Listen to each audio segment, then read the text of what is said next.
I le awa mal whaalo alo tele mātou te toi whaatalo whatua I le paia ma le mamalo le tato au whaafonga I le nei tae au o le aso luas furu nei on masino au kuso lua afe lua lima ilo na aso lulu. O le tautuan nei at si ufongo lau mua pol Samoa Capital Radio I Wellington ne o toi amatalia wailan tautua wa o Samoa le atunu pele le aso. Ai alo mai o le tato sauninga lotu whaale a inga ta pena ina le sunga al whawhianga inga ia Reverend Toilei Usua mai le ekalesia metotisi Samoa I Wainui o Mata husi mai lo al whaafonga.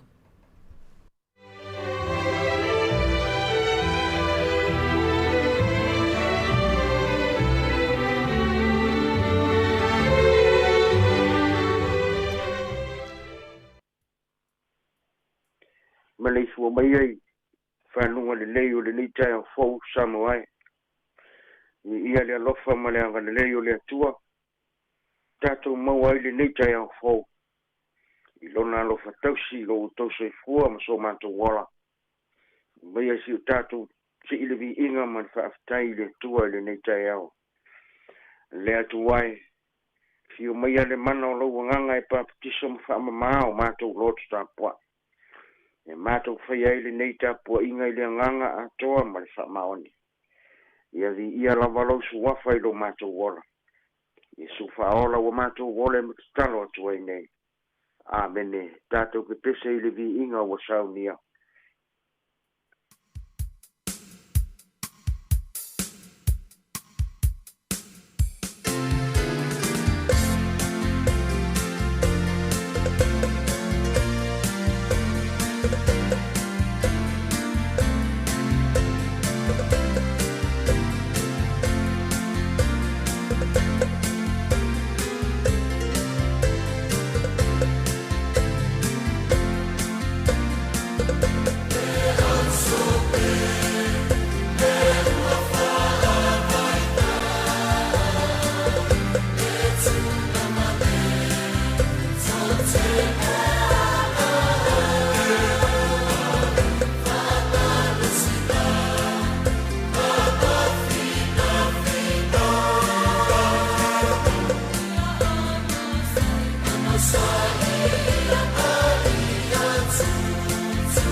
Amen.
tau mo tātou le nei tai au.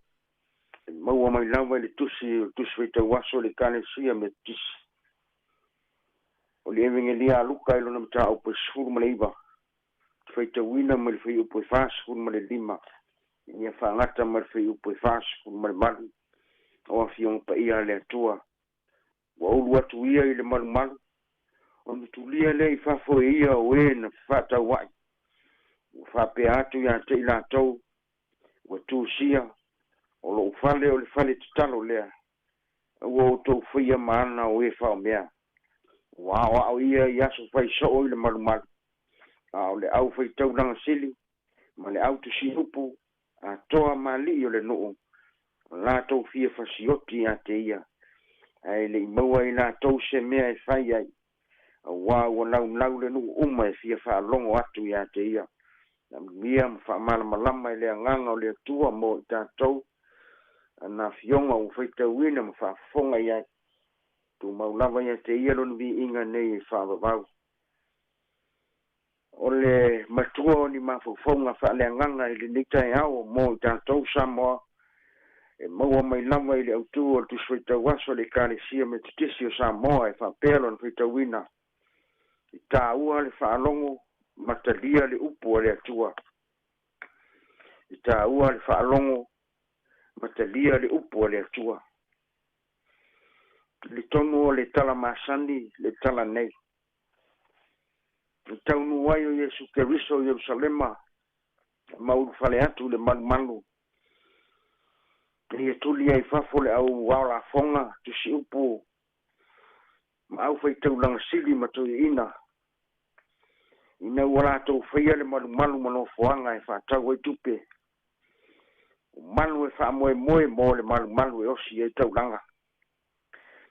O le tala wha asolo pito fai mai o le malu Jerusalema. O se no foanga pa ia ma malu. E maualunga i te le ma matango fia Jerusalema. E si o mia i ona au pā e taumata. Ua vai ina fo i ona loto a mautu vai nga uma. Ua le soifua tā pua i le atua. Nisi o wha maunga. Le vai nga tonu o le malu o lo tupu ai le whawhita au le nei. E mai o le loto a e patino tonu mo tangata o nu ese. E a wao ina ai lo lato wola tāpua i le atua. Ma tāpua i atu i le atua. O le teime fo i lea wa mata o na tumu watu tangata ma i atu nu uma o le lalolangi. Wa lata i le aso o le paseka. I le ngata o tangata i utaia. O tangata fo i onu ese. O le meo tupu. E le mawhai o tangata onu ese o na lafo le tauranga. O le malu. I tupe mai o lato lava atu noo. Wae mua le whaatau wai a lato tupe. Ne ia maua le afa se keli. E whai ei le tauranga o le malu. E si i lunga le awa la fonga tu si upu mwhai tauranga. Ma li o le noo le whaatau wina o le afa se keli. Ma whaasili ei a lato tupe maua. E o lawa foi manu malupe osi ei tauranga. E o mai manai tangata onu ese. Ma sani o na lato pelonia nai tangata e to tongi tupe. Me a whai le talawhia ngai la lato wa ai se lupe po se maa moe. E osi ai taulanga. O le sila Yesu Keriso e palapala ma le anga mea wa whaia i le malu. O le whale tatalo molo na tama. Ua tulia i fafo. Ma whai atu wa tuusia o lo whale o le whale tatalo lea. Ua o tau whaia maana o e whao mea. Wha wau na watu Yesu. O le au whai tau lang sili ma le au tu si upu mali o le noo. Whai mai wala tau fia fasioti a te ia. Ua le mawhai o na whaia le mea le anga na mana na wai. Ua walo lofi atu tangata e fi whalongo ia Yesu. E ti ngā le mea moni. E tupu ai le ita ma le fia tau i atu. Wa la tau te le talia ina Yesu Keriso. O le alo o le atua soifua. Fai upo se fulu le mata upu lava le nei o lo fetala ia Yesu. wa sau le tali o tangata sa ili ma faaola i le na leiloa o faaululunga ia o iutaia te itai ia o le whainga malo o iutaia faitaulanga sili tu si upu mali o le no o leilo loa ai tonu o le malu i le mata upu e lua se funu na lātou sili ni ai Yesu fai mai ia te mātou sea le pule e te whai ai nā mea oi fo ina ia watu ia te oele nei pule a o Yesu ke viso o le upu li tino le atua a ua le ave sea i o lātou loto si o manga mawanalo ma whatau waa e sau wai le li whaola o Yesu ke viso e manatu e maua fo ia sa moa yaso nei e le si e whaanongo le tangata mawalunga ma mau mea i le tangata whatau waa e le si e whaanongo le tangata mawalunga i le tangata mawalalo e le whaia le malu malangaluanga le atua e manu ia ai ni tangata po se tangata ia whaia ma le whaamaoni e wao le finangalo leo le atua sa moae o ni whaale tolu ma ni lape o ala lafi e toe fuatai e se isi tai ang fau mo i tātou Pai mai le autua le nei aso le tuswhitau aso le ka le sia me tisi. Ta ua le whaalongo matalia le upu le atua. O Yesu ke riso o le upu li utino tangata mai le atua. Pai mai simona petelu ya Yesu. A mato wo ea ia te ai o ia te oe upu le ola. O le tangata e whaalongo matalia le upu le atua. O le tangata manuia lea. O le tangata e le whaalongo i le upu le atua. O le tangata mālaia lea. Ono Yesu. Amen. Si o tātou talo. Lo mātou tamai o le langi. Ia vi ia lava lau a fionga i lo alofa ma lo wha maoni. Wa fuai le nei tai au fou mo i mātou mu whātasi ma so mātou watu nuu. Whāwhitai tele ui na mātou lefe wa ai ai ma lo watu nuu. Ua mātou talitonu te letu la fo ina i mātou o lau whanau. O mātou whaalongolongo i lo whetalai mai mo i mātou e ala i au a fionga pa ia. E a o ina i pēa lo mātou wola mātou te whaalongo i lau a fionga mātou te ola ai. Whawhitai lau tau singa i nai o mātou ta māma te nā mātua. O mātou tai tai whale e kāre si. Whale mālo e meise o mātou a inga. Whawhitai lau tau singa o whaamanu ianga o lau tamau a inga whaasoa mo i mātou. O whaiva matiu te ese, wa e te tofi ai mātou. O whaamoe moenga lea tu wae whawhitai tele. Whawhitai ringaluenga manalo o nganga pa ia. Lea nganga e tupu wai lo mātou mālosi ma le poto. Ai maise o lo mātou file mō. Whawhitai le whaolatanga no sia Yesu ke viso lo mātou o li i mō i mātou. Lea tu wae tu mauia i lau fionga li vi inga nei mō o le whaababau. Whamangalo mātou se maleanga i o roma. Whamangalo i mātou pia whai o se la mātou whaamua mua. Na wae le lilolo mātou wola i lau sila whangati. Whamangalo i mātou le toto Yesu ke visolo mātou li whaola. O ai a mātou wo iai o lau a fionga o iai upo le ola. Alofa mai ai le i fonga lau whanau. Alofa ngia le tala whauto sa moa i whiau mangalu wengo le nei aso. Nya wali tia ngaluenga maso se fa moe moenga i lo alofa. Nai fa nau ia wa onga anga li leila wa fionga. Te mama tina matua. O na malo lo le li e. A mole tausia yo ao anga li lei. Matu te tai o kale sia male malo. E matu umalava ia au fa manu yanga. Le atu wai o mātou tutano wai o whata otolia i ngase. A inga mamaota ngase. Anga le leila o fionga mo i lātou. Le lalo langi fia ai ma fia feinu i e whawhanga ina i lātou.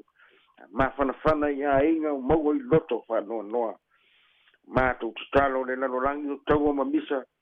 Le ali ia lo file mo. A wai te tu la fua ina i mātou whatasi malo mātou watu nuu. Mese lo mātou motu nuu o sa moa whea ngai ma wha mai le ali ie. O mātou tutalo tau sia iau ao anga le lei. Alo whangia le whainga fia filinga sa moa lo lumanai nei. tofi mai ele langi ni tai e whaalolongo ma whaia lo fina ngalo. E manu ia ai si o mātou watu o Samoa. Tā tau malau wa fionga ia so ni nei aso maso o lo mātou wola mātou te manu ia ai. O e su whaola wa mātou wola mtitalo atu ai nei. Te o mau mai e o mātou runga o Samoa ma le na langi whātua lo manuia le atua tamā. Ia lofa ma le file mu moni e su ke viso lo mātou li whaola. Ma uma mafuta I mātou ma lo nganga pa ia nei o le whaavau lama. Amene, amene.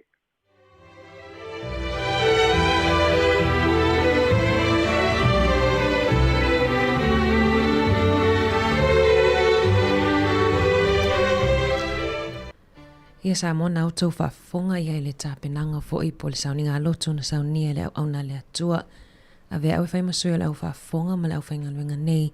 Mo le toi le nganga whaaftai lau sunga Reverend toi le usua. Mo le tāpena ina fo le tātou sauninga loto wha le a inga le nei tae au. Ia lo whale atua ia whai pelo maa lo sia wā le whianga I mananga luenga le atua. Whamaunia whai le atua I le whaafonga tapo I mai alau e ka le sia me to tisi Samoa I Wainui o Mata. Le osu wal minute te ele tu lai fitu o le vi ingo le atua ia o na winatu le leo whaafifianga whaalanga nuu ta lia le afol fitu e amata lia le tātou porkalame o le ata o le tae au. Vi ingo le atua mai le ka le sia me to tisi o nai. Malo lava, malo le usu. Good morning.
O le tautua le si ufonga o le laumua o lo iai fo I le langolango a le New Zealand On Air.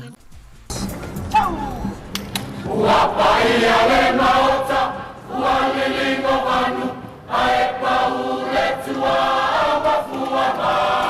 Vanu, le whamatia, ua manu vanu awa, ua na whaia a walolo, a olea ua pamai nei le talele, ina wai le manu o le bate te, pea ua malama.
ia o le aso Samoa o si la fo Pai ole a fiore a ole malo, o sui Sofia male pale mia, ole capele le fana sina sili le fofoma fetalai male pale mene. Ai mama tama foi mai na tumu ama pule tu amala tau, ai na ile tai male ma fono tifa pe ale pai ai e kalesia. Ole paia o America Samoa, fiore cobana, sili vale sui cobana, a fiore prese tenere fuoco fetta lai le fama, sino sili male bauta fono.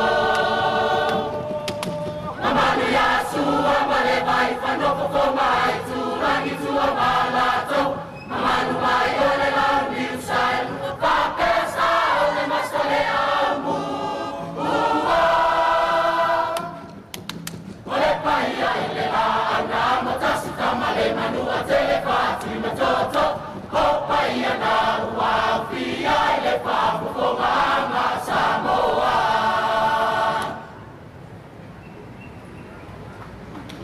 sei no stato caiao mate mo fio te wila ya usi fa fo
ilete ine petua inia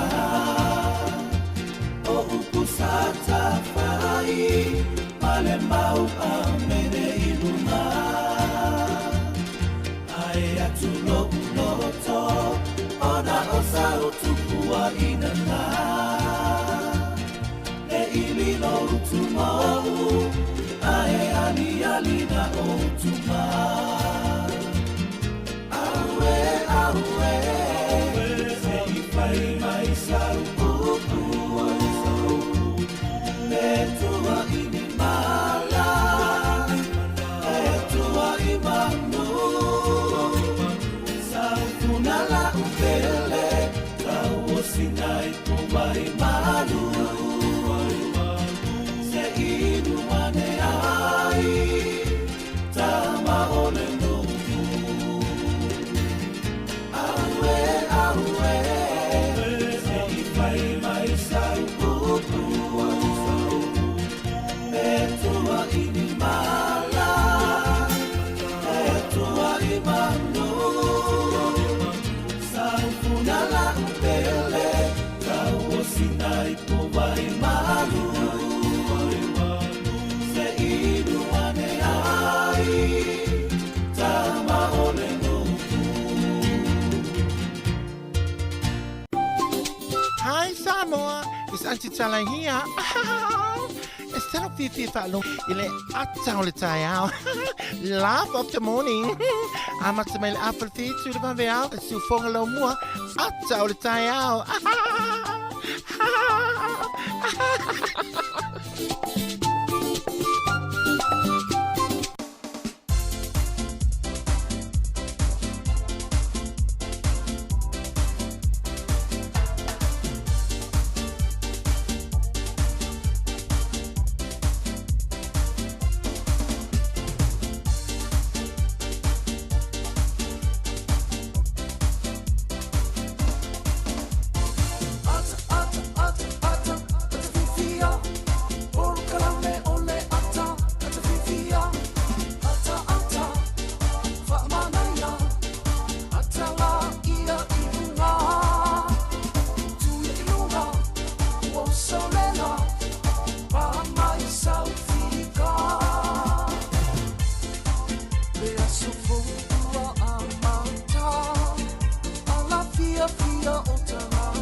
Ja, talofa lava malol se fo manuia tata ofa fonga nei tai au. Good morning. Wa mai oto nei tai au. Matangofi. Malulu ya le wala usu lava fo ito atelinga nuinga malol se fo manuia. Atal tai au le wa matalia po kalami te fonga la mo por Samo Capital Radio. Ia tala lo ia toi fo ia na por kalami. Ia peona mai ai fo ia le tatu sauninga lotu. Ia le na saunia au au na le atua mana ia fa malosi. Sunga fa whainga ni tai au, tāua le whaalongo matalia le upu le atua, ia, toi whaatalo whātu, whaatalo whai le au whainga renga pa ia le atua, ni o tātou, au whainga renga pa ia le atua lo whapeona, whainga tau singa o e kālesia, ma lafu maa moe le atua, whaatalo whai nei tātou mātua mātutua, ne alo whaafongafonga mai te tono maota malawa, ia, ma taputapua e mai au alo whaiva si o tātou atunu i tiu te ma whaiva, ni ngata i le o taputapua i fo ia o anga i atu whanau a onga i a onga. Katalo whātu i le mai lava i seo pito matua tata au whafonga se eo atu seo pito iti. Ia le wala usu fo i lato le au whainga luenga, ma lo lava le ala usu, ma lo le usu po, ma lo lava soi fo manuia, ma lo tawa tai, ma lo fo le ono sa i tiu tem whaiva le nei aso. Katalo whaina i tato tupulanga talavou, ia le ngata i leo whana wa onga leo sauni, ia waha onga nei aso malo lava le soifua, malo le on sai malo fa malosi. Whiololo la foi e la to le fa ia tamaitia onga le nofot fale le aso, ia ona solo tete e, ia le whianga ima whaia onga i le aso. Fatalo fa pitofo e la to lo fa onga mai tato, fa onga ina mai le tato pengo so ta ingo le Facebook, o le YouTube whaapil tatou website o lo o mafuta mai ai whaftaile a veo le tautua ti ufonga lau mua ia maule ti o whaalongolongo maupaanga i le aso ma le aso patalo whai e la tolo o mafuta ma mau mai whafoto Wellingtoni so o se vaenga o ke lope o lo o whapeona e mafuta mai ai ma maua mai ai le porkalami ali si ufonga lau mua mato te whaatalo whaato ia ma le anganga whaalo tele i la tau whai walausu mai ni tai au loi matamalingi ia mato te whaalo tu tele mwha mawhanwhana atu ia te oto umalawa ia ile nei aso la so luas furu ne masina o kuso lam whaai ufo ile nei masina ia ona tato whaatalo whaatu fo ile ia se tema to lua fo ile o vai aso ia ona o leo fo ile masina se tema whaatalo wha ila tolo whaatalo wha mai ia se taimi ona watu leo stato ona tola lo atu leo to suafa ia ili whaangaloina lava nei tato wompa anga ilungo le tasi ono te siman tasi whaamo leo lo o tele na mafuta mai nei tato matua matutua Tono Rest Homes ia po fale lo tau si tato matua ia leo tele mai fo ile tato tautua whaatalo whaatu tina matama pia whapele te maua mai le tato polo kalame ile nei tai au ole a matalia tato polo kalame whaanga solo tatala lo ia tu whaafifianga mai penina o tia whau ta lofa lava ile au whaafunga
se vaenga le talo tau ia mo Wellingtoni manu o tua oi ia ma se vaenga fo ile motu i sauti Wellingtoni ti munga tato ile aso fa asolo tu i Masterton ma Napier tutu sa tau ia tato ile aso e ti munga fa asolo tu i tau po i Gisborne ia e awaoa sulu matanai ni si o taimi tauranga na maa naia le sulu maa naia le la ia te oto ile aso o Aukilani ia awaoa fa pena fo i Hamiltoni ma Rotorua So mai New Plymouth e awa fo i sulun matalai nisi o taimi. O le motu i saute le motu ai mana ia lava le sulun la. Fatalo fatu le motu i saute le mana ia lai Blenheim. Ia fasolo ane i Nelesone o Westport. Ia e o atu lava i Queenstown. Mana ia le sulu mana ia lai ate o tau i le aso. Se Ivanganai and Rakago, Dunedin, Timaru, Galai Stete, ia nai to ulu ti munga I le aso ia te otou. Mo Wellington la vai le aso ti munga na oso ai le la I le te o le fitu tolu minute te ele fitu I le tai au nei. Fa mo mo ngoto I le toi spul tolu minute le ono I le afia na nei. Le aso tai au fa so lotu la sto na ia wawa ai sulul matau lai te lo taimi. Fa I ungon vai aso le mana ia le matua I sama mai ono o le la ia e tu sai malipote lo fiso va ai tau I le tai au nei. Tu ina mai lipoti le spul fitu minute te ele fitu I le tai au nei ia I le ofiso va ai tau. O le fuol e mafanfana I le aso I se fulu. O le fuol e mafanfana I le aso I se fulu. O le fuol e malu e valu. Se vaenga I le tala le tai mo I la taufu e fia whango taina ngā taifale. I le aso mo ngā taifale o Wellingtone na sua le tai le toi sfuru iwa minute le lua. I le waweao le olo o pe le taimi nei. A matana pe le toi sfuru minute le valu. Ona toi sua le te o le lua I le awauli. Mo ngā taifale o manam poli lua na pe le tai le te o le tasi le waweao na le la. Ia leo o lo sua le taimi nei na sua le iwa minute te ai le fitu. O na wha le toi pe I le lima te ai le tolu I le awauli o le aso. Ia manuia tau whangotanga awane I ngalo ia le saunga le mu. Ia whai masiaki fo I le tala le tau fuanga I au tau fuanga I le aso whaaftai.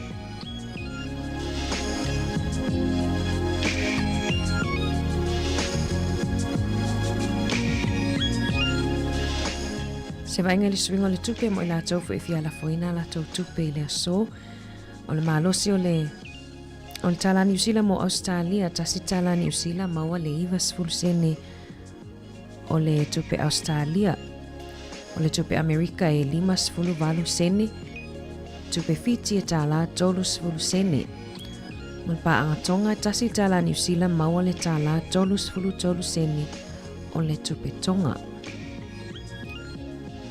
O le tupe Samoa ia tasi tala New Zealand maua le tala 5.8 sene. Tala 5.8 sene o le tupe Samoa. Ia pe whapele te whaongaina le upengo te whailangi a le ANZ. Ia ai awana ingalo nai te le lava au nanga. Ia nai mawhai ona la foi nai tupe. Ia au whini ingalo le au nanga le tatou company telefoni a le Digicel le Click X. Ia nai te le lava ina whio lolo ai le rate pe ala folau tupe Samoa whaaftai.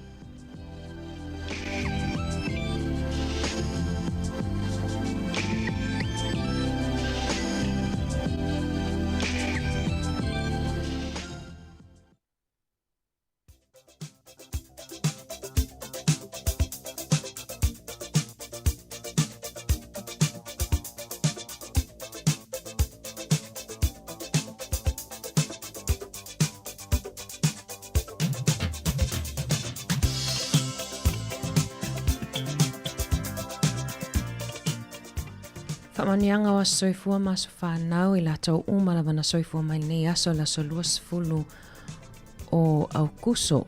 Auni ngalo le tato email as whanau at samoacapitalradio.co.nz ia e la formaisa u whamanianga piti comment mai fo I taimi nei ia olo o tolau lawina tuai ia whamanianga wa soifua maso whanau.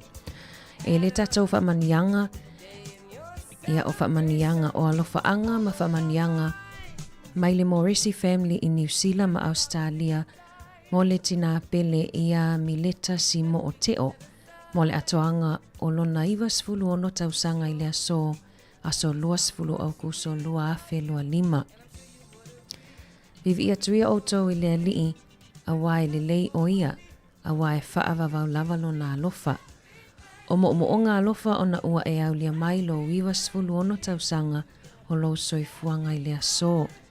Tato te whaafetai le tama o le langi, o no lana pule whaasoifua malona alofa muti vale ia te oe mileta. Ua mawhai ai ona e au lia mai le atoanga o lo iwa sfulu ono tausanga o lo soifua. Ia manuia le saminga o lo aswhanau I le awa uli nei, whaamalosi, toi wha tausanga au lia lo se lau tausanga ai whaalangolango i le tātou tamā o i le langi. Ia manuia fuafuanga o le aso, alofa atu fo'i ia la kena ma le whanau mo le tausinga o oe i Samoa.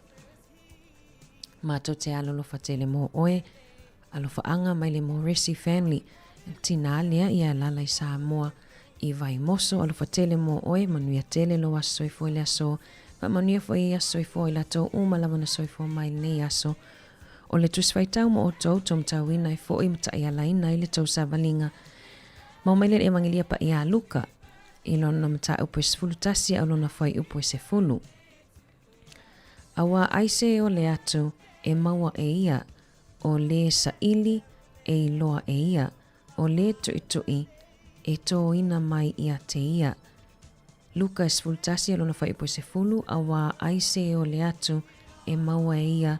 O le saili e iloa e ia. O le tuitui e tō ina mai ia te ia. Alofa anga mo o tau umalawana soifo mai le nei aso. O le pese le nei mai le si ufofonga o le laumua. E awalofa atu ai mo o tau monu ia te le tau aso soifua.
Hip hip! Hooray!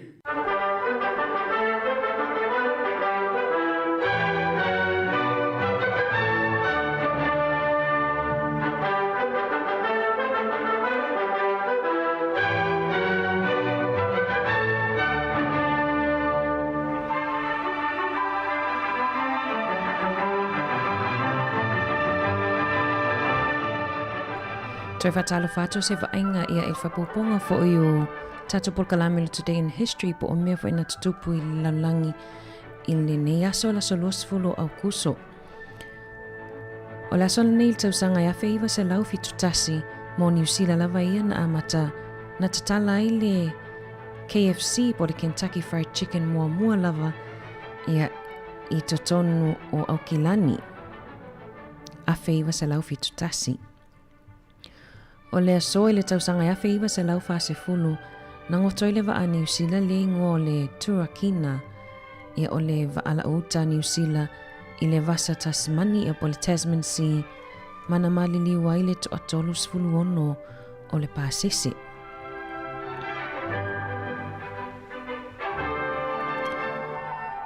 O le aso le tausanga ia fe iwa se lau ma le faa. Na ulua i whaonga ina i le whailonga po o le ata o le manu leo le kiwi ia po le manu a New Zealand. Le ana lo nomi ina ua manu maa lo le awa New Zealand o le peleki ina lata alonga ma Peritania le manu maa lo i le iwa i le tolu. Ma i whaamau maunga whaapea mai atonu o le ulua i whaonga ina fo i lea o le ata o le kiwi e whaailo ai le nei atunu o New Zealand.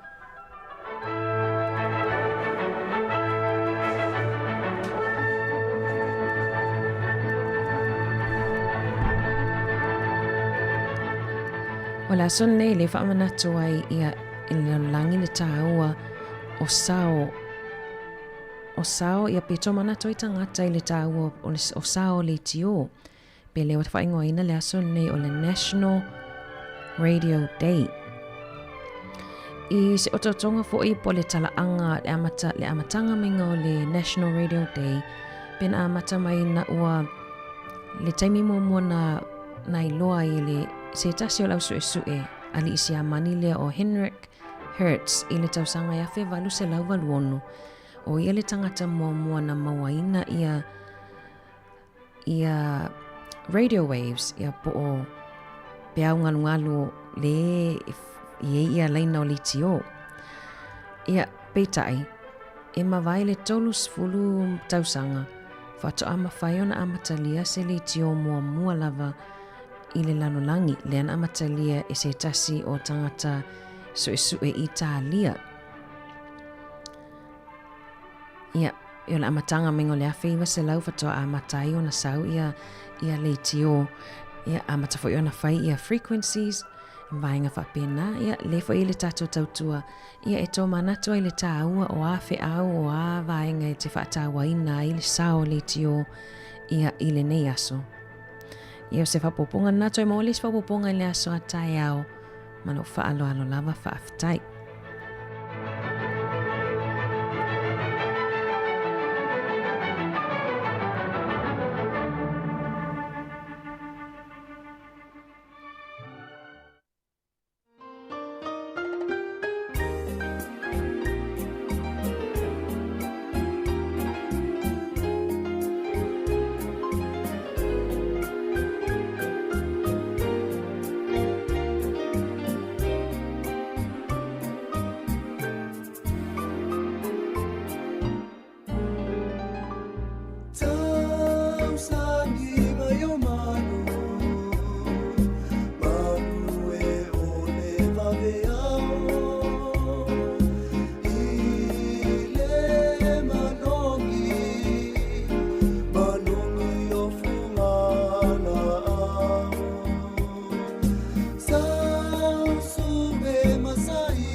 Whawhiwhianga mai le korisi a onga maolunga leone.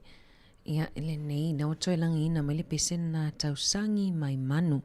Nei tai au toi whaminu te tali tulai walu. Ia mana e foi ia o le National Radio Day. Toi to mana tua ia man tuai foi le nei tau tua tato si ufonga lau mua. Ia le na amatalia le afe iwa se lau iwa lua. Ia o lana vision. Ia po le vai mamao. Ina ia ta ia whaasala launga whaasa moe New Zealand. Ia malana mission, misiona. Ia ina ia whaafia whaailoa la patai. Ma whaaulaula tū maanga nu o Samoa whaatasia I male soifuanga whaaleanganga. E ala ile whaonga aina o lana lamanga ngana. Ia tele pol kalame le au ina atu ile aso ma le aso. Ia le ngata ile o pol kalame mwhaiona o au ina I fo I tatou malava. Ia ai toi whaamahalo atu whaavelevele ana lau I puti koko. Ia malau panikeke. E tau uma le ma panikeke na tama lau teinele ani taia. E mua telefona ma whaatasia tu le malo se asavelina. Whaau au tau tua ti ufonga lau mua. Ia ile nei taeao. Ia waile saunga le mununga lau wala ma vai tatu appointments. Ia nei te iwangalo nei aso. Pavivianga mai le 5 stars talia tatu talafo. Yeah.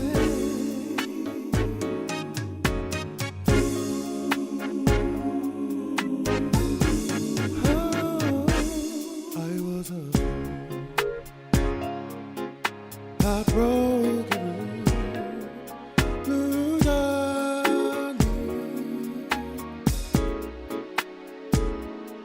so the tears that took the place of your sweet smile, my heart will break if ever I should lose you. Oh, lose darling,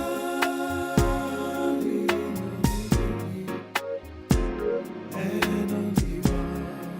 So please, baby, yeah. So please, come on, baby, please, please, forgive me. I know I was wrong. I am sorry for the wrongs that I have done.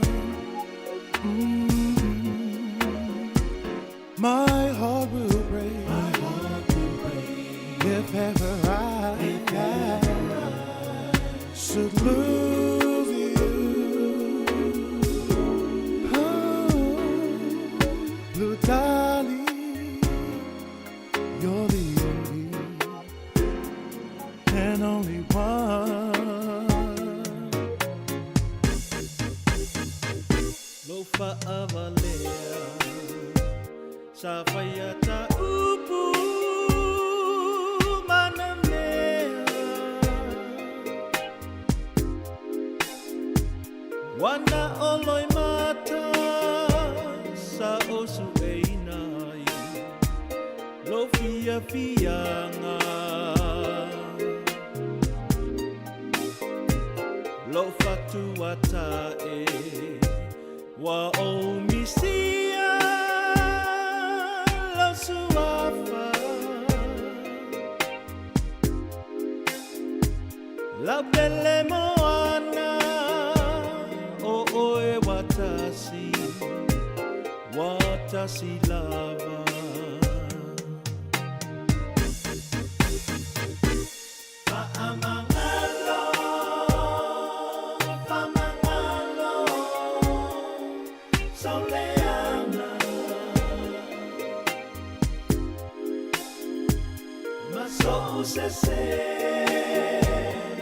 Sa ufaya Ave masala Lo fatuata Wa omisia Lo suafa La belle moana O oe wata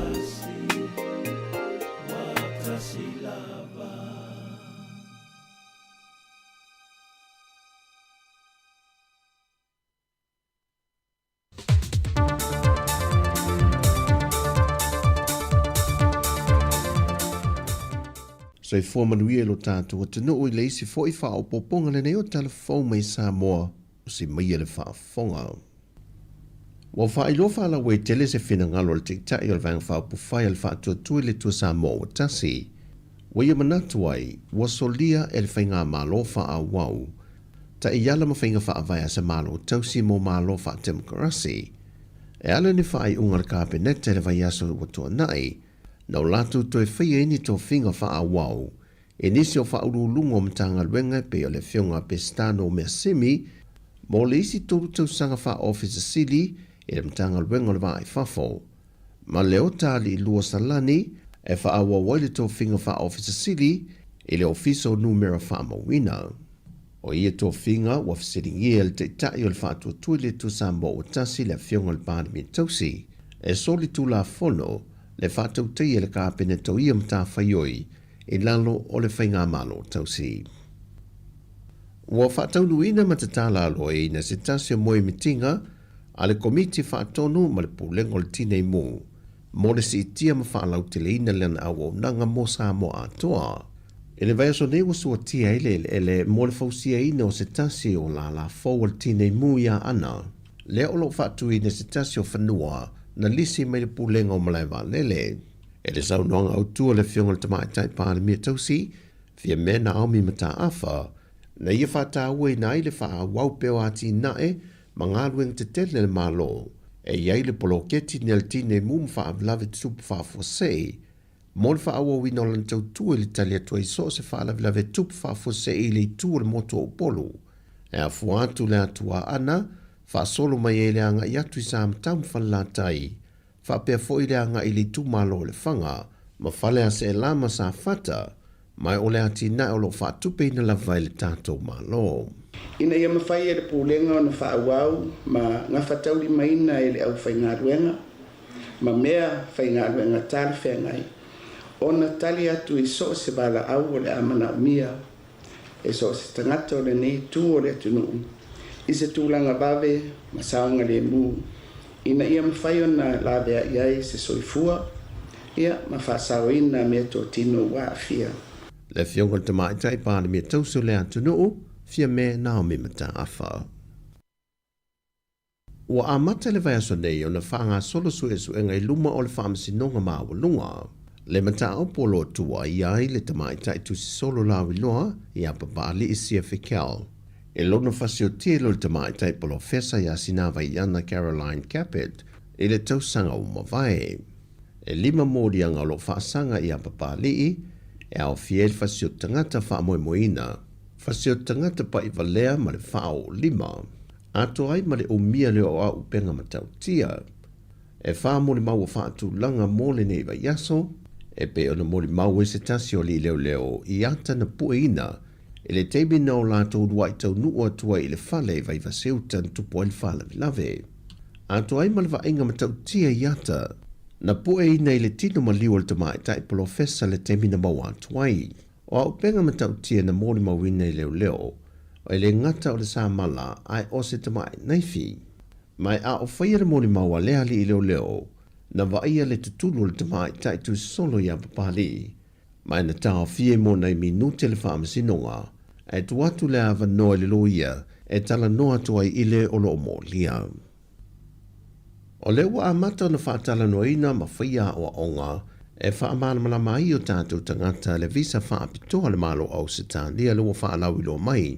Le wanga waa i tangata le Pasifika e o fiemisa moe tālo sanga iai, ma o ilato umai manui ai, o le a mo le avanoi le ngata e malanga i lena tālo sanga, ai wa whapena fwoi nanga wa amalun ainga atoa, e malanga whatasi mau i au se tālia. O le vaenga mo ia o onga sa whatu teia le lava hotel le songi, e whaamanino i vanga mō mua le visa le Pacific Engagement Visa.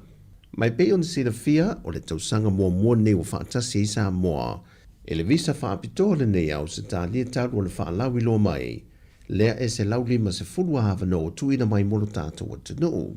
Mai o pepa whaatumu na tala mai le aso lua se fulu le masino iulai, ai tāpu nia le aso lua se fulu ma le lima o le masina nei, mai whaatumu foi i lunga openga te whai langi. O tala fawia mai Samoa, Manuia la ngā tolo tātou tunu i ngā ruenga tatofio le nei aso whasoi foia.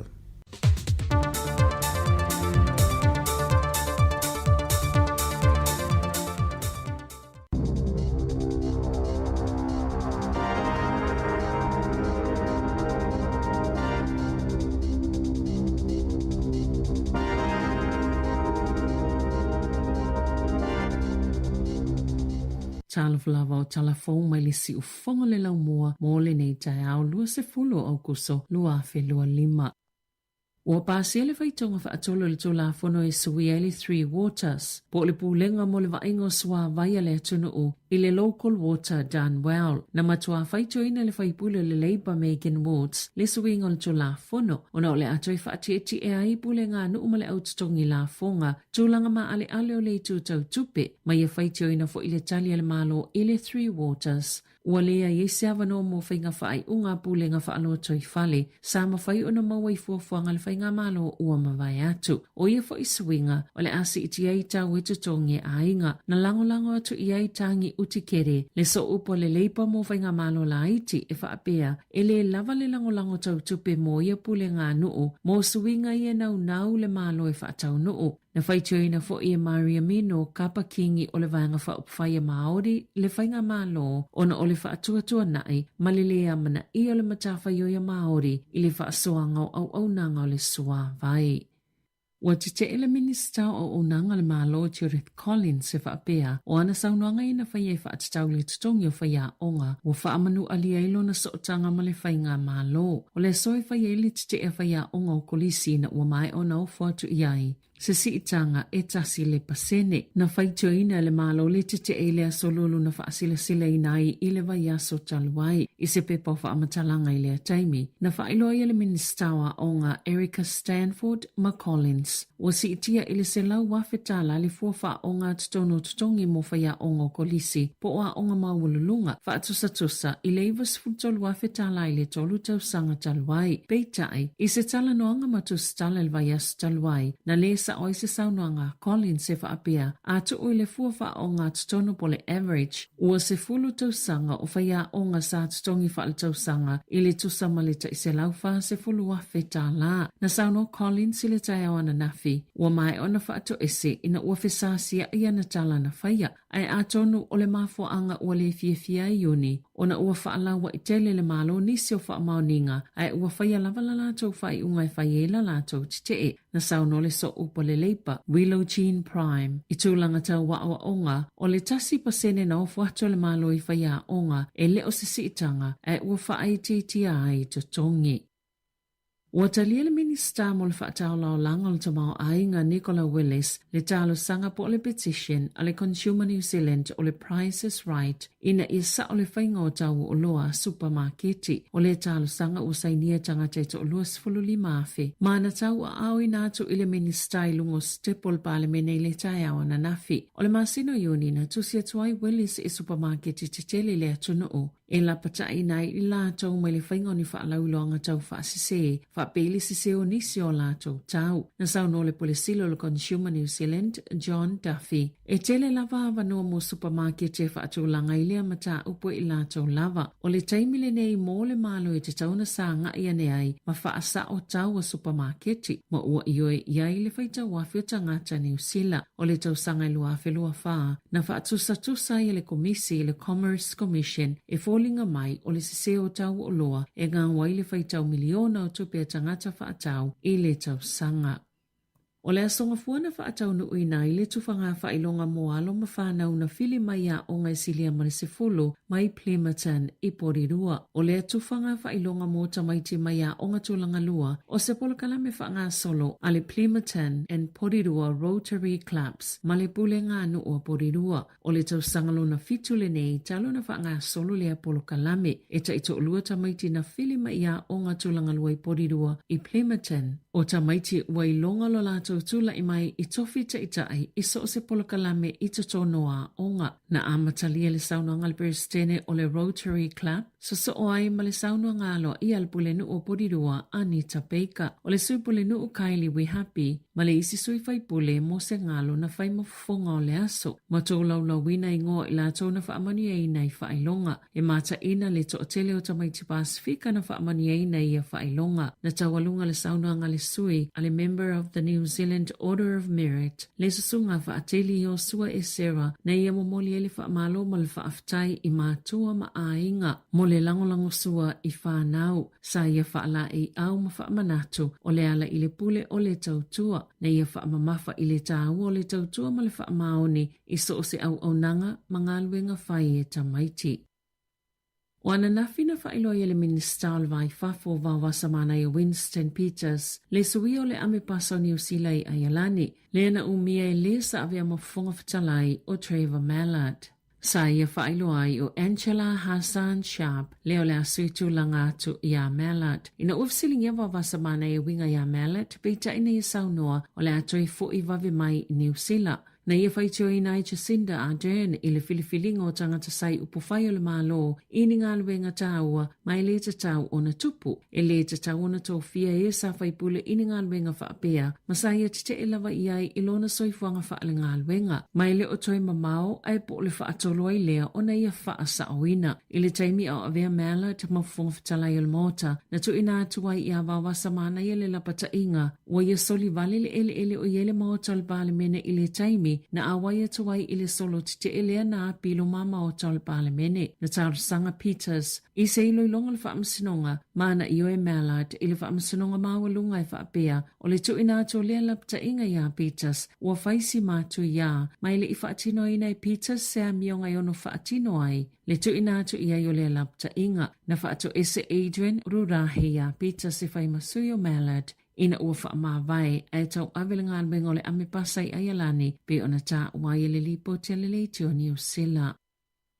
O le telo mata upuna wha o ngā sisi ai tupe sāp so soani ai tangato le atunuu i le taimela COVID-19 wātangia mai le māwalunga le tūlanga whaatua tuaina o ia polo kalame. Pei ona sauno se tasi o whaitau whai mata uputau i la fonga. Na whaalia le ofisa o la fonga i le asolua. Na whaasalaina se tinai au kilani tau sanga i lua i le whalepuipui. Ona o whainga tau whaasese i la fonga. E se fulu walu molianga o Caitlin Briar Ashby e au fiele whaongango ni pepo whaamatalanga. Malona whaamoe mo waini whaamonianga mai la fonga toi whaafoi. E au fiei foi GST whaatase manitu si tālu sanga se lua polkalame fisosoani o le COVID-19. E tolu ni teo ngā tupena amata e Ashby, wha o ngā ini ngua pepelo, mai e wha atumuina pepelo fo ini pepa o la fonga moni tangata ese, se to o se fulu ma le wha, e lata i le tolu se fulu fitua feta alana tutongi, i ana teo ngā tupe mai polo kalame o le COVID, o le amatanga le masina nei, na wha alia ilo ofisa o la fonga, e to o se fulu wha tangata no la to moli eina, ma whaasalaina na tā ofo i le MSD o lātou so engana mawhaina whaasalaina na to o whaasfulu ono o tangata ai to o whaasfulu iwa o lo o whaanga solopea lātou ma tā upo le whaamasinonga. O le amatanga o le masina nei na whaasalaina ai i le lata i le fitu tau sanga le whale pui. Se tau situsi, ona o se whainga tau whaase tasi te se mo le fitu miliona tā la o tupe fesosoani mo le COVID. Ua pāsia i se pālota ale au aunanga whaatustala le staff le whaia o salato te tee. Walipo tia le leite o New Zealand, e le ofiafia le o whainga luenga i winga i fuafanga le company e vavae ini vaenga se lua. La lato malili ngā lua ia le whaatala noa i le vao la lato iuni. Mo se vaenga tu whaatasio ni tangata whainga luenga, ma o lo lato langona. O le a whaititia lo lato malu si angai whaatala noa i mata opo i tutongi mga luenga. O le tau sangata luaina tu ese ina i le company ni whaalapotupotonga se lua. Na whaalia Michael Wood le whaatono le e-tō o lo whaanga solope whaatala noanga ma o lo una ia malo se le company na ia sanga iane e whaatala noa le mata opo ma ia fola siane ni whaiungai ma whaio na talieina e tangata whainga aluenga o le tau sanga lua whilua na whai fo i se te le staff e whaatatau i tutongi.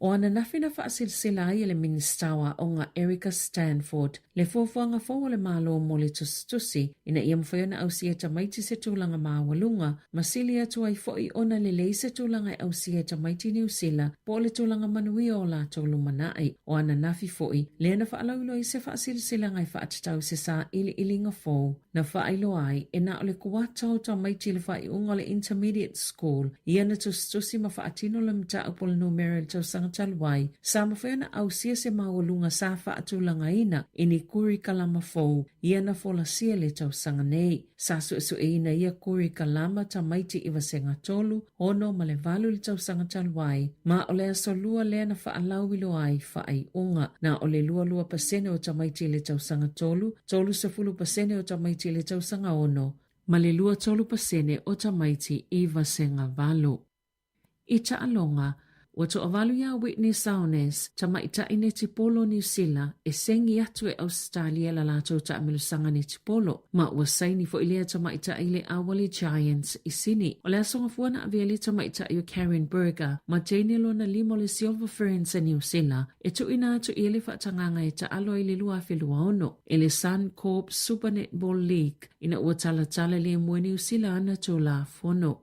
O le kapetene le Pulse o Kelly Jackson, whapea Maddie Corden, ma Kate Heffernan, o le ata alu i Australia, ai o le tausanga luna lua le o le tongi polo Chris Nweke, i le alawa ta amilusanga. O le tausanga asau le ata aloi fo i te paia Selby Rickett, whapea ma Jane Watson i Australia, o le ata ua Amelia Wren e kena si o le awale Magic a Waikato, ai le o mai lopo le Alicia na fuafuanga pe tai wa manatu nisi e ono malanga fo i eta alo i Australia. Tala fo ia mali si ufonga le laumua mo le nei vaenga o le tae ao.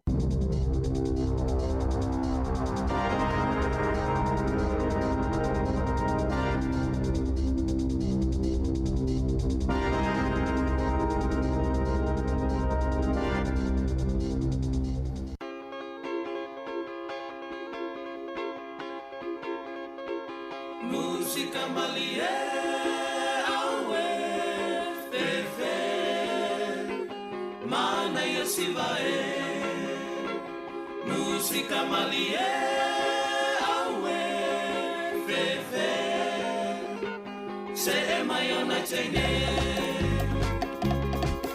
Usumai la pese malie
sika mali e.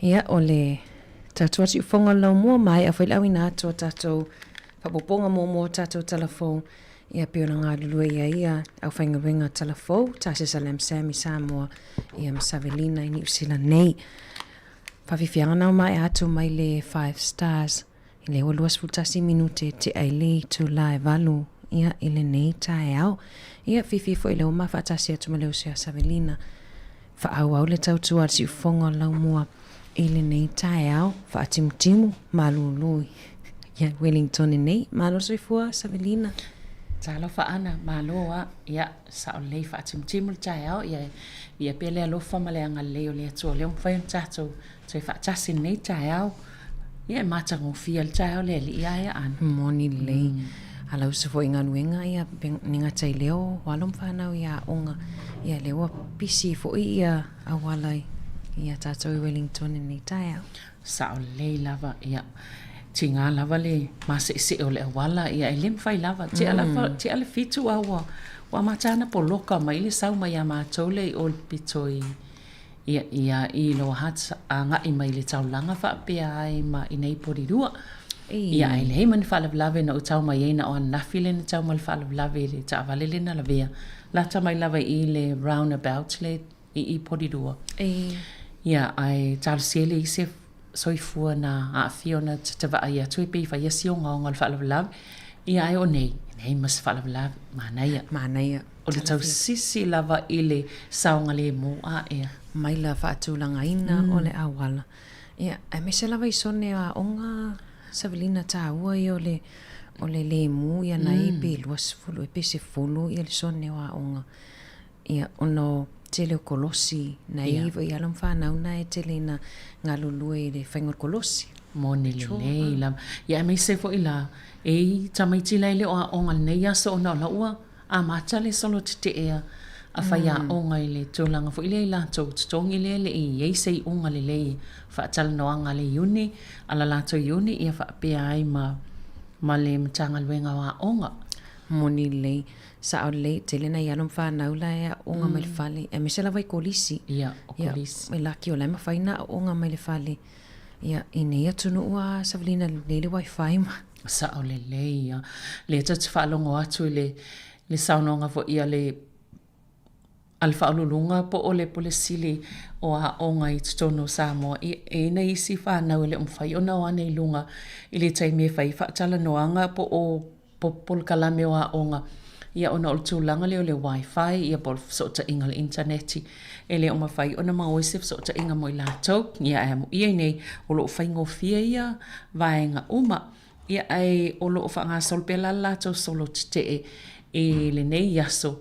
Ia talo sia e na le paune o le asol solo te a whaia onga ona o le tūlanga a fia ai o a onga whanau. Sa whanonga tuina tai au o sau noa le o tali le prestene po le teitei fono le au le o le asosi le a whaia onga ia i tutono le PPTA. Ia, e sa ia le langona fo ia e le mana o e whaile nei solo tite ia e peita ia ne wa le ia se ofa po se ofo fo ile o si itanga o tutongi e whaamali e nai la tau mai ile malo ia po o le mtanga lwenga onga le o ngā lue ia whaia onga ia wai o lawa ina whai ele solite. Moni le, ia onisi o a onga tūlanga lua Savelina, ia e au fia ma whai a onga i le uni. Ia o e ila onga lai tapuni, e whai a onga lai e ma whai ona o atu i tangata i tū, tangata po kalame i whafo atu le a onga. E o atu e wa aita mai ti a onga ma whai a kalame nei aso, lai lava o mwhai lana tatala. Ai sa le talo o le umi o le whinaunga. Sa o le le. Whai a onga. Ta silpa sene le na ofo atu a. Ia ele talia ina e le uni ia po o ila tau i tono o le whalaptonga le o whai a onga ia i lunga o kolisima. Ia onga mau le lunga. Ia whaingatani taimi nei whai a onga o no telo whesuia inga. Sa o le le. NCEA len tato tala no ai foi. Ia o le telefona o ngā luenga nei whaia o ngā ia pia wa whetawi fo i le whina o nei whaia o ngā isi ala tututo. Na ana nafi fo i le ia sa ia isi, pini whaopoponga, poni suinga. Ia o matua a whaopopo atu nā waenga wā telena tele ngā luenga nei whaia o ngā ia. Telo fo i a wa telena malanga i whafo atu isi whaia o ngā sa ili atu no i whafo. Moni le. Ia, o statu whafi fianga mai le kore na li isi o sui whewhi loi vai foi nei tai au. Ia, o le an malu tai au panikeke. Wal whaloloa. Panikeke awe ti polo. O kasi mana i o le ma ti panikeke len sa mula upteine le nei tai au. Tai lava i le na ala poe whai. Na, lo whatu le whai panikeke. Lo whatu ia, ma o tau umalo ma futa mai. Vai foi toi tali mai whaaua on tatou tala noa tu o inatu foi leo ni whasiti lo i tatou tau tua.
ina tama sa mea o mea, se mea ina atina.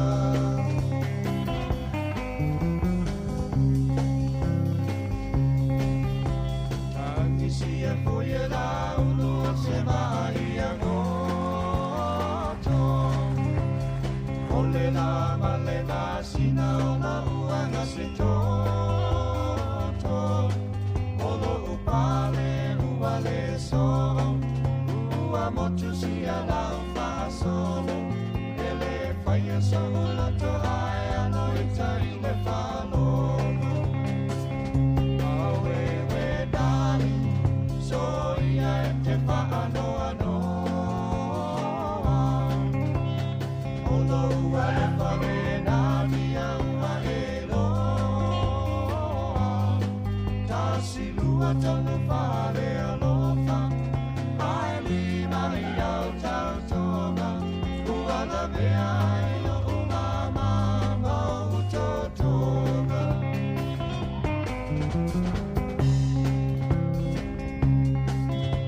Iua motu le mai o le senga Oi kalo fai sa moa O le sa fai ma moa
So if filoi me au fai pese ale kōre na lii, ia pese atua ia au. Fai maliele malu tae au, nei tae au. Ano Savelina. Malo sa o lelei lava. E tā ua ia o vaengo i tano so o le soifo malo noina. E tā ua e meise lava i la tofu e moa le i le maisuka. I o lo o apapa i pele vaengo le soifo. E tā ua le fai o le tau mawhatanga le tae au. Ia inu whala au peo na o mai. Whapena i le au auli. Ma le afiafi. Ia amole muli lava iai. Ia e whaafua loa lava le soifo i le vaenga le lei o le suka. O le tā ua i o le tūlanga le peo na whaapula i le i la tofu i o lo o. Ia i le tō mai i le soifo maloloina. Ia vaenga ia na i mwhaiona tau sile le i o tātou mai ia. Mau tātou, mau tō ngase. Ai ana i le tātou pokalame fo i pēn lava o na whaalau i loa e le li pule ia whaatase fo i ma tātou pokalame wha ngā solo nei vai tauanga i ato le whainga pālota si o tātou atu no i Samoa. Ia. O aso lulu mai le vai aso te ane i tau atu i le vai aso le whainga pālota. O lea i whaatala noanga fo ia tu usao mai Samoa. Ia a le ofisa o whainga pālota. In whai ona no fasila fia i le mamalu o le au whaafonga. Ia mauene i pe e whaaloina le whiau le moli atua, le moli sa o mai la vai lato o lo whaatinoina le vaenga. Ule ala ele wha moe moe o le itu la iwa le tai o nei tai me tātou New Zealand ia au le se fulu i Samoa e fo ile si whaatala noanga le tu sa o mai i le tai mele nā e fo ila le fofuanga o le a tu ula i titi atu i tua tātou le toe tai noa tātou tala fau. Ia. Ai se i tu lewa noa i le whaatala noanga lea e awina sa o mai i Samoa lo ngalua mai ia le sunga ia tā sesa Lam Sam. Ia ona tu o tfo le ilunga mo le tātou whanulongo. Nto fo ia wanoa nei alo o tamu whaila vai whaataitai e le tātou tu sa o tātou whaasalango tu sa o mai Samoa. Ne ia o atu la sol pālota ua le leimea uma ana ia mes fo whaafonga anga le malo le tuno. Mana ia le whamanatu ia ona i misia le tātou ia whaataitai inga ia whai atua o solonga lei o le am whaila maun whaafonga mai ai. Ia ole a ni te iwa fiu ia silo matua posto ina e su ele live on Facebook. Ia ena le tape atua ai nei ia ai toi ola mai ia ta sisa pe lua tolu minute e 5 minute ia toi ola mai leo le live na mai Samoa. Ia wale toi mamau foi le pālota whainga whiriwhiringa si o tātou tunu i Samoa Savelina. Io e sa le lava ia te le lope o masalo e ala mena wa ato le lisina ia ai atono le a monisi fa poponga fo le fo imta o po man so fo tato le e tau te fa te le ave o fa matalanga fo i le o ato toa ia se o tato mo mai lava le ato ngai moni le yo ana o tanga tala vai pa lota ta pena moni ia mo le fainga pa lota le ina tau ia la malanga fa la to e kisiwa umana fa ia la to pepa stala fa ia la to so langa fa pena ole e ina isi tanga tala si mai ele o mawala le taimele mfainto fo isa mono tonga fitinga le taimele o pa lota te le lola i po o le a se fainga fo ile wale anga na o mai ai le i tai le taimele pa lota le palota le ia te le lola i po i se fofuanga fo ile mo nei tangata na o le ia e au maui le na mai fai tong fitinga i ole ele mfainto fo i taimele le fainga palota mai mauna palota yes palo ole se palota winga ese fo ile tala fa sorpito ia Samoa ile tele o pati to tele o sui foi pule ia le tama mo sa olele ave atu tasi sei tu malo e pito o lima to ono tala tama mo e mai mali sibu i mea le tele o sui tu to tasi e tolu se folo mon tupo ia ole sa ole ave atu le tasi le tu malo ave pito o tolu e sui tu to tasi o ia so sa tale ano le palo tai pe wata ano le palo ta ono le totele ia man ia fo ia se suinga fo isi tatu wawa ai le tele o tangata ia e tau wā ma fai fo i whainga whilwhilinga i tō malo taitas io e moni lei ia e mantua le i tō laiva i ona tu atu leo tato whaasalaunga i Samoa se i awina mai lea fo i whaasalaunga tō sa i mwhataita i fo i le vaenga i tō sa o mai o whaasalaunga o wale e whainga pālota lea sol pālota malo whaftai Savelina nei e whanongonongo mai tō tala noanga mau malo le na tala noa tuana na while porkalai me tō malolo ina le sa whaasoa fo i winga i le ADHD wa le sa ta tō whaasoa fo i le si vai taimi ane mali le vai atu nungo le Radio New Zealand na watu umai fo inisio o tala fo sa ole leia ma nei e yol fam talanga le nafi o mai esa o pe fale mele sa etal no im fam tala ana e tato kala me le ne fanga solo na etal no ai multa mai titi ile va ingol tamai va ingo fa now tamai titi pe au la vale ia e le foi la pen tala no ai ia le au nanga le Pacifica Camp sile son nafi o vai ngai te tauna mata i tu e mātua mwhai a onga I winga whaalio le tamaititi lea lela bea i le. Ele mwhaina ta o se mai wai ai be e whailonga tangata ai. Moni. Ina ia fo i tangata ia awhi. Wai le lopeta te awhi e fwoi le ADHD. A le ta te le ilo le diagnosed ta ua. Nā, e se le, e nofo ne mai tau tamaiti ADHD o tamaiti e vaine i le au papalangi tulo. E o, ame tamaiti e leita alonga. Ia. E o fwele ia mato i tau whetuli a e uma lista alonga, ave lista alonga. Wa e le mawhaina nofo lei. Tu sa e le mawhaina nofo wha apea peo.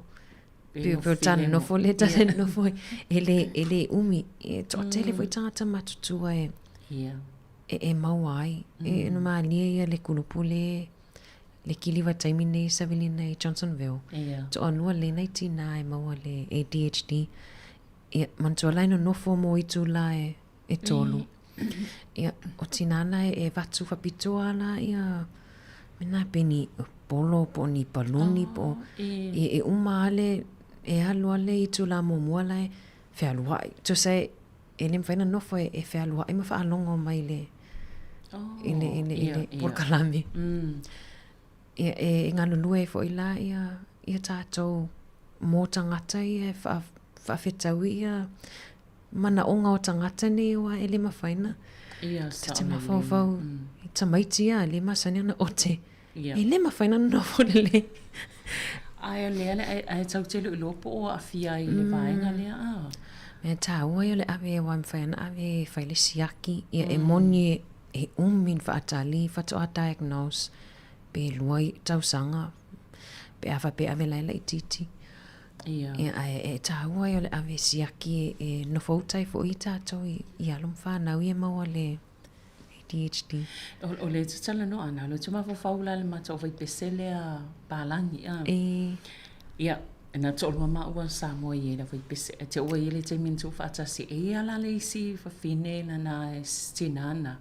E tau le no foi lalo ai e pe foi le pe mangi so pe a tau fai omi e tu e fe alwa e fai tu fai pese okay oi te fa no mele o le te te fa malustino mai oi o le mena te mali e ai man tu pe e fa la lave foi la isi tangata o le a wa tu nei la isi pe e selva a le la wa tala no nei e le lope a fia i foi ai ele o malama isi o mātou tūlanga ia na tūlo fo ele sisa mo fo mai pe mai fielo fielo mal fielo wa i solo la no fo mai lan sangat ia ele o malama i la i tūlanga fa pe pe walan tata no ana o le sa o le sa telefon e ele tinai le kala i stete matua i fa alilo na le fia ona ia lana tamata mai se fulu lima tausanga fa pe ono le leipo tau fia i tono se sela leo tan mel te milena loka i leo i la stofio il vaiaso tal vai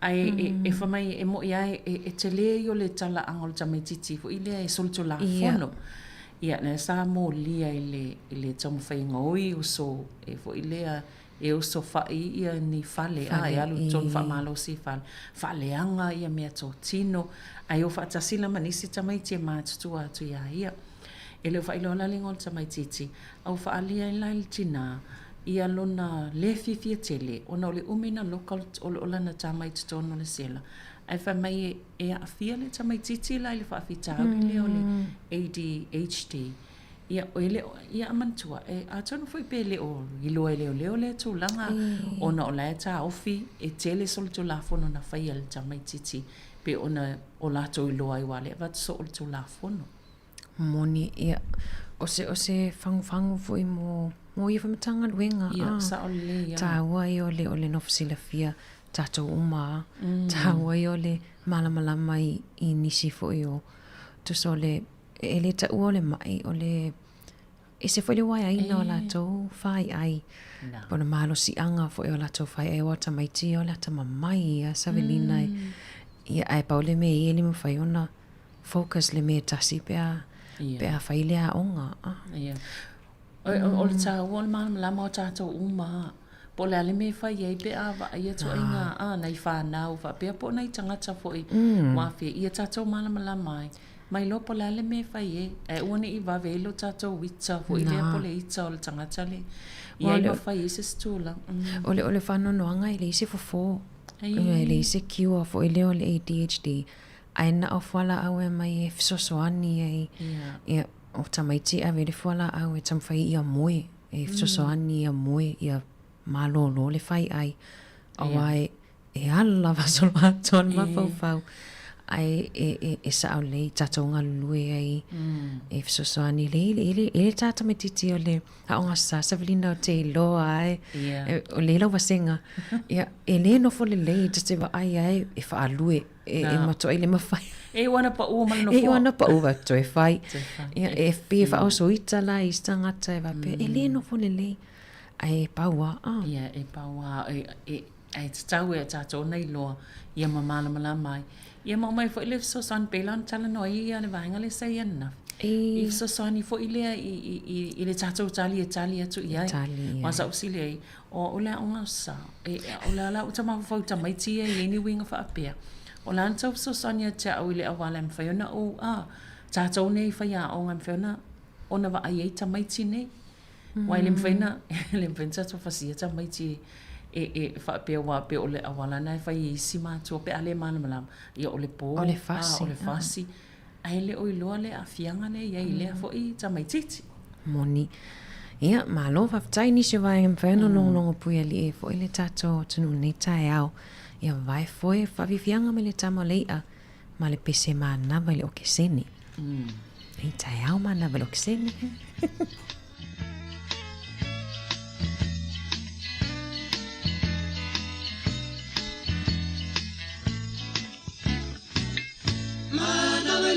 que sere mama fafau ira upele ole amro samoa e tantele ole sorene lea ole setete e ape mafe topeto asili letiana e peso ole ma atiota emo Tasi oe ai ono na selo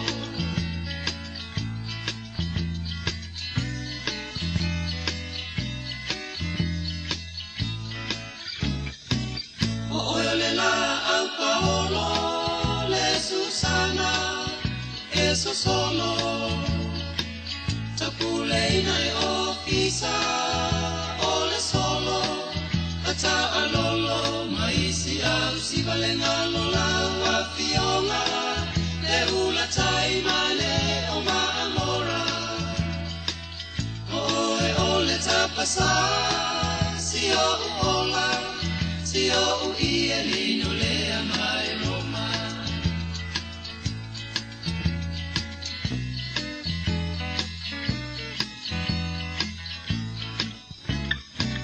le afia moa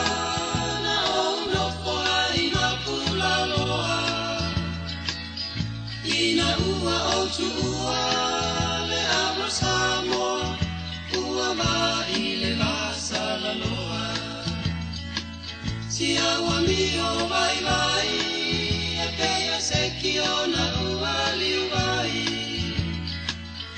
Ua lama fo ilea e kai ma mea ai e ngalo ai la manefia vai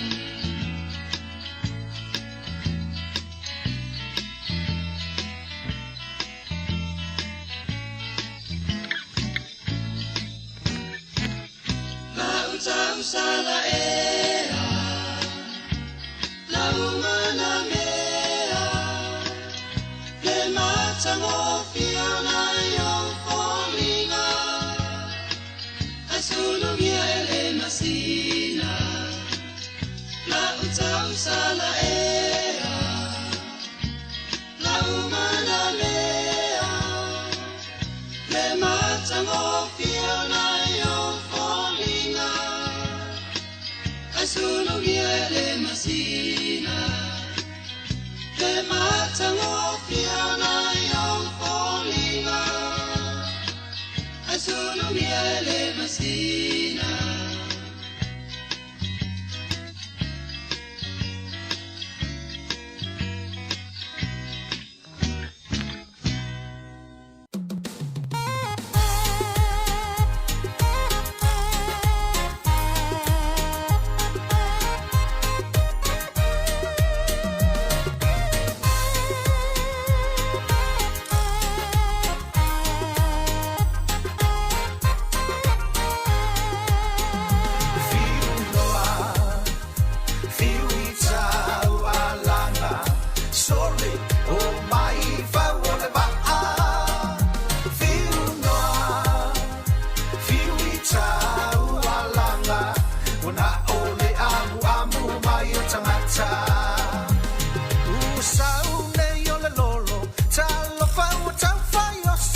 sau nei o le lolo talo fa o tau fai oso a noa ua na o le tau toto ua le ai se mea e mawhai ua lolo to lava o le vai whalongo usita ilo a mawhai fiu noa fiu i tau a langa sole o mai vau o le vai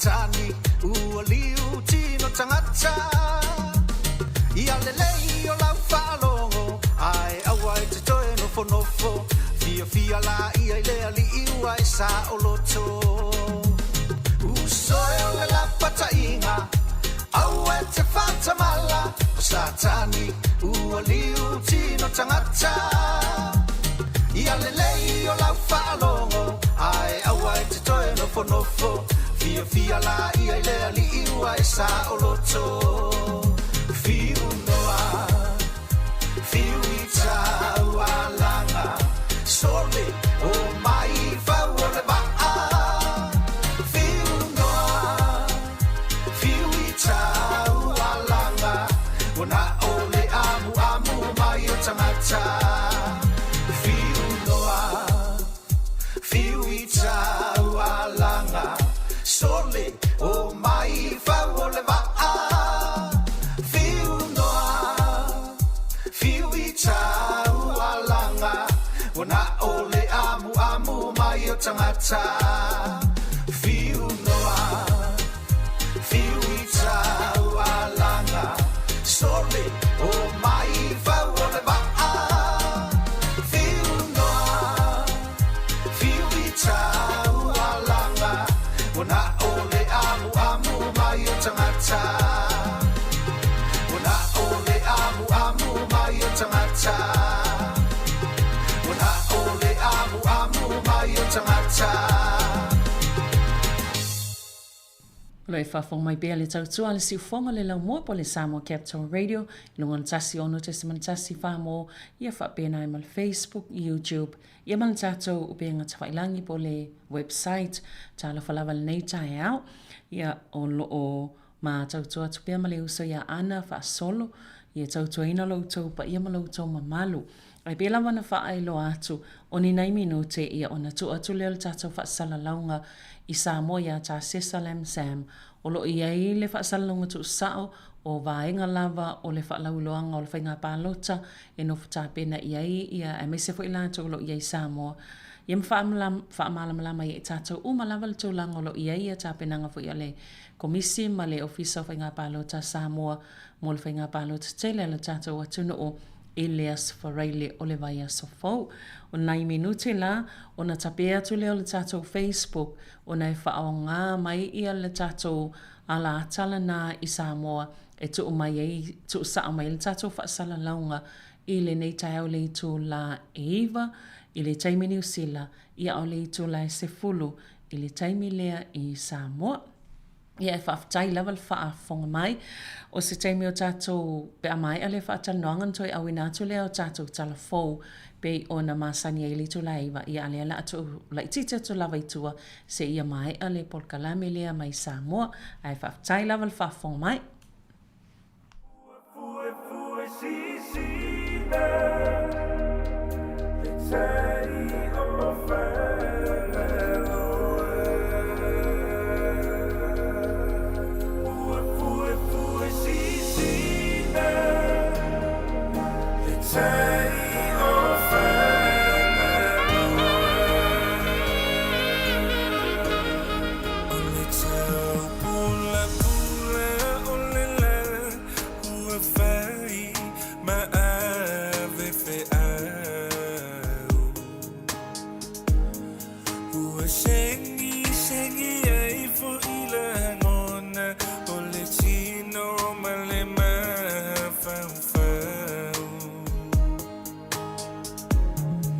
o se fai titi for I o le langi se I fa leo mai sona la mona o se ave o le sami se fuli na mai ti muna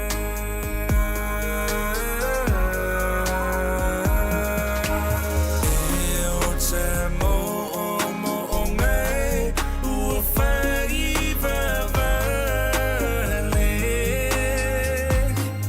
ua fa atu saina I se pepe ua la safale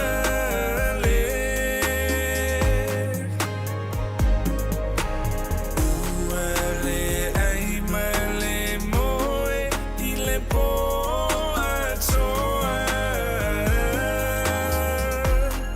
ua fue sisina le tai o whanaloa sa oa sa mo fasa I le olanga ai e mole wila mai loa tu ai o foina ua pati pa anu tu ai nei mana onga o le tu ina nau ua atoali o ole masina I lo mawhawhau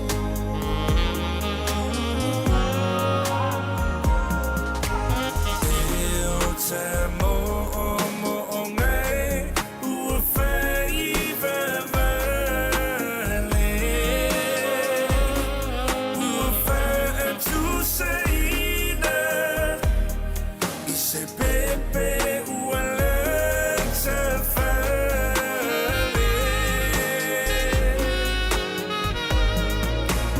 ua le ai male moe I le po atoa ua fue sisina le tai o whanaloa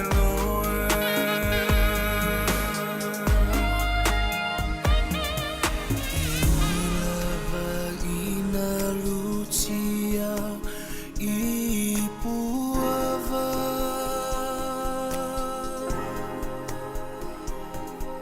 ima faafitauli ole olana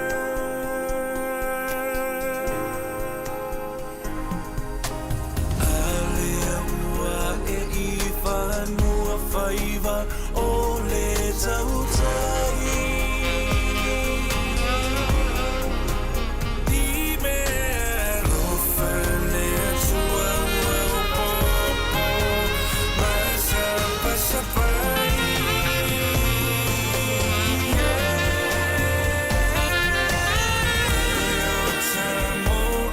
mo ngai ua fai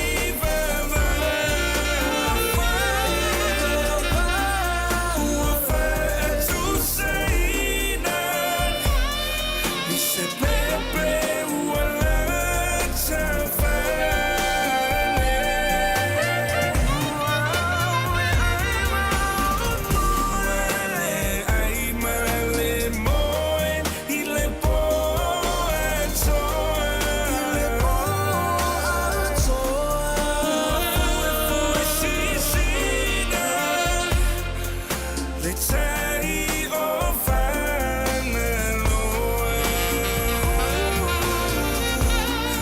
ua fue sisina le tai o whanaloa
telefono malefale mafutanga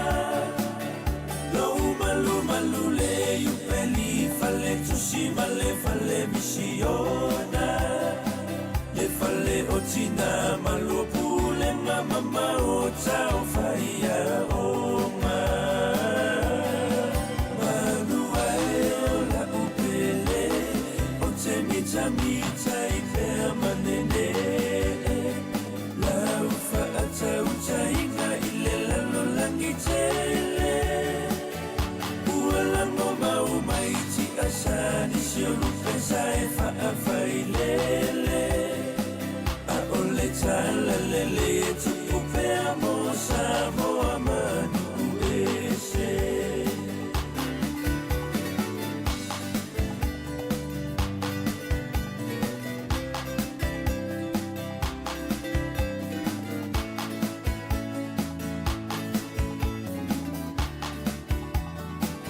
Asomafua ilea sofarilea la usulava imaluema Soso oa imalelo tuta pena ilenu atoa mawasena Polokalame uma otamata ia tau sisi taimi apapalangi Ole fai yang mai mawalo nai datile vasenga faalangi-langi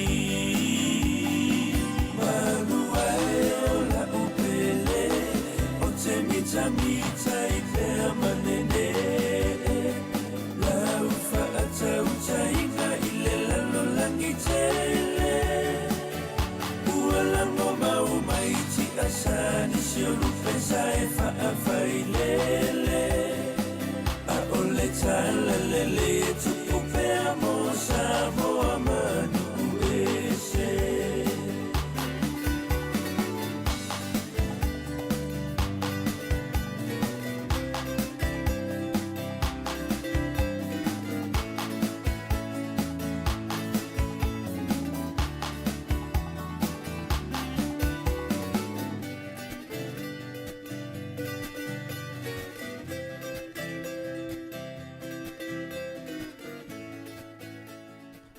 Ia, toi wha mahalo atu le nei vaenga o le tae au.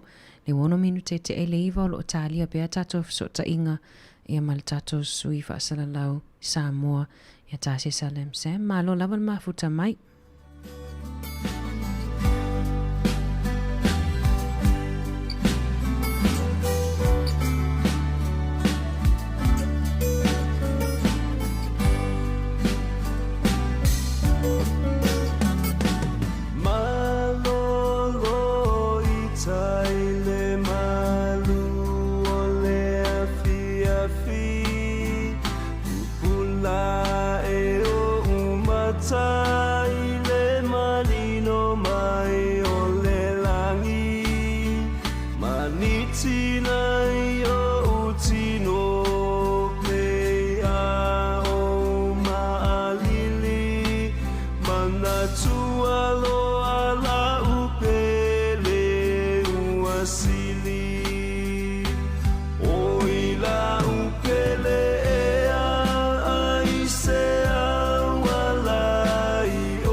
mātou whiro i ai. I ai la ufio, i uma lau e whaia, whaftai le ola, whaftai malosi, whaftai whamarolonga, i o lātou timu, o whai ai o no mātou tui whiro. Ia whaftai o manuia le o lātou ainga, whai ngā wenga o ārurue matau tuai, e pe o nei ai ni o lātou sao, mātou ki tāu kogi o mātou whaftai ta mā, no tolo wino matou para la sisi mo vai pea era que vai o lo pelo isso pa alo matou yo ala fio matou fili mo la fio ai matou te vai te te pa alo matou e dina matou fa singa la vai masa dia ia su te tasi tama e matou te silo lam so mai yo a fu ta ko la fa lo ko singa nei tai au pa na te uma lama para ta penal ia lo fa familiana ia le io la sistema para fa salalau para la wenga lo mal we ai to kuso mato atu ta ma fa fa mai sua is Cristo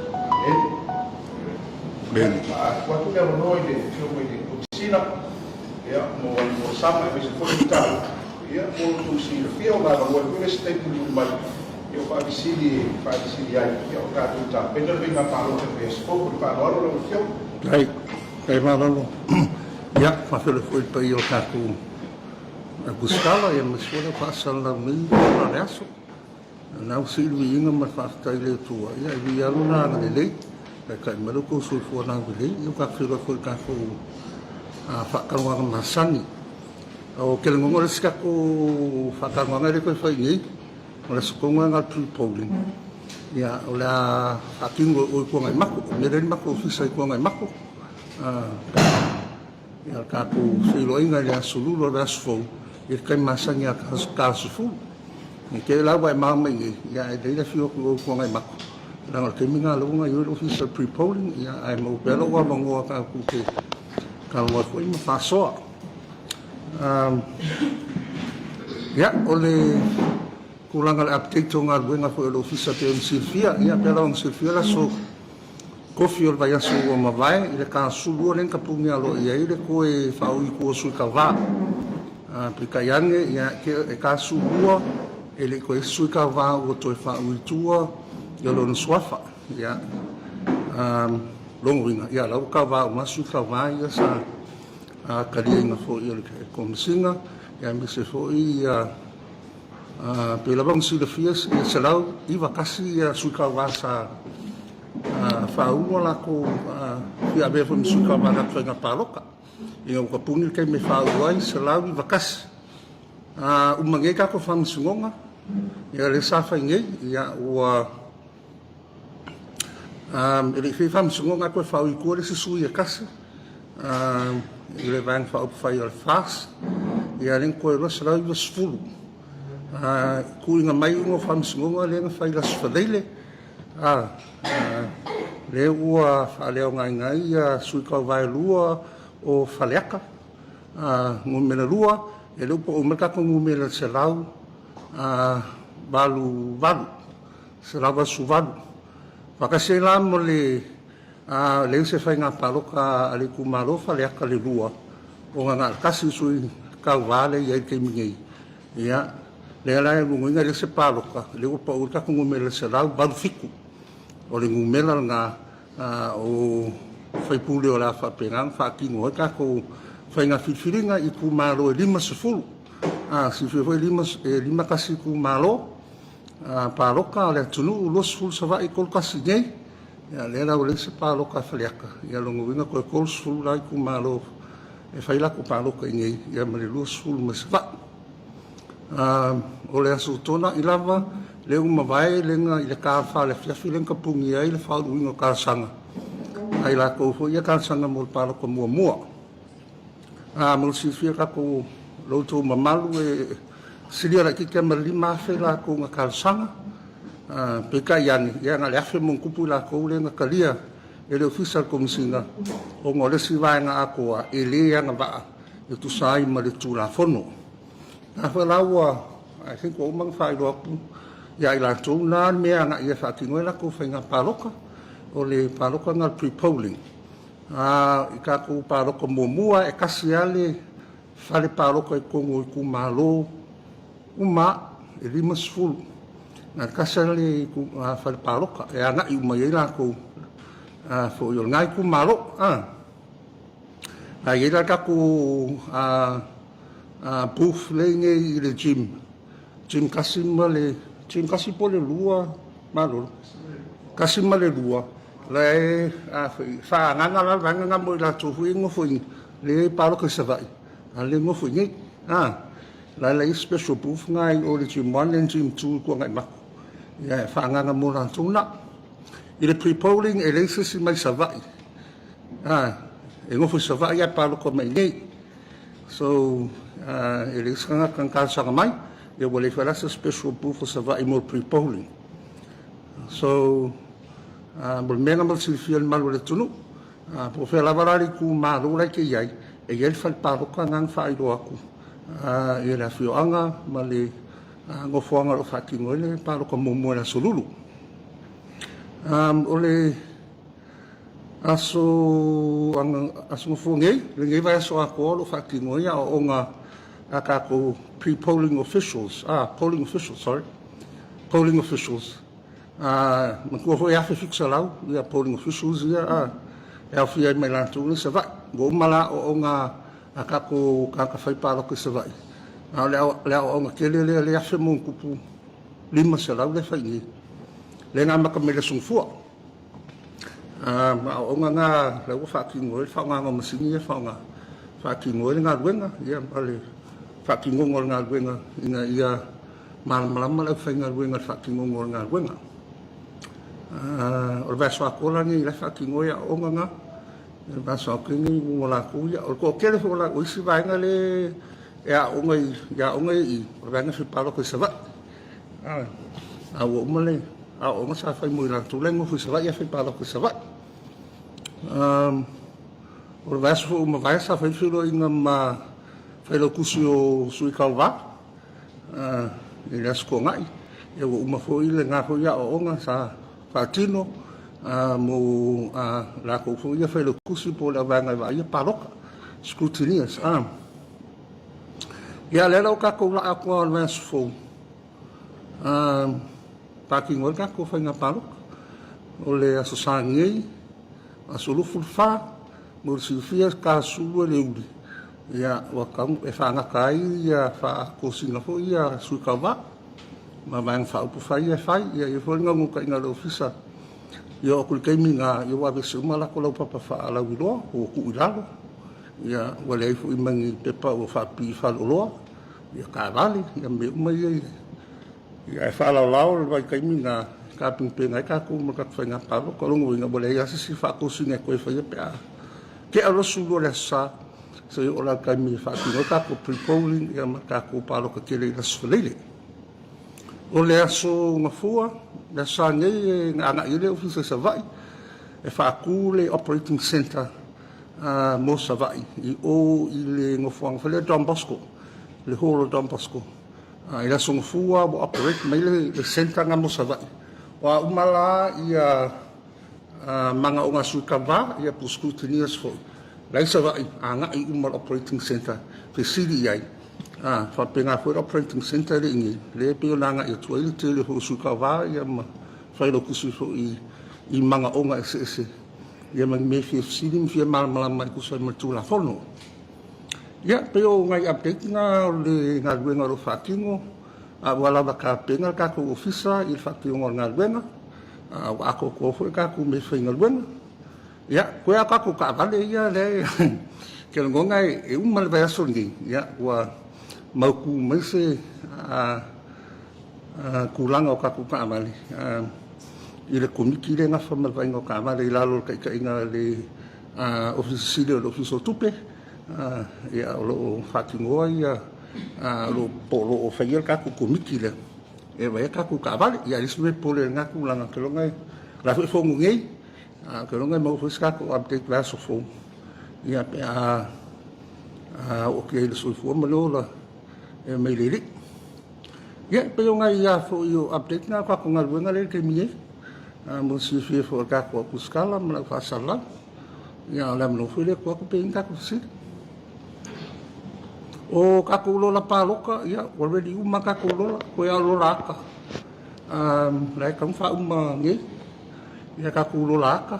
Uma ngā print uma lola hui single space, lola ngā o hingoa. Lola ngai whangai paloka, lola whangai le abel malu le tunu. Lola aka o lola ngai whangai le ofisa. Pēr mo le silfia, e la so whainga paloka, e lua lola le sa whai ma le ofisa. Le lola ingoa, ma le lola le ile ngoa ma le aka. E confirm mai ia tangata ia mai. E le ngaka nga, e mo confirm e ngaka le ngofo ma tab. E mo kawu ku iai. E reconfirm e ngaka le polling Clark le au tafa. E le mawali lo na 5, ia manga iloa ile. E i o, e iso elang pe palo kan wha, kalaku le pe palo kan tulang wha pena, wha kingon pe palo. Ia, pelo o kulanga nga, wake up inga ngaro fisa wale ase mele o a kokoa, ia, koe ako ako kaawali. Ia, ilse me poli o kaawali, ia le kere kaawali ni Samoa. Ia, koe ako lama no, pe me hifsile o toma. Maloha tai o ki mai update o tuina mai. O le sile tuina atu I tātou pre-polling ne whatino I na sulu. E se swing on results. Like, I le whaitaunga le o le pre-polling. Pe whatoa maua o mai le aspirei le palotiti. E le whaikaunga, e le kalainga pusparo, kama whaikaunga so, pre-polling. Whako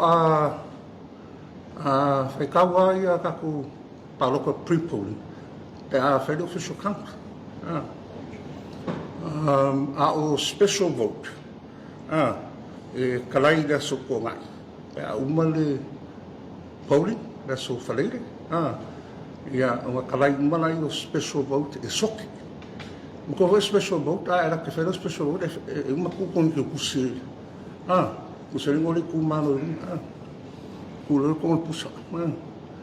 O special vote na kalai uma la ia pusa I le so toda. E foi lá me discutir esse mori mauinho. E na sorte aí I kumalo. E fa kalai uma la que us.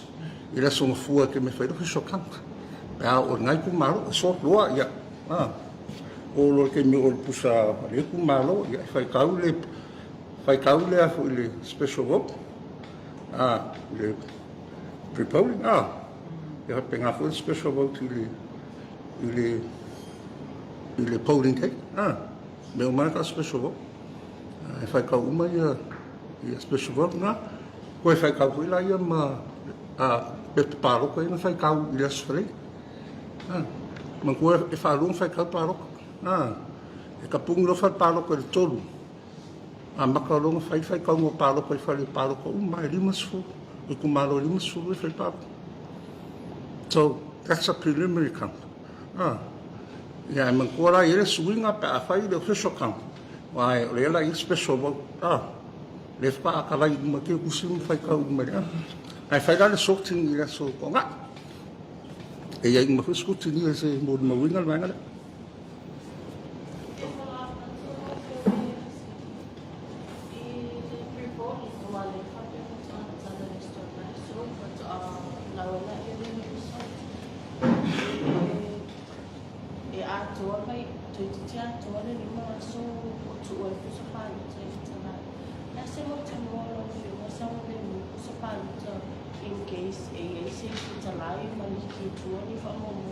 And everything happened me nga because umalo fele kample fai ku ilas fali se eropo sa paro ko ofiso leo ila lo kasto di ofiso leo ora mega fara pu sa paro ko mai o e a mai la mai ofiso leo a mai sa oro no kai mili makora mai umalo fai paro a handle mai leo le sa mo pu paro ko ma venga ka e mo fai ka paro o ko vai pusa I o me mapping straps e mga fa malba na sio la ile sio le ofisa ko sio le ofisa le sio le leo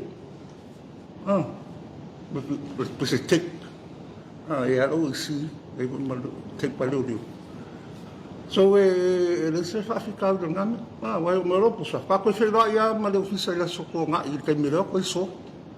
Yang ko ko le ofisa lo pa fe lo ma le ofisa la soko fu ke mi lo ko fa ila. O le tura fono I la lo le va ina ofisa lo pusa pa lo ko pa ma pa lo.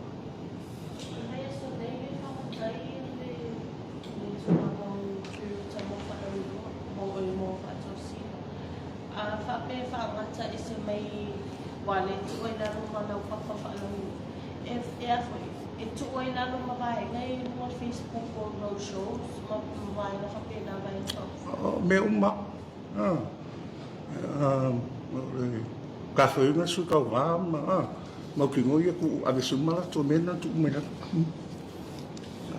Molis. Ia office fa sala. Wale mo fa ngana ba na office fa sala we fa tinoi ia na E foi por causa da office passar lá na Bahia. Oi, ia ver uma. Ia ver uma. Lá nga fa ko singa mame nga. Ia uma foi lá e no newspaper ia sa ai ia fa jalan masuk jauh. Ia ver uma. Ver uma. So se me do da parte mas su ka va. O fa ko singa me nga ka nga le ka nga. Ele com foi foi. Não filme fa na mo na office tu na foi eu su jauh. Oleh efia manino lava eu oleh no filma mas officer dessa está lá e é sujawa e isso sujawa oleh essa samjawino oleh essa dalo ba eu mai ia fala do vai fai oleh no ai fua ma fala do o suile ia e pizza ia saule alo ia isso sujawa eu oleh ta mo e tuto tas por meia ko o mai ko sui ko le o mea len fa ku mai makalia de officer fa nga pa fa ra ngai ela ku mak o le mea ka un fa ko sincere mera ba ko officer fa nga pa o le mea len skala mai o la ya isu la ka ke lo independent ai ya eu feng fa vai ya vai fa fa ele se mea ma ko oleh kurang nga oleh makulisi falanga nga fasal daw oleh sawang lewa ko mele selawar fit baku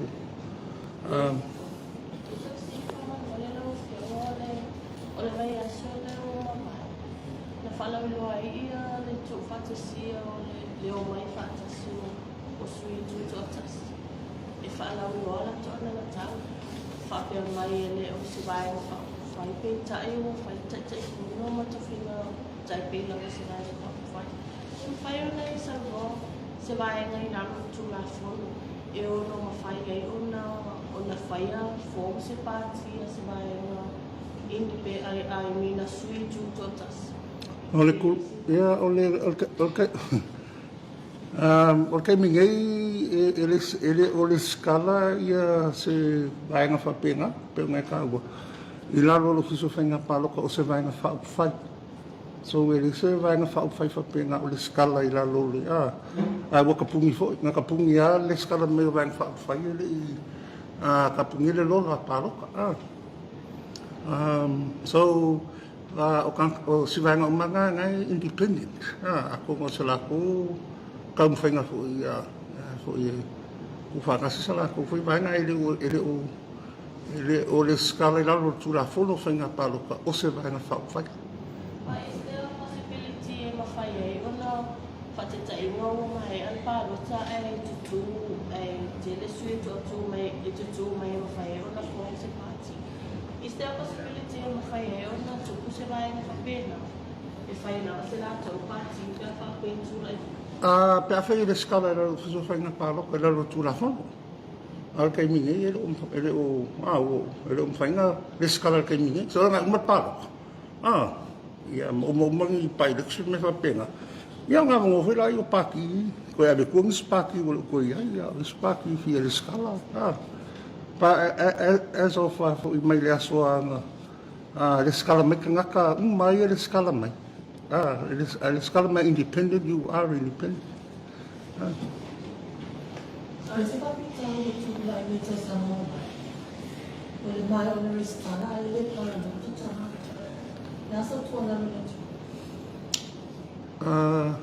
le la ku pa ro ko o ia le o le nganga ia pa wan me o sala o ngol sala sala pa la pe ale pa ro ai fu ia o le ya ta wana tana ia pe ia ai pe ang fa ku o fa sala ngol le pa ro a o le nganga ku a fu le o ngi me ia o o ngale fa ka o no fu lo nga ya ta fa tu la fu no fe lang pa ro ale fa ko inga fu le pa yo ka ko ku me sala pa ro pa nga mo no pa nga o le foi la ko ma ko fa sa lo lo le pa nga ke me fa ki ngoi lo la u ai ta fu le fa tu la fu che figli hai fai la figli nga me fa pena so o fa ko nga le mo no mi se ngai kai mi le ku lai me o ke lo van fa fai wai ma nga ya fili ai po fele o ba no ile am a po mo fo so bo ngo le si ma ka sa ka u le fa nga ba no ku le o lo sa o le nga ile ka mo fa nga fo ka ku pa mene ya ma se fa nga ma lo fo la tu lai ma me fa pena la se te o la te ne sta le fa pa no ta ma ta ku mai o le a po to ta pena ma la stimio no ma wa the artificial results if they were like ole wakapungu ole o pre-polling e ka kala fa pa ro ke riva ta punu le fa le sululu o ka ko pa ro te tili o la lo kura fo ka o pa ro ka wa le sulili e ka lai fa le pa ro ke le vagu e ta punu le to kai me ka pungu le fa le pa ro ka kai mi no nga wa ma kan fa ki no lo ya nga wenga fa ta nga le alo ia fai tonga mo pa o kai mi foi nga o mai fai ka ia o tura fon e fa pi pe pa lo fa le palo ko fa pi ele pe pa fa le palo o lo so le fai ko mo ia kai mi foi nga ia lo sa le information i la ho ko lo fi mo ma Facebook me fa pe but we have to be mindful o meu result mo nga ale sa le official result mo muri e o mo fa poponga because of special votes so no lo que mo la so mo mai o le ni tu tu la ma mo le mina ya le a sa la tai fa tani ma feito la se ma yo ima le office na ia mo ti do e va ve no ma wa le tu la ma feito no tanto feito ma le alo ia le go a fia ku so lulu fel ka fero ai ngai o si si la papa uli ma fa pere ku ma si piko ko ke feo ko ki ki ro la ku si ma ma pu nga ka me fa kenga ele se pa pu o ka ko ya so fa ka ma ro ia o me o fa la ver fa ngol na ben le fa ko pu nga pe papa lo ka me fa pena tu la papa la e so yeah mo le man pui pui foi le masala via le ati no o le leo ino kusa pa lota o la foi toi fai le melio le fa pio me poiata e so swani ya CCTV camera mo le foi e fale le ka ke a fa pela le wo fai le pa lota fai le pa lota o se wo mana o toi sui pe pa lota fai to tau sanga te meses pepa foto fai mo si fai ka sanga le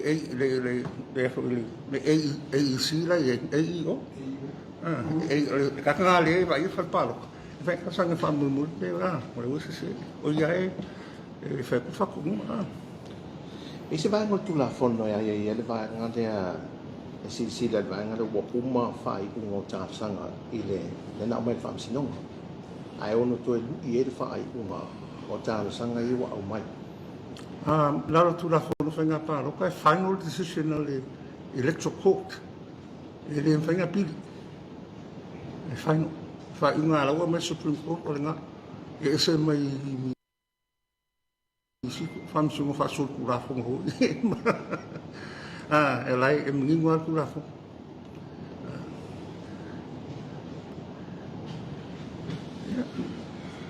Is this with it? Kulang oleh bana le palpalo. Ele tapi mai no palpalo ka. Esse comité vai ia meio palpalo ka. Vai se vai pela comigo ele lo ka pela palpalo. Le le ko kapungia le nga o bosa vai le se puf eu vai wa pe ko pe fami ko com me le ka fera palo. Aí ko pungi ko. E un maro ku e lo ko foi lo. Kai nga ba fa pe ira ba puf faz que faça ngai o le lo vai un melo ku ala ki ki lo ala foi palo kai. E un maro ku e foi ngolo palo kai le. Ele ko fin pum. Me foi ngale fai lo ko sa kel fo. Aí tá ka ku ka pu nga o le ya o e su ka va me fa pe ngai. Oro e fa ko le ole aunga ako le meu palo ka ole e fali lo dilo ele se eu alo fiso fa nga palo ka ele lo ko nga palo ka na o me mai ko ki ko bizot mar kala ingo me pa o me fa nga la ki lo fiso fa nga palo sei va nga ilalo ku na fo nga o le famsingo a o ma ka po ngo ma ka ki le famsingo na lo fiso famsingo nga fa ngo kala ia a be fa lo pe palo ka ta va ai le menga ke vai e nga ngau le kengi nga le o le mumela le lau mai o le mumela nga le lo ngole le lo la pa lo ko mumela fa nga le nga ngau ngol pe pa le ai ke vai le so ngol nga ngo su ka va le ngol pe pa ke pa lo kai o le siku sina le me fa ngol pa lo ka e o le mai foi isso que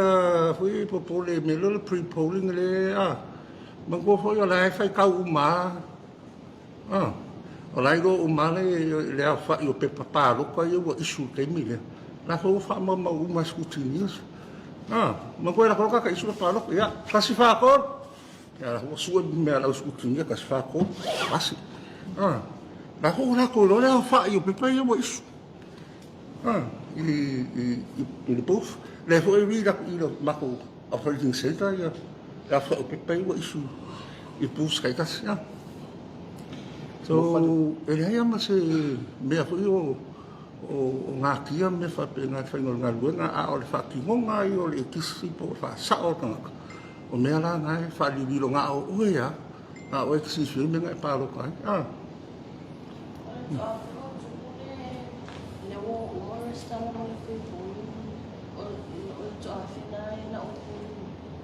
Ça va.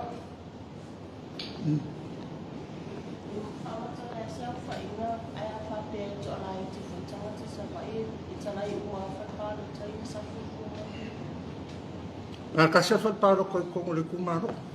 Il kai mo prepare. Kasi Ibe fa pipi whether more results in my post kasi yeah on the fight most have no le office po ele atam tu ngol to page mo le fa mang tino for results le ma tiktok yeah ma nga po e ba la fa pingo lo su ti ska po e mo ku mo ba ala bo lo ko ma ko office ngi e ma fa ka me ana bo lo ko ma ko office ngi ya ya le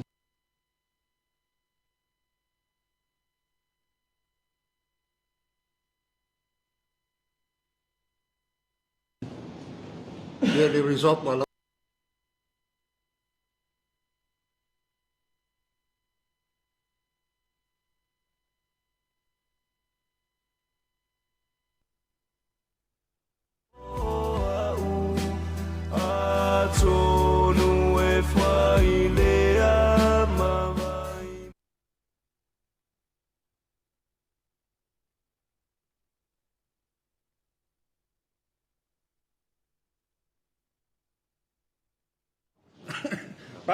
ala bo lo ko ma ko office ngi e ma fa ka me ana bo lo ko ma ko office ngi ya ya le result wala wa la ko sen ma ya ka le mai fal pa ro ka le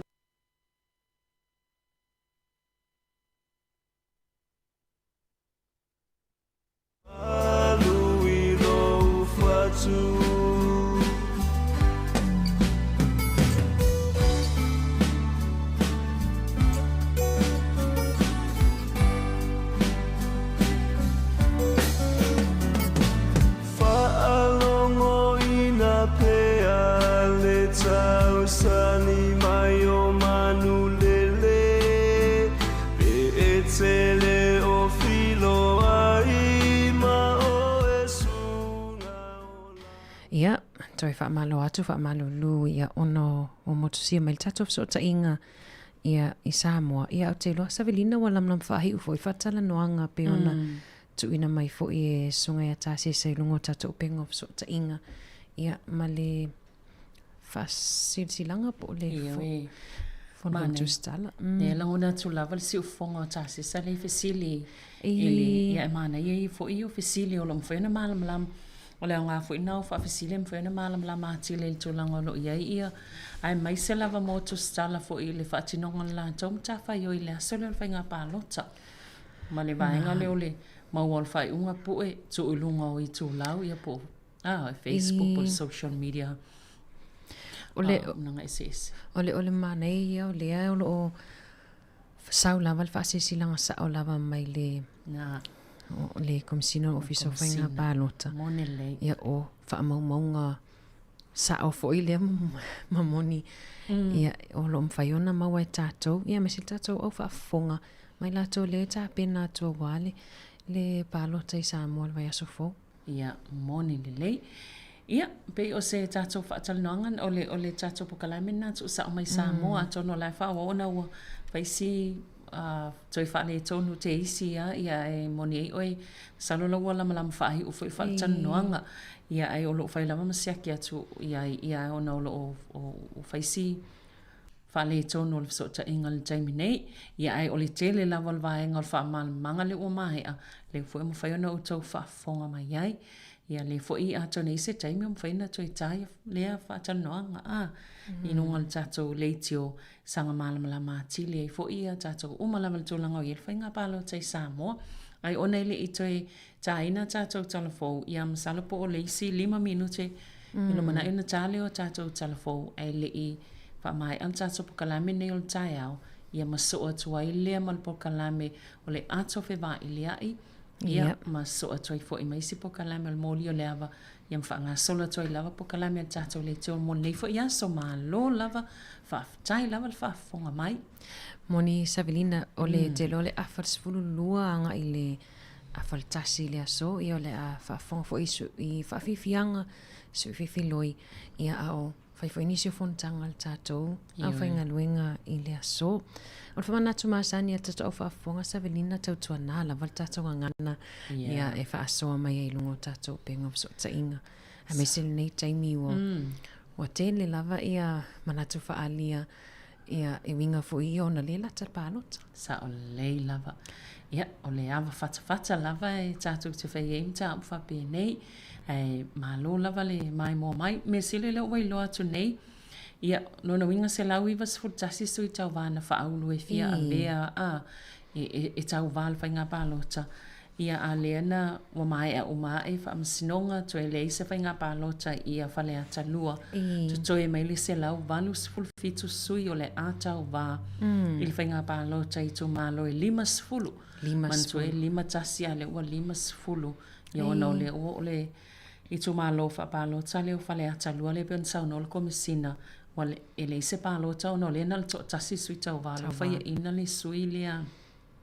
Ale i HRPP ma le sui ale fast i le whaamsinonga lea na ave le sui lea le SUB ia o le ila se lato whainga palota peon sauno ai ia le komisina ia ai tutoi mai ai 2 i tu malo i savai ma le 3 i upolu ia le la whainga palota tele le asfarai le olvas fo Moni lei, vai atu na upolu le ia i le pre-bowling i le isisi o savai o Ristala toa ia le pre-bowling i le aso lulu. Ma nei fo i taimi o whailoa mai e tatala e whale palota mo palota le aso lulu o le iwa le wha ia ma le aso le o palota au por palota tele ia le amata le valuanga i le tolu i le awauli. Ia, na o i lātou mō i lātou nai o whi o tangata e palota i savai a le no nofoi i upolu. E se whi mai le whioa. Moni lei. Ma nei e tele. Ia a o le aso sāle te vai atu e te tau o na tāpunia tāli se fulu lua i le awauli o le aso sā lua se fulu whao au kuso.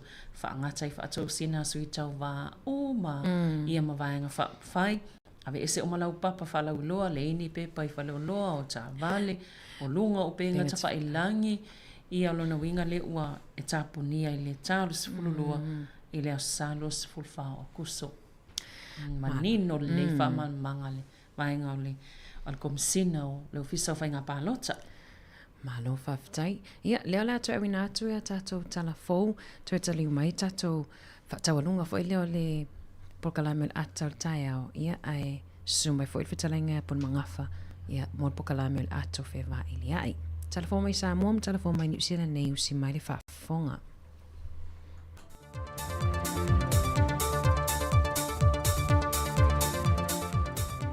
So i fua manuia lo tātou o tino o i leisi fo i wha o poponga le neo telefon mai Samoa o si mai le whaafonga.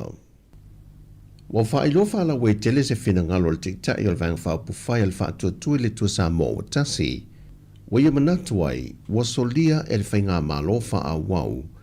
Ta i ala ma whainga wha a vai a se malo tausi mo malo wha demokrasi. E ala ni wha i unga le kāpene te le vai aso wa tua nai. Nau latu to e whaia ini tō whinga wha a wau. E nisi o wha uru lungo mtanga luenga pe o le whionga pestano mea semi, mo le isi tōru tau sanga wha office sili e le mtanga luenga le wha i whafo. Ma leo tāli i lua salani e wha awa waile tō whinga wha office sili e le ofiso numero wha mawina. O ia tō whinga wa fsitting ia le te tai o le wha tua tuile tu sambo o tasi le whionga le bāni mi tausi. E soli tu la fono, le whātau tei e le kāpene tau ia mta whaioi e lalo o le whainga malo tausi. Ua whātau luina matatala aloe na se tasio moe mitinga a le komiti whātonu ma le pūlengo le tinei mū, mo le si itia ma whālau te le ina lena awo nanga mo sa mo atoa. E le vai aso newa sua tia ele mo le fausia ina o se tasio la la fau le tinei mū ia ana. Le olo whātu ina se tasio whanua na lisi mai le pūlenga o malai wā lele.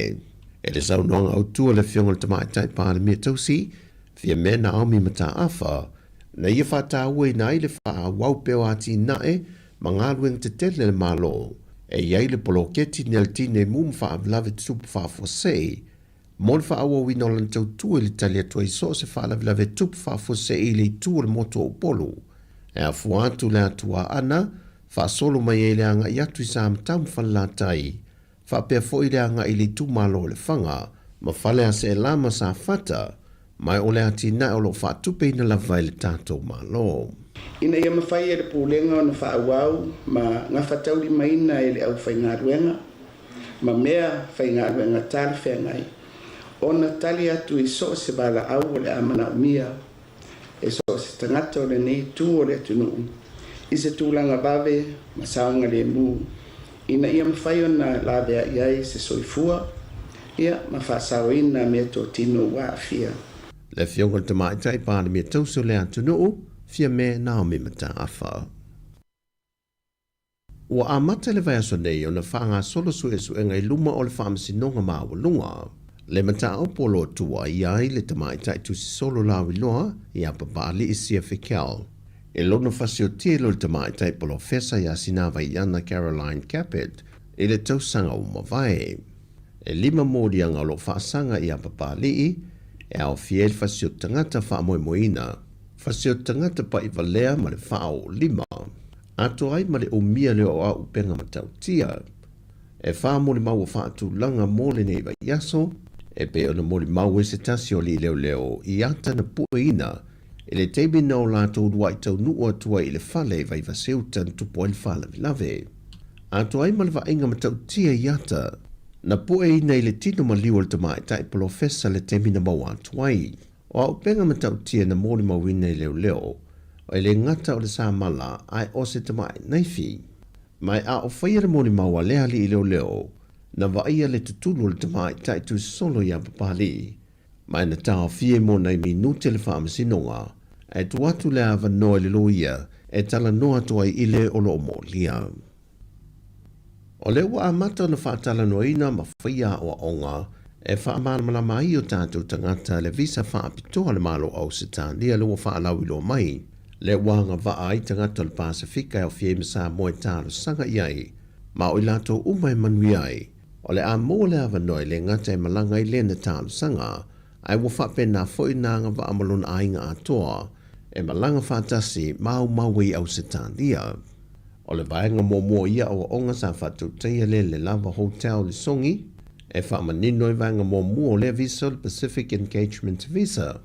Mai pe on si fia o le tausanga mō nei o whatasi i sa moa, e le visa whaapitoa le nei au se tālia tau o le whaalawi lo mai, lea e se lauli ma se fulua hawa no tuina mai molo tātou atu no. Mai o pepa whaatumu na tala mai le aso lua se fulu le masino iulai, ai tāpu nie le aso lua se fulu ma le lima o le masina nei, mai whaatumu foi ilunga openga te whai langi.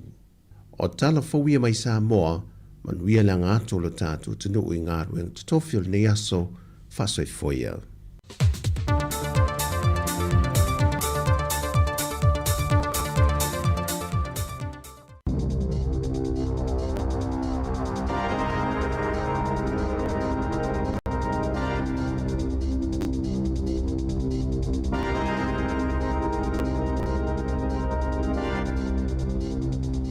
Tala flava o tala fōu mai le si ufonga le lau mua mō le nei tai au lua se fulu au kuso lua fe lua lima.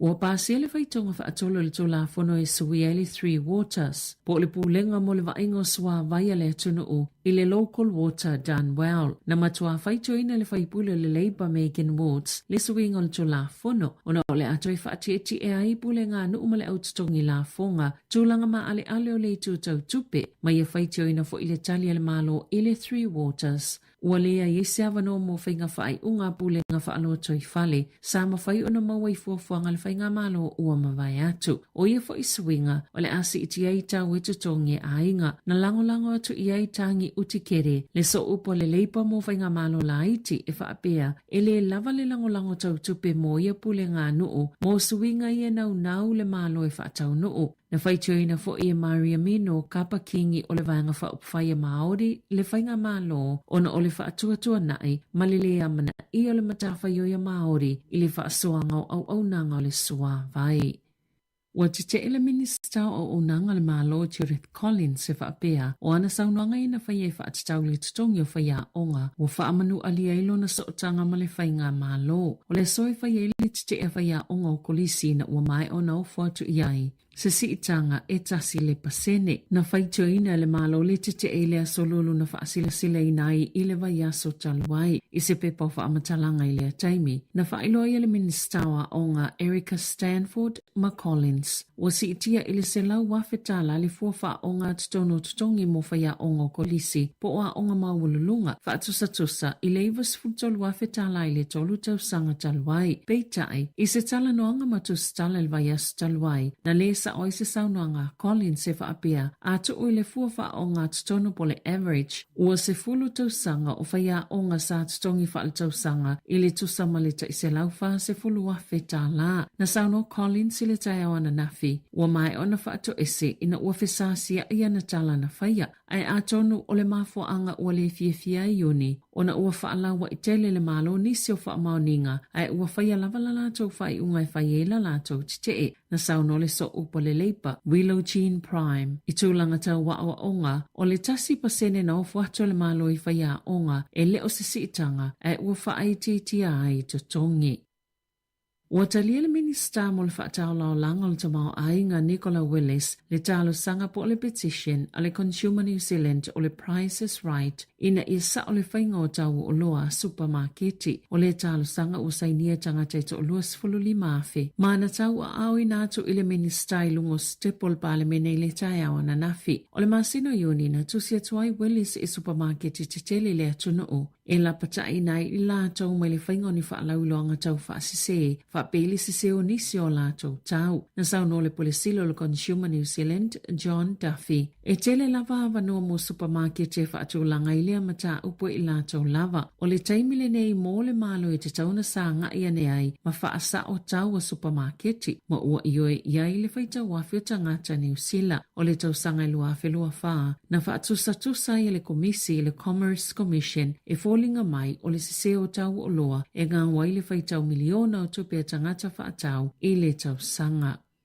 O le asonga fuana whaatau nu uina i le tufanga whailonga moalo ma whanau na whili mai a o ngai silia marisifulu mai Plimerton i Porirua. O le tufanga whailonga mo tamaiti mai a o ngatulanga lua o se polokalame whaanga solo a le Plimerton and Porirua Rotary Clubs ma le pule ngā nu o Porirua. O le tau sangalo na fitu le nei talo na whaanga solo le polokalame e ta ito lua tamaiti na whili mai a o ngatulanga lua i Porirua i Plimerton. O tamaiti wailonga lo lato tula i mai i tofi ta itai i so se polokalame i to tonoa onga na amatalia le sauna ngalpere stene o le Rotary Club so o ai ma le sauna ngalo i alpule nu o Porirua Anita Baker o le suipule nu o Kylie We Happy ma le isi sui fai pule mo se ngalo na fai mafufonga o le aso ma tō lau wina i ngō i la tō na whaamani e nei whailonga e mata ina le to otele o tamaiti Pasifika na whaamani e nei a whailonga na tawalunga le sauna ngale sui a le member of the New Zealand Order of Merit le susunga whaateli o sua e Sarah na ia momoli e le whaamalo ma le whaaftai i mātua ma ainga mo le langolango sua i whanau sa ia whaala i au ma whaamanatu o le ala i le pule o le tautua na ia whaamamafa i le tāu o le tautua ma le whaamaoni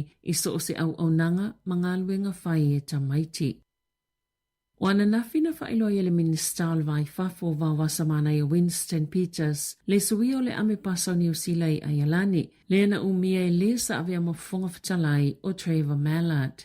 Sa ia whaeloa ai o Angela Hassan Sharp, le o le asuitu langatu i a Mallard. Ina ufsiling ia vawasa mana i winga i a Mallard, peita ina i saunoa o le atoi fo i vave mai i New Zealand. Na ia whaitio i nai Jacinda Ardern i le filifilinga o tangata sai upufai o le malo i ni ngā luenga tāua mai le tatau o na tupu. E le tatau o na tōwhia e sa whaipule i ni ngā luenga whaapea ma sa ia tite e lava i ai i lona soifuanga whaale ngā luenga. Mai le o toi mamao ai po le whaatoloa i lea o na ia whaasa oina. I le taimi au avea mela te mafufonga whatalai o le mota na tu ina atuai i a wawasa mana i le lapata inga o ia soli vale le ele o iele mota le bale mene i le taimi na awai atuai i le solo te elea na apilo mama o tau le palemene na tau sanga Peters i se ilo ilonga le whaamasinonga mana i oe Mallard i le whaamasinonga mawalunga i whaapea o le tu ina ato lea lapta inga ia Peters ua whaisi mātu ia mai le i whaatino ina i Peters se a mionga i ono whaatino ai le tu ina ato ia i o lea lapta inga na whaato ese Adrian Rurahe ia Peters i whaimasui o Mallard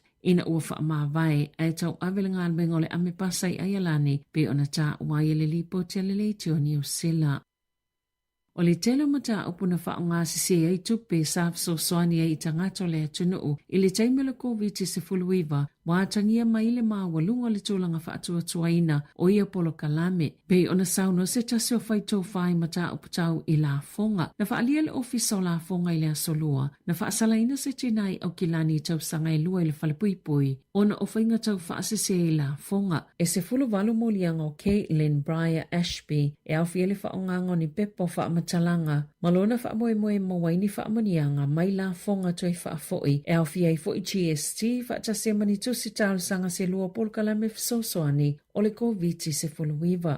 E tolu ni teo ngā tupena amata Ashby wha o ngā ini ngō pepelo mai e whaatumuina pepelo fo ini pepa o la fonga moni tangata ese se to o se fulu ma le wha e lata i le tolu se fulu fitua feta alana tutongi i ana teo ngā tupe mai polo kalame o le COVID o le amatanga le masina nei na whaalia e lo fisa o la fonga e to o se fulu wha tangata no la to moli eina ma whaasalaina na tā ufo i le MSD o lātou su engana mawhaina whaasalaina le to o whaasfulu ono tangata ai to o whaasfulu iwa o lo o whaangasolo pia lātou ma tā upo le whaamasinonga. O le amatanga o le masina nei na whaasalaina ai i le lata i le fitu tau sanga le whale pui. Se tau situsi, ona o se whainga tau whaase tasi te se mo le fitu miliona tā la o tupe fesosoani mo le COVID.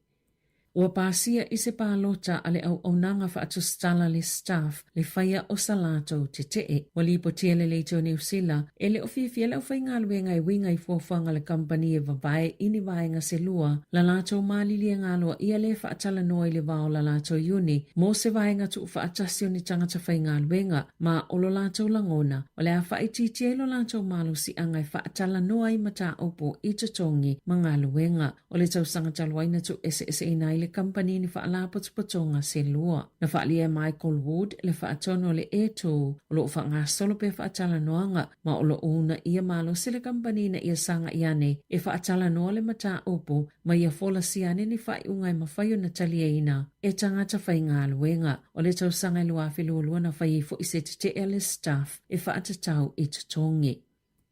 O ana nawhina whaasilsila ai le ministawa o ngā Erica Stanford le fōwhanga fōa le mālo mo le tustusi ina ia mwhaiona au sia tamaiti se tūlanga māwalunga ma sili atu ai fōi ona le lei se tūlanga au sia tamaiti New Zealand po le tūlanga manui o la tōlu manai o ana nawhi fōi le ana whaalaulo i se whaasilsila ngai whaatatau se sa ili ilinga fō na whaailo ai e na o le kuatau tamaiti le whai unga le intermediate school i ana tustusi ma whaatino le mta upo le numero tau sanga talwai sa mawhaiona au sia se māwalunga sa whaatulanga ina ini kuri kalama fou ia na fola sia le tau sanga nei. Sa su ina ia kuri kalama ta maiti iwa senga tolu ono ma le valu le tau sanga talwai ma o le aso lua lea na whaalau ilo ai whaai unga na o le lua pasene o ta maiti le tau sanga tolu 30% o ta maiti le tau sanga ono ma le 30% o ta maiti iwa senga valu.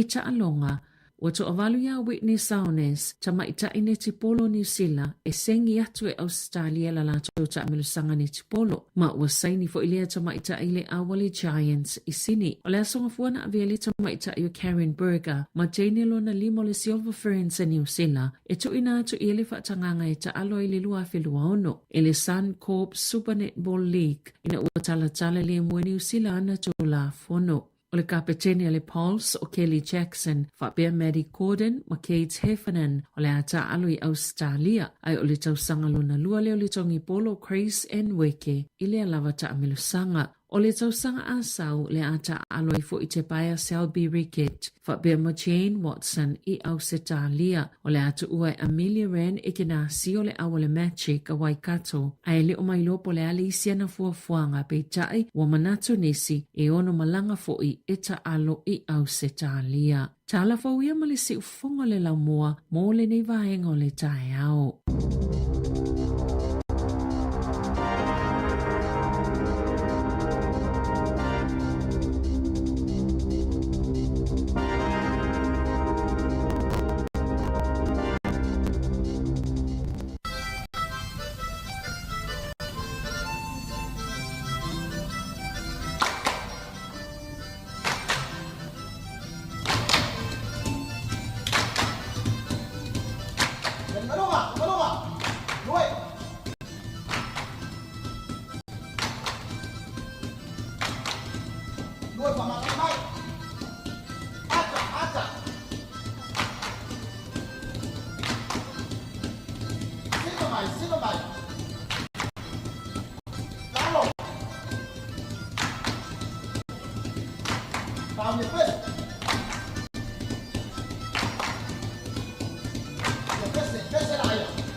Paul Kalame o le ato whewai ai.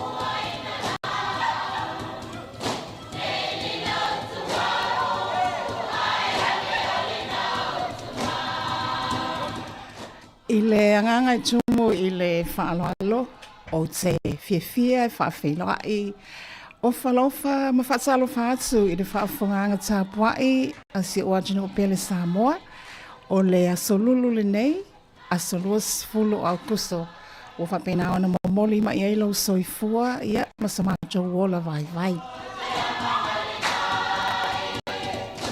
Ai e whaawhiloa I whaatalofa atu ma le whaalo tele.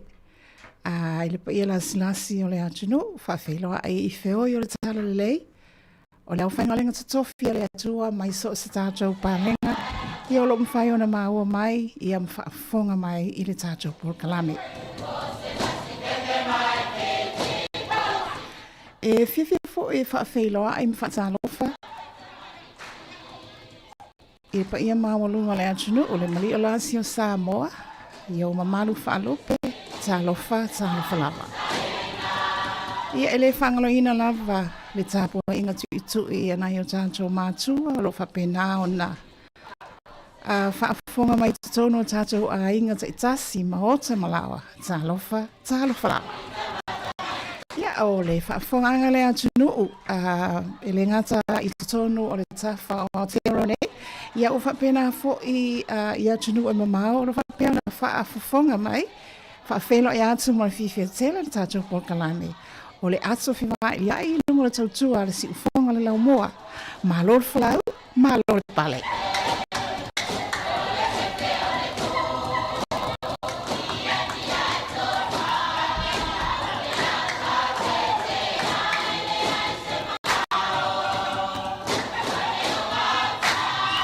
Ia ma o le whaau ina le nei o le tātou Pōkalame māsane ia solulu. O le ato whewailia ia po le tātou talano atu, saunoa mai, nei mta upo fōi o le whapena o na whiwhilia le tātou Pōkalame. Ia o na tala atu fōi le o tātou leina, e te whaasoa mai ai bai whinangalo iai, ia ato fōi ma nisi mta upo. O se mta upo la o whapea o na whiwhilia le tātou Pōkalame I le nei fōi a solulu whapea. O se suenga po se survey sa whapea na whatsautaia e le Auckland University of Technology po le AUT mo New Zealand lava ia I tono New Zealand Aotearoa. Ma ua reportia mai e le tio whaamao malo le Radio New Zealand. O whaapunga. Ua tau le whaatuatua ina talafo o lo whaasalalauina mai mantua o le suenga po se survey I to tonu lava o New Zealand. Le tatalanoa ni to New Zealand po mahaua mai. Whapea. Ua pa u le whaatuatua ina o talafo. Pe o tau le whaatuatua ina talafo I o lo whaasalalauina. Ai se awa pa uai le whatuatua ina o talafo. Trust in the news has fallen. Tu mai lai lo ua fōi sa ulangona vai vai. Pe e lua me ia wa tai wale ali mai I. E lua tūlanga ia wale ali mai moa. O talafo. Po le talafo o lo kiliva mai. The message. Lua o le messenger. O le o lo kiliva ina mai le talafo. Ua manatu le Pōkalame. E mana I fōi le whaafonga iai whaasoa a whaisawhia whaalia so whinangaro whaapopo. Ia e te le havanoa, maua le havanoa fōi lea e te whaasoa mai ai. A le tō te tala noa. I nai suenga ma survey ia atunu fōi peanga. O lo tātou wola ma e soifua. I se vai tau fōi lea e pe ua whaititia le whaatuatua ina. Nisi o whaala potonga le malo, e pe la le whainga malo, ia po le pale mene fōi. O le soifua malo loina. O tau le whaatuatua ina. O le whaatuatua ina fōi matanga luinga wa onga. O whaamasinonga, the justice system. Ia ma leo leo. Whapeso suena. O lea tūlanga wa pa u le whaatuatua ina. Ma le sefulu tausanga o mawai. E le ngata lai New Zealand. Ai whapena fōi ma ma whaavao malo. Ma ua iyo ina e tosai mai ala susuenga lava le tasi ala AUT. E au fia ai ala tu lava, ma au fia ai fo i mahala tu lava susuenga. Ua whaaitia le whaalangolango i talafo. Ringa o tau le fia tanga te whaalangolango i talafo i e kiliva mai. Pela e tulai mai, whai ole le whaatuatua ina, o matanga luenga le mahalo, a toa ma le whainga malo le New Zealand le talanoa toa i le survey lea, ai ole le whaatuatua ina foi, o le kiliva ina mai po le au mainga mai o talafo po le whaasalo ina mai, ele au whai reporti. Ua whaalia le susuenga po le survey, o le vai niu lea, o loo yeile e se senga, ma ua tele ele lave. O reporti o talafo, o le faale, o talafo pe na silfia, o talafo ye pe na reporti ina, o le faalinga faatemo kalasi, o le interest ia po le inkalesi, po mataha upo, o loo fia tangata e fia faafofonga iai, tangata lau tele e mea o tutupu. Ai o anga tau sili la o talafo, po o anga tau sili le whainga le reporti. Ia sa o lele le reporti ina, le aise whaitu au. Le aise tō ese o se iota, ia pe wha popo fo i eini manatu o le whai reporti. Peila wau nao mai ele elea susuenga, you tell us as it is. Ideally, it's a democratic expression of the public interest in these things. Alo whamale susuenga. Wa pa uma wala alo le whaatuatua ina e tangata, whaalongolongo, i le mamoli mainga. Ai mai lea susuenga. O lo whaalia le pa uma le 5% o tangata New Zealand la tau te whaatuatua ina, le tele o talafo, mai le tau sanga lua o. I le na o le tolu sefulu ma le 2%, i le tau sanga nei lua o lima luna wenga, wa tele e lawa le pa u. 5 le lua o, ia o ma le 5% le le whaatuatua ina. Ai ile tali le au su e mai ala tau lava survey. O talafo, o la tau tali le ile pa u, ai sao pa u ai, e whamai e ala e la tau susuenga whamai ala tau. E whaitu au whaaporkiki, left and right.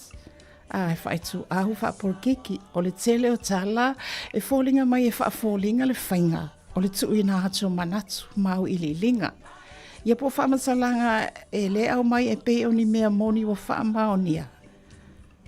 Ai le moni ia ma ua whapena o na whaane nefu ai leina. O le susuenga lava le tatu talanoa iai. O gai e sili o na whaatuatua ina. Le huina au mai e malato results. O hai la e sili o na whaatuatua ina e tusa malato susuenga a le University le o le technology au Kilani. Whamai a lato. O le tio le whaavao malo le Radio New Zealand. Na whaawasenga ina ia ua pito sile o na whaatuatua ina. Ina ua whaile lato susuenga mai le sefulu ma le fitu o National News Outlets. Lunga e sefulu ma le fitu isi a whaalapu songa whai news a whaile lato susuenga ia o le Radio New Zealand leo le whamai e pito i lunga. Lona whaatuatua ina ia malato tu i eni maka e ono vai sefulu. So o atu e ma le Otago Daily Times, so atu e ma le TV tasi a New Zealand, ia ma le National Business Review, i le latou le suenga. Ai, manso foi, a wane ingalo. Le sawa fo i o isi fai news lewa ia i nei. Ai le o ni fai tala fo, po ni fai news walis tala. Telo le mawale simos o i lunga o social media. Ia e mantua. A finangalo lava lea e hoi le faisana live. Ni ana tala fo mai lona fale. Whaongale teknolosi. O lana lava lea ai a tatau. Whaatemo kalasi. O le ia tatau lava lea tangata. O lana ia tatau le na democratic whaatemo kalasi. E alua ia whai mai nana ia a piana silafia. Le he silafia o matatou. Ai, ua whapena la o na lai loa ai le whaafafonga anga a tangata lau tele. Ma tau whaawasenga, po o whea e sao, a o fea wha amatalanga le wha lea solo, tulo. E tulai mai wha masa simanatu. A whai wale wha atua ina the main outlets. Ia latou ia e whai mai a tātou telefo. I tono lava New Zealand. Ona ola teknolosi wa sao le ni vai tau. O whai ngau fia la i le sitangata i lana lava ia ai ata tau.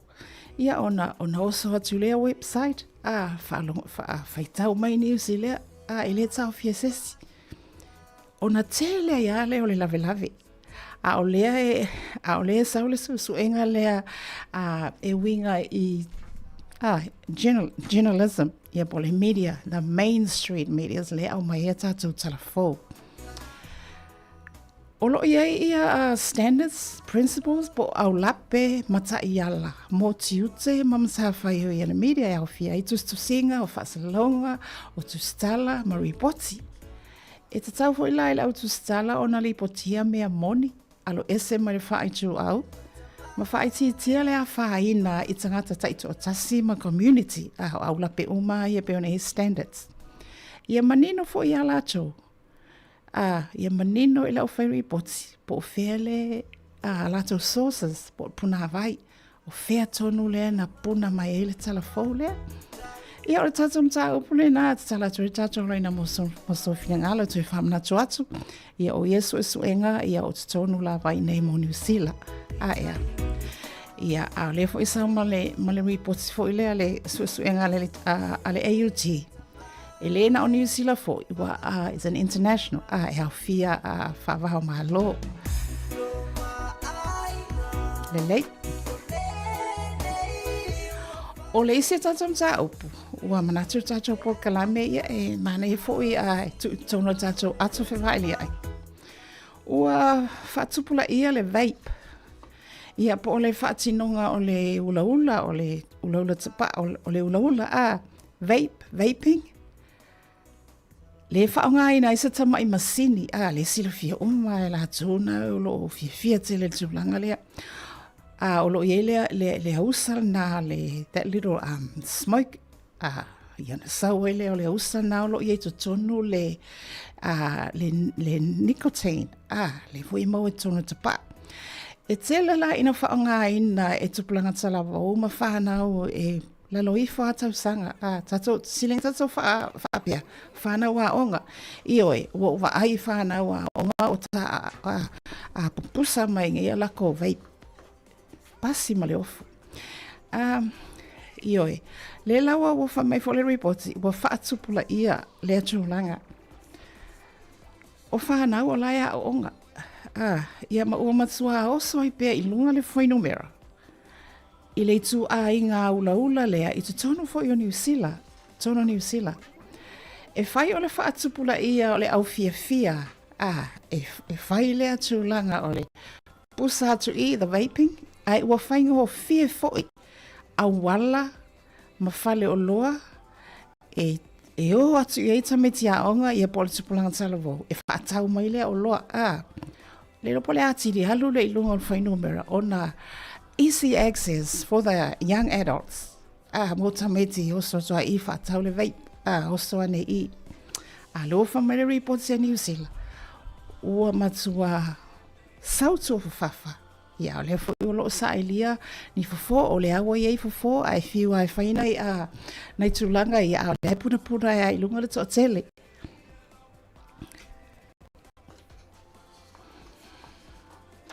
Ma o lo i eile lato hatunga lunga.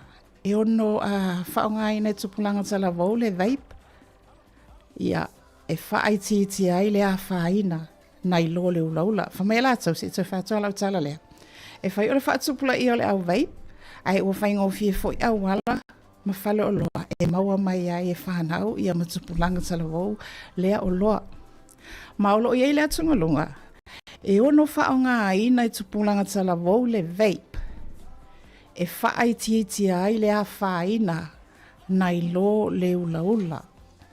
O le vape fia te le tupulanga tala vau ono o manai ai o le tiutiro suona sa mai masini lea i la ko mamano mamo meo designs. Le pe whaatau sina ai le aloa whaatau mai. Toe ese tofo e mawhai ana latu whaatau mai lea flavor ma lea flavor. Tasi lea whaatau sina pe ona tā ua e le se fua maloloina.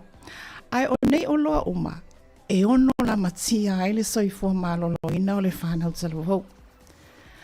Whamai alato, o le vaipolo i ele nicotine e vave lava o na whai mau vai su. E mawhai o na toho sina ai ia tupulanga talavou e le ula tapaa. E sili atu o le ula tapaa la lea, e toho sina ama fia i le vaipe. Ia, o whaingo fia lo ia lato, ma ua sili atu lo ia lato, o na olo e ula si kaleti. O atungalunga la ia, o atungalunga ia le reporti o le la whaina, le soi fua malolo ina o tupulanga talavou, a lai la iti. Ia ma lesi fo itu, e ula ale vape, ia ti awa ula mo ia tua il kapa. O niso tūlanga e mawhai o na tufa, o niso tūlanga e mawhai o na tufa tūla o vape, ia o na vape ai leo le sia wo, ula le sia wo, ma ele tau mazeina, le pipisi atua i o na sia ma whea vea. Ia ma o le ala o matala tori tātou laina o wha tolu vau lima lua o whatasi, o wha tolu vau lima lua o whatasi, ia a whai te fia wha asoa mai tātou mta o puna e lua ua tuina atu. Tātou tātou laina, ai mo la tofo i olo wha afonga mai i whawhato New Zealand, a ia tino i mamao a whai e te fia mafuta mai, ia ma fia wha asoa mai fo i so fina ngalo talia mal wha alo, ai ole no mera, a mo atunu i whawhato New Zealand, o le ono whawha, tolu walu lima, lua o whatasi. A la vai tatou foi. Ta atu statou pese lea, ia ona toi whaawa oile o tatou pokalami. A he whaatalo whātu i tatou paanga, a le tahina pese lea, ia a whaatalo whātu i la tau mafuta mai, a le songa ia tapusoa lilo mai awa. Ole po atoa E maua sa umoe ilo manatu atu ia oe Ua e tu ua Ai ua sili atu te tasilo manatu Apai olea Ua lava lea Apa ua e musu sau se pai mai se upu Ne te wape o le tasi upu Moa mo lulu Niu pulu Asili o na wha pupu Nei e tongi le moa Ai upu lo na apa Ne te o le tasi mua ngana E pasia Ole ngata ae pupula nai o na mata E pasia Ole ngata ae pupula nai o na mata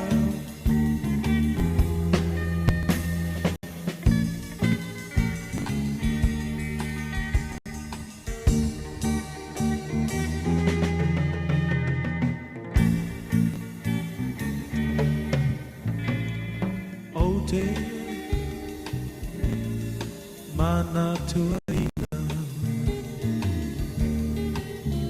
Tau upu ole atai atua e pa misa Ai se ale pongai O amafu ai no fuli tua mai Apai olea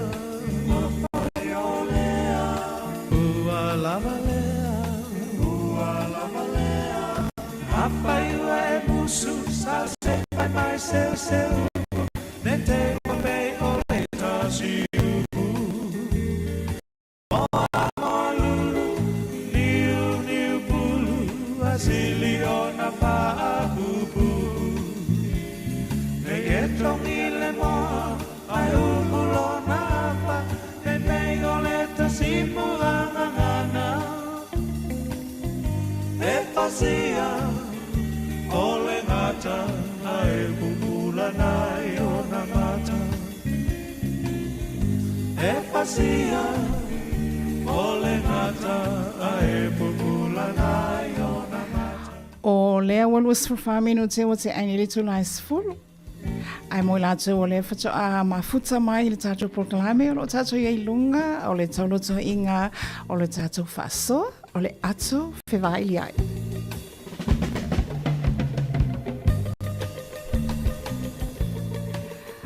Ai o le ua mafuta mai whatala whato le sunga ia whatamano e ne teria lupeo manu a po lupeo manu ia malore mafuta mai lau sunga ia leo whapea mai lana whaasoa. Our body needs a nitrogen to fight against bad cells. Ia e sa ole whaasoa, e sa ole finangalo si tātou paanga lea. A ole na whai atu porkalame, ele ole nitrogen, ole nicotine. Ole nicotine o se vaila au le tono ole soro te paa. Ai mana ia oe nai te tara noa mai isinafo i chemical.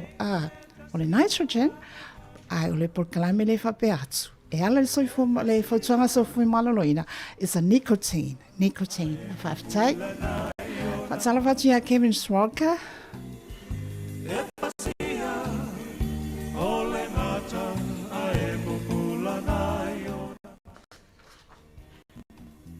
Ole mta upulo na lua le na whaasoa toi le tātou porkalame o le whatu o le vaping. Vape. Le wale wana iai a le wote o mai le reporti. O le azna iai nai fufo tau fo iai. Ai o sawa tele le alu. E fo ina le pe e alu le mawhauwhau o le reporti. Mawhauwhau o le reporti. O le afia tele the young adults.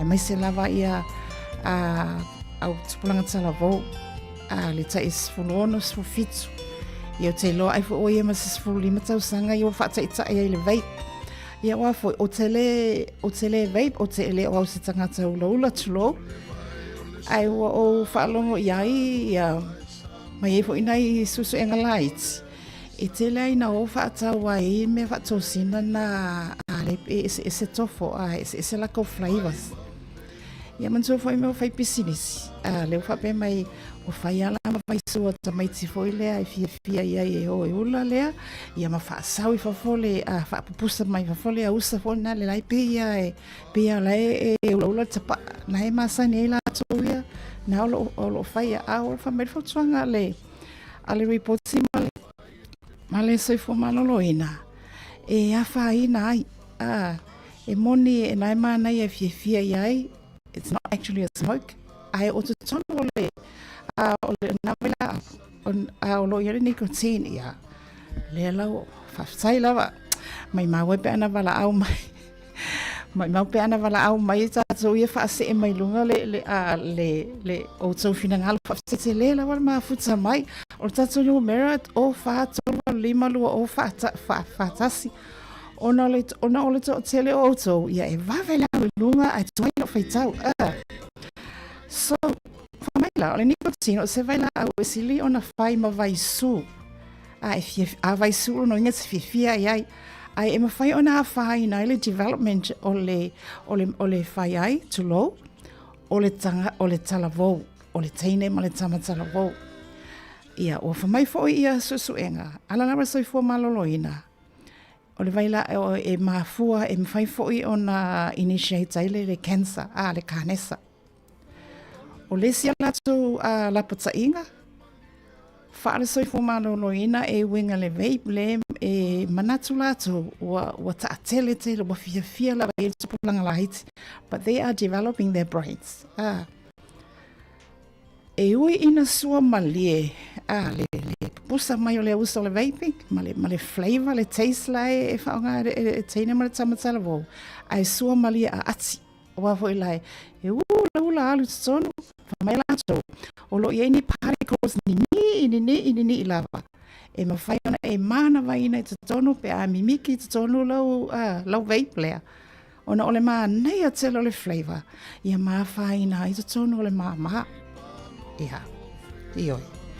o nai la psa inga na le va pe au fo ina tu fatu mai le ofisa la so fu maloloina ale reports ya wa fa te tele ina fa na utala vo o fia i le vape ia e fia ia masono mo ai lo la tom fa solo to ia le ula tapa ia tapa vo le o li potia mai ina ia tau fia awala vale soifua maloloina pela von so fa fonga mai por kala me ia vatso ale tato soifua maloloina ai na tu atu yo tafa pe o tato fa so nei taia ia o le tele yo tato finangalo ia fa sau ilunga o le tato ala ata ma le Facebook le la so tau mo fa ia tu ia e to la atu lo matala pe tato leina o fa to lo le malu o fa tasi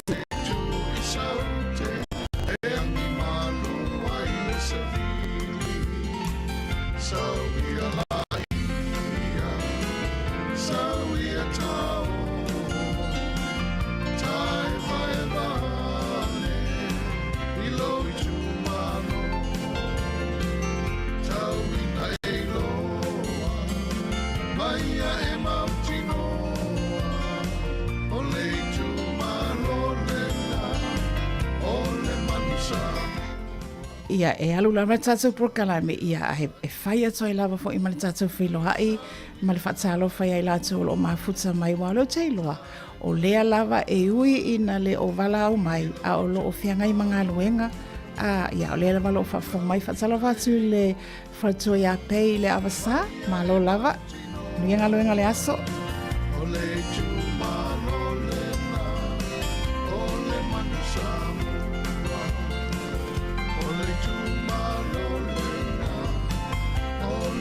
ma o lea ua i tatou valauluga lelaina talofa ia soifua manuia ai lausuga fatua nei vaega taeao ia soifua manuia lausuga a faafetai lava i lou mafuta mai ai ua le vana valaau mai i luga lelaina o le saʻutauma fai e fix atu le spitol tau faamalamalama ia ma mo le soia le fagaitaaga tatou lekio ai le aiga mesili faapei le moa ravanoa ia saunoa ia tamā le o maua le tavanoa o le tulaga le pei ona e talanoa i mele o le vei ia ia teaʻu ia ua makuaʻu i oe ama u faamaogia le pulaga ua makua faakekeleʻiga le faaogā e fagauaoga ma fagaulaiki e faila kai kakala e ye kanyo ke ro ko momoli la fanga pe piki no wa kali ina onga kabai se pa stop poko inga me kisko fa pe ko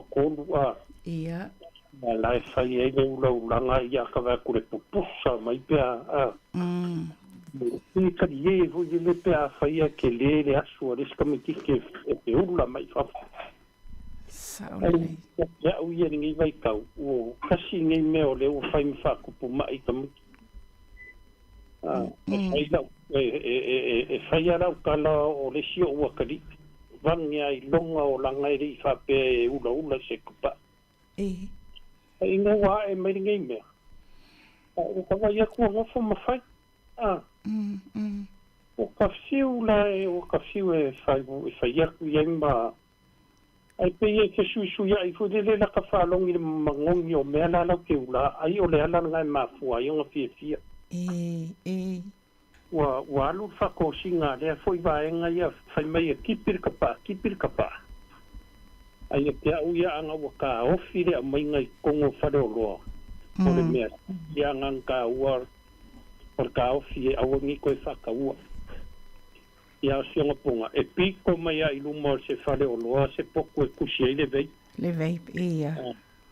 ia o mea nga leka ki feko kai anga waka ofi ia o fefo sa fai mai la fasar ko o maior kapa fasar ka le maior kapa ia o si foi meu que lo longa ai ka ngo fie for fie o kamike faka ai ko anga la fa pe fai se kula fongo si lungar ka fa ka unka ia ko ai ka fie ai de kulang saole ia fa soa ku ka ko para me kulanga le wa ai mare fa ngo wa ai ma le alofa i le kawele o ka miki o isi ka miki ka ke vai ere i au korisi au ka ai ai wa fa poko ai ula wa fain kanka ia e paule mea o pe o kou fau kuarke kai mea nge i orfa ore puki ma wa orfa nga orfa ngaka la kou i mea kau o ngā i eilonga o langa mai maule a onga sa ole lei maule a onga a whai o lai ave i pe se furu ka lai ki ngā marka mai whakau eile lunch ai a wafu le whai ai se mea ai a whakau eile ngai mea le aonga ia ka lo whai lo i loe ka mikiri kau ki ngā o ngai mākua re usu le malulu le kai au ma le ngā rue ia le o i le whao ngā le lei kupe a wako sa i mea ai a whakau eile mea Mana ia le whalonga whamalunga atu ua Wailupe o e sau noa ta mā. Ai mana ia le whalonga atu i lau sau noa mai, na fua mai le fufo. Ai ole pei lena sau noa fia i ta maiti ona ole flavor, ole te, ole tofu. Whamata le wo fia wale mai le a mai suenga whape ole e solo mua le au le ula tapa le wa o whataitai le vape o la tau ia le whaasolo ta le fia o uma le vape alo o tulo o akuloa ula tapa ino sikaleki a whaasolo whapena a ole si fo itu e sa ole leia lau sau noanga le kelo whaputung a tamesi whapokopoko i pa stop pe mua vape na oile le a onga ia le na tulanga whapena pele o I fo I lea wa so ale ula ma le tango fia atu fa o fuala al fasaina o la so fina ngalo e makavia fo e kofo ko e si me wole lei ia a baba ia fa pe la kango kofo re si le o kulanga ngai o ia o kulanga ngai o ia e vangia e umalore vei e ke ia re wa vai se apa foi de fameo apa la o manga sui foi de miki e sumarie ai uma le o ngai des komiki ki wa ngi pa ma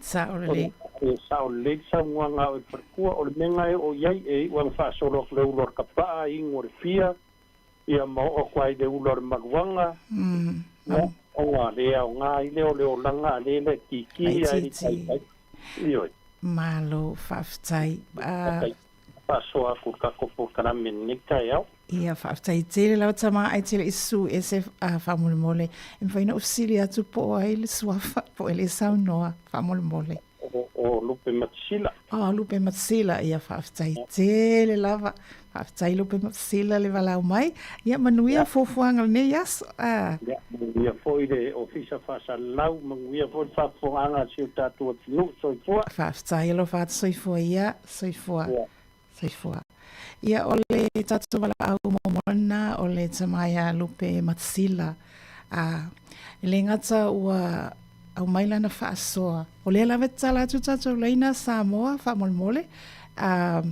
tolu valulima o fa tolu valulima lua o fa tasi ua le ngata ina sau noa le tama ia lupe matsila ile mafuanga ole o whanau whainei me o alesi o lesi kai mi le samai te e halu i taha i ngā lesi ia o lesi fo i teimi pe o tulo le upu ia ngangana tu sao pe mi mita fo ngā le fi show off le whape ui le pasi atu ta vale a le pupusa langa veip le fo o sao noa ia le tamamtu e alupe matasila i le fofo le fofo ai le fuena saunoa ia tu mai lave tu tono loto I fale a mātua mawhanau I le a pele ina o si o walo tu tonu lava le hainga e a matatu ai o lana ia le fautuanga ma le whamana tu pifo iau na whatatara no ina I tae o uma tu tonu lava le hainga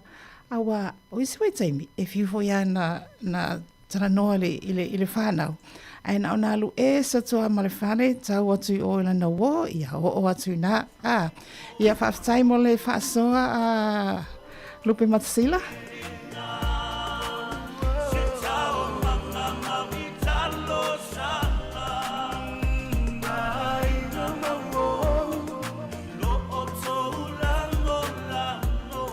se si fo eu fo I le lava atu langa pe ona le na tau mwhai ele malo New Zealand o lea lava e tupu pia. O le whaatau mamao o whale o loa. Whaatau mamao ia whale o loa ia whaatau ai ia vapes. Mai no whanga wa onga. Ia ua fiu fo. E fiu fo i whale nā tūlanga. E mwhai e tamatiti po o whena e mamao i ele whale o loa e laa iai. Ia a tuuhui wape e si i lunga le tau. Ia sa o e lole upu wa lei loa po le lei po le leanga. Ai pe au tu tonu au a hinga. Tonu a hinga pe on sauno le tama matua. O le swai tu whaatapulaa ia tau sanga e mawhai eona latu le kamikiki le whaatau mai le vape whaatapulaa. Whaatapulaa tau sanga. Ia pifo ia o le pea ia le whaatau sau whangu waina. E tingana vai mai lewa matua, lewa over 21. Ia e sauara kakafuringa le ID oi. Ia tasina fafona o mai whaatapulaa ia tau sanga. O le tangata le la alua tui whaatau. Ina ita mawhai ona whaititi ai ia whanawa onga. A maolo tātou tātou laina. O lesi le lava o lo o saua tātou lapta inga mawhautuhanga i le vape. Whaitaitele lau le mamalo o le atunu. Se i tātou peselea.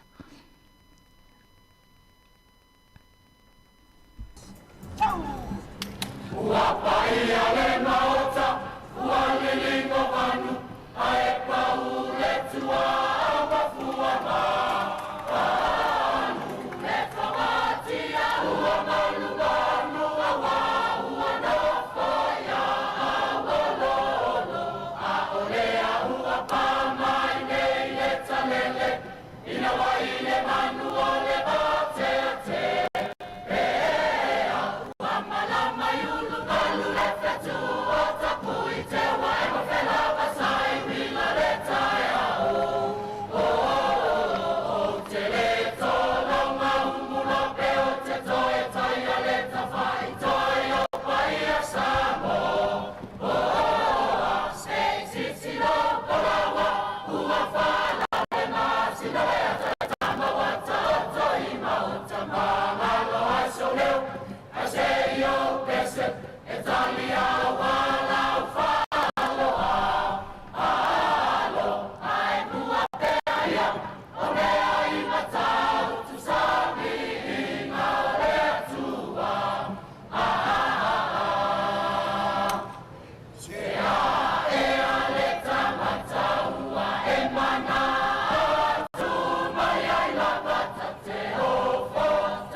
Samoa, não se leva a fogo.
sa inu stato kaya mata mo fio te wila ya usi whaafonga.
Ia o lo taso e pere taso por kalame o le ato fiva iliai o le oto sfuma 5 minuti ona talo sfuma tasi ia o na uma e atu nisi o lapta inga i o saunoanga i mfinangalo fo i le ato finangalo tu sia mai lunga o le tato apio fo linga ma le tato ala ata ia e mas fo isia tato tamale na vala o mai i le ta upale o le vei fatele ina ia na fu o ye mal fo yo tonu la ona yo tato ainga pele ina wala mfanau alum fanau ia wala lo lato so fo malo lo ina le wa ya faina ina ma na yo lato ma fo fo let's develop ia le fo mai mal fo ma na ia tele ia fa sai fo mai lato le lo au mai lunga le le ro mai lato fe autos to see fatalo fatu fatu ya pele avasa e sa o le fa so atama o matu o tonu lava o le ainga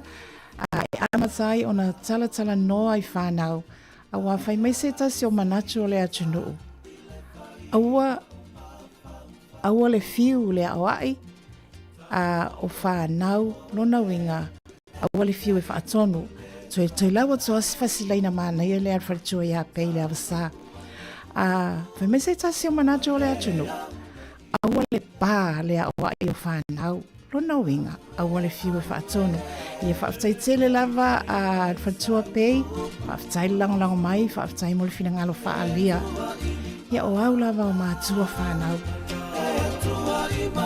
ai awa ia o lai ai e mua na yolato mawhawhau o leo tamu whai develop ia whahina loa mawhia ula le veiplea pupusa atu pupusa nei o le mānei o le taste ia leo whamai susu e ngā fo mai ia whahina i le māma ia wai mimiki tonu le nice pisi lole ma whaasau i whafole a usa ma whapena ona mimita atu ele ta metiti isi fo ia na wo la e poto e whiula ma i whafole Nicole Team ia ngalo ia whaina ai manaia whaftai whasoa o le isi tatu mta upu lena tomua tuai e tu saima le suenga po se survey ale AUT po le Auckland University of Technology i New Zealand lava mo tonu lava e fatau suenga la ya New Zealand papea wa i o ina ele survey lea o faititia le faalangolango po faititia le faatuatuaina o talafo o tala ia au mai le media peila e tula e mai o le faatuatuaina o matanga luenga le malo toma le parliament le faatuatuaina fo le kiliva ina mai o talafo le au fai report o le sifuanga le tatu te ai wa tele ina le faatuatuaina nisi o matanga luenga le malo ia po le fainga malo o tono New Zealand le eva tō mta upu whamolmole o le soifua maloloina o aonga o le justice whamasinonga ma leo ia a whaila e aluatu le media whai mele reports o i ia ma o mai whalongolongo iai tatou Ia leo whamai ia whamai susuenga e ala i susuenga ala toi ina whai ua tau le whaatuatoina. Ia ana olo iai ia principles ma au lape ia o lea fo'i a ngā luenga. Atau le tai au. Laugh of the morning. Ai, o lea lava.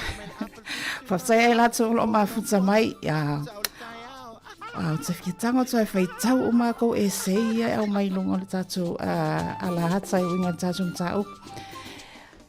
Ai, o tātou hei fo'i ni fo'i vai tau, i whaonga ina o teknolosi ia wei fo'i lea ia ta tau o tangata lava ia. Lana ia te tau as a democracy, lana ia te tau e alua ia siona whale, ia nofo ina ki lunga langa telefoni, whaonga o ma teknolosi ese, ia una whai e lava leo ana tara fau, ma whai ena lana live. O lefo ina whape mai susuenga, a whape wa le fia a whafonga a whai ele fia mana o le wale fia whaafonga ia ma fia whaalongolongo i lea news, mai lea outlet, ia ma whai ana alulunga le website, e tele ano ia outlets na iai, aule mafua angala, pau tasilona, wale i lo whaawasenga, wale mwhaini whaawasenga po where tala e sao, a where tala e, aule Ora tūlanga tā ua ia, o le fia ia o tangata lau tele, a me sale au matutua. E fo ilea e whaalongolongo, ma whaalongolongo i tala o le tutup. Fia e whaalongolongo ia a lepo saule, a le saule tātou, le survey lea, ia, ole e ia tatou telefoni le tau whai mai ana le saua matoi alo atu. O lo matala pere tatou laina alo ienai tatou minute ia e 5. Ia ole fo ia ua sila fia. E iai ia, o lo iai standards, o lo iai principles, o au lape, mata iala. Ia motiute ma mata whai oi a le media. Lau whasalalau, ia i tustusinga, i tustala ma ripoti. Peila o le poti o le tala moni, o le mea moni na tupu, you tell it as it is, alo ese mai le whaai tū au, ia whaai titia le a whaina, wa e avea lava le tala fou le au mai e a whaina ai le tangata, ia ma le community, o lo iei uma ia principles iei tutono o taiala ia, ma ia manino fo i, lau sos, le puna vaile, le puna vaile a mai e tatou tala o whaupunga ia uma ia lelo au mai tatou susuenga le ai pei foi ona tau vai atu le sipito ole koien, ole tupe. E fone nale. Le teknolosi i le taimine nei ia wa e sila fia le i le telo le lave pena fai atu. E mwhai lawana e alu le situli manu ia kilo telefoni saua inala oi whaasala launga. Mata i loa lesi mwhai tau iai. Me lau ina e sina lave. Ia nora tu o tio hau tafa. O lea o toi 5, toi 7 mal afa minute. Ia ona talo lea o le itu la sfumatasi, 5 sfumatasi. Ia ona wha uma fo lea o tatou wha mai lea o le tatou por kalame o le atu whiwai liai. Ia onolo ia inisi o por kalame muni mai. Ai langona lava lea nganga fia ni tae au. Ai tatou telefoni lea na walau mai. Le whaasoa na walau mai. Ia ai mai se fo i o tatou message finangalo tususia. Ia be on a wina mai lunga o le tatou ala hata.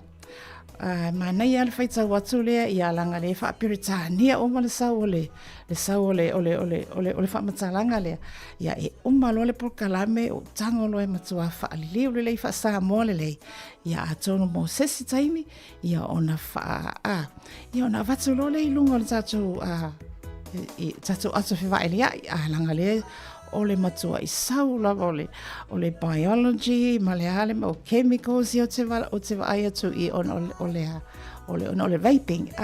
Ia le fwoi mole atu le whawhasai le mamalo le atu no. O le lava mātou te iloina, o lo to tele, le fwoi o te moli mauina, e to tele le au whaafonga mai, o tangata hata mamai. e ilo lato silafia.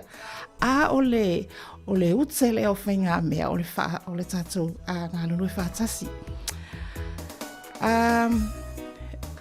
Ia, le whānau, ia, o tō telo lato lai o le aonga. Ai, ua whunale, ua ola la vai lota mawhau lo tātou por kalami nei aso. Le whautuanga ale tamaia lupe matasila le nā mai uinga le I meo vaping ia le fo whamaina ia halu fo lona ia alo ia na ia tali ia le toma fai la verto ina ta ofi ia le fo ina whautua mai se taso tina ma whautuanga e mai lunga le tato la ata ma na ia tele ia o te manatu ia a whai o ese nai se unga na ole nei tai au I le tātou porkalami o le ato whewai liai.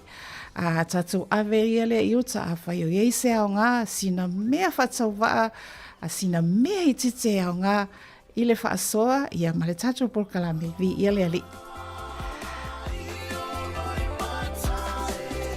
Ai momole atu whaatai mo le malo le atinu le o lo tāpua I ngungu mai I te tonu o Maota Malawa. Le whaafonga mai te tono whawhenga luenga. Ia ai mai se foi la tolo o whaafonga mai lunga o penga te whailangi. I le tato YouTube ma le Facebook. Ia ma tato le tiona o lo pa o mai. Whaaftai te le lava le mafuta mai. Ia ma le whaiunga na o le tato atu whiwai li ai. Ia mole ne fo ia solulu. Turi te tau mai le vai as fo. Whatalo whatu ia pali isina leo. Turi matai, turi te tau, turi matai ngau, o a uma pena le vai as fo mo se isi whaapoponga. Ai mole taiminei Samoa, soifua ma ia manuia.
Ia toi whatalo whātu le o mai taimi o le tatou porkalame whaleanganga māsani e aso lulu o le porkalame o le mōli o le awa tapena ina le le sunga i le li ifsosoani i awa weli tolovaa ia po le afionga le whaipule le kapelanisia Samoa i Wellingtoni na te tausia au lotua sangata ana i Newtown o le au lotua sangata Petelo ma Paulo i Seatoon whapele au lotua sangata Pio i Titahi Bay usi mai le whaafonga.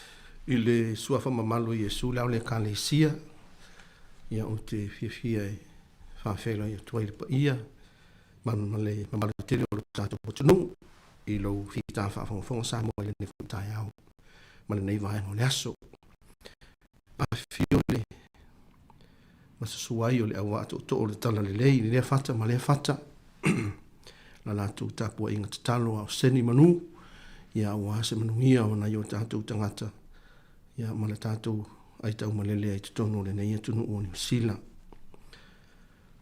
O pa ia wha le malo i le fio le tātou konsinsili, ma le whaletua mes foili, ma ia o le ofisa, ia le ngata i leo pa ia wha le atunu le fio tapa au mainga, ma le whala le se o whale upolo, whaletua matausi, ia ai ale matala silasi o le tātou atunu ma lau fi tā whafonga, ia se ia pa ia lava whanua lalo.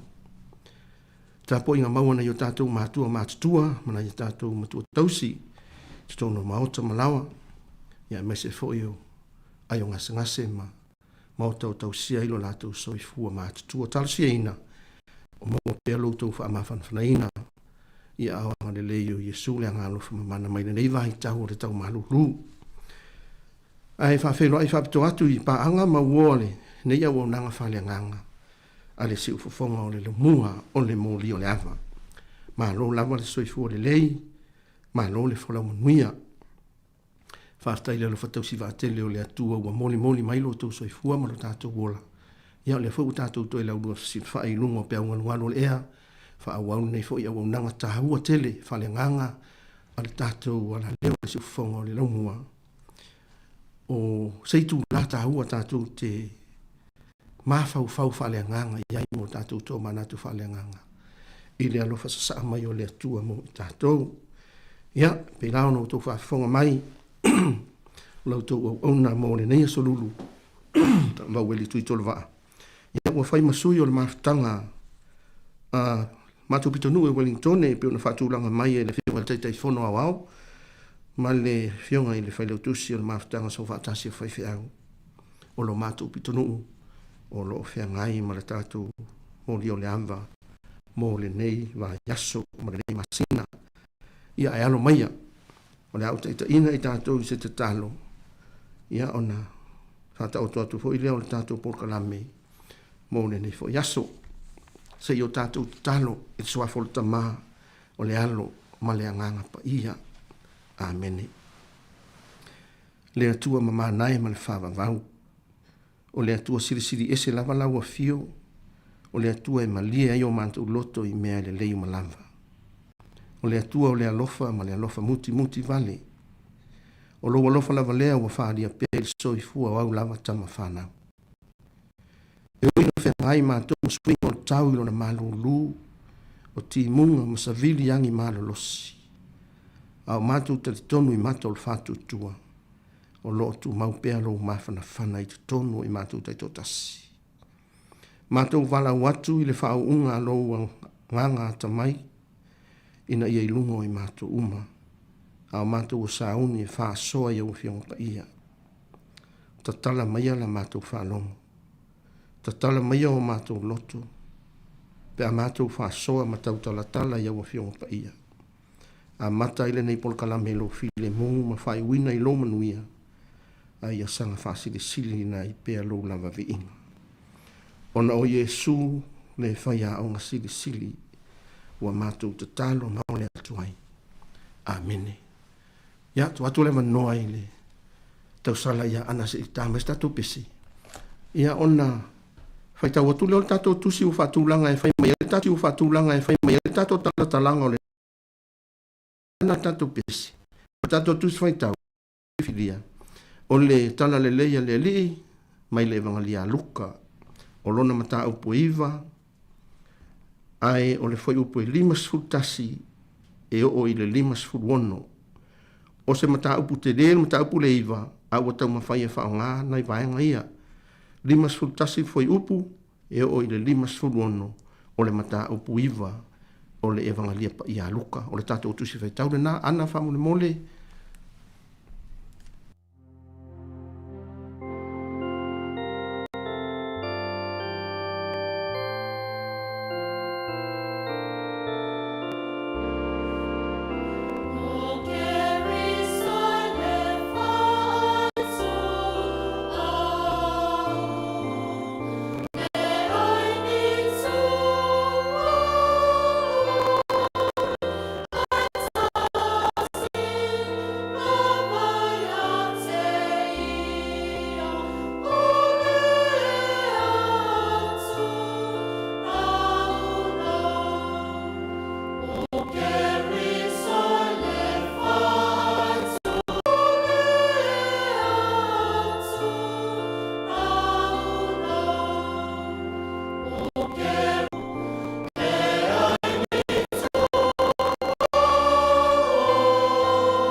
Tui whala whatu, ma tui whatalo whatu, tātou tunu umalo whita whafonga.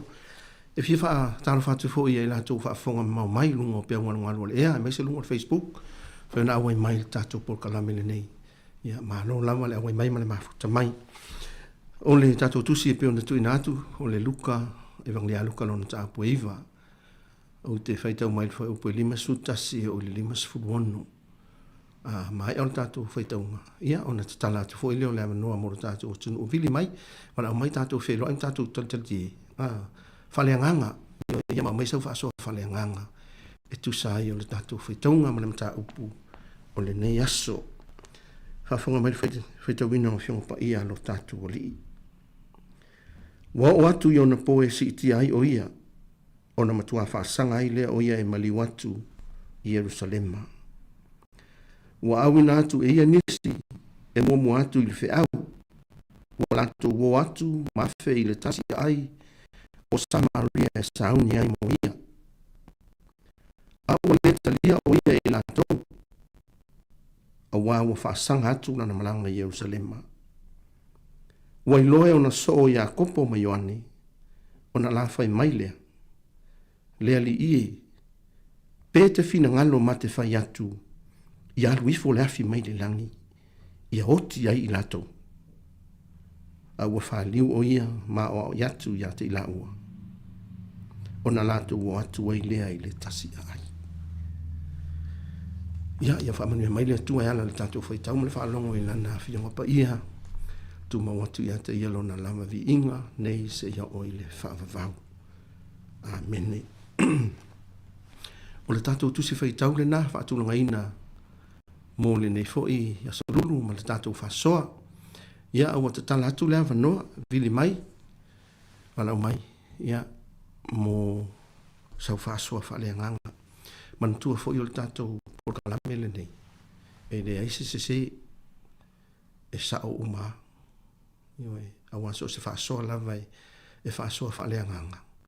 O le musunga le nā lea nganga ia te oe, le melea, ia, ai mana yo le la watu nei fesili e whatupu manatu.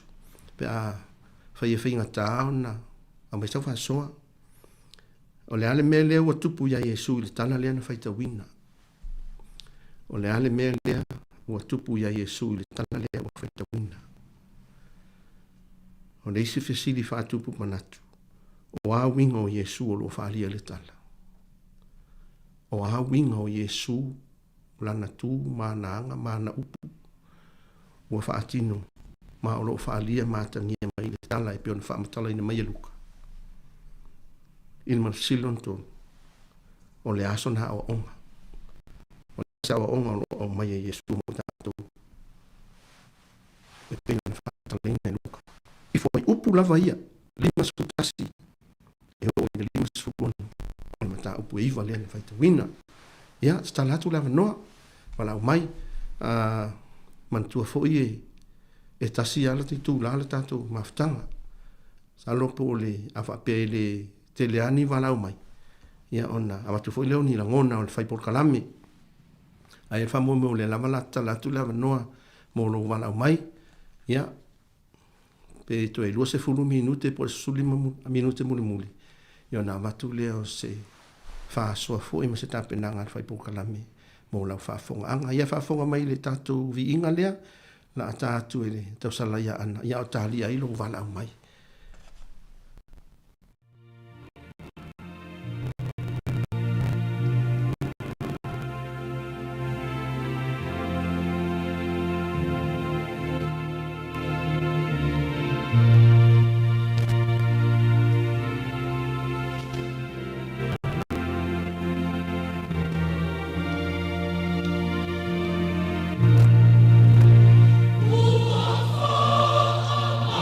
Yeah.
stai mi te fa o tu tato vi inga na le tua e fo mo le tato fa au ia tu e tamu fai mai o tato numera tolu valu lima lu o fatasi tolu valu lima lu o fatasi o fa wili tato fai por kalame pe fia tala no mai ai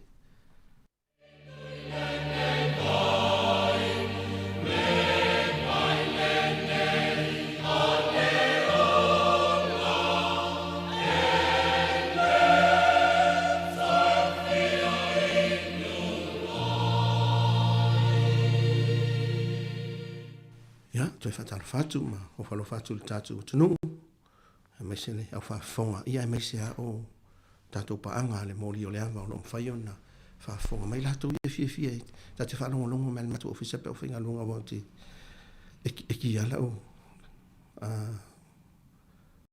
le tio le se fonga lo mo fa longo mai ia so ma ia mai sele la so lulu ono le tau o te lo nei so ma le nei tu la wa fa matu mai eles se fonga la mua e tu ma fa le nga ngai tato o ko kile yo ma le ma nei yo fina ngalo to tele tu ti fa fi au tato la mua le to ni pa e solu ya ya to lu lima lu o fa tasi tato nu mela mala mai sa fa so fesili na pa fa pe to fatu wa iso la ngona man yo manatu tato fa taunga mai tu si e ngale ya luka no ta pa fa to lima su tasi o le lima sfun ma le ono o le ale mea lea wa tupu ya Yesu tala lea tu son faita wina mai le venga dia luka o a winga o Yesu o lo fa lia el tala ile ma le fsinu muni ma le asa wa o mai Yesu mo tato ile tu si le na faita wina se o amata mea tu ia au tau talini wala mai ile au te lenga o le foi upu le lima tasi e o i le lima ono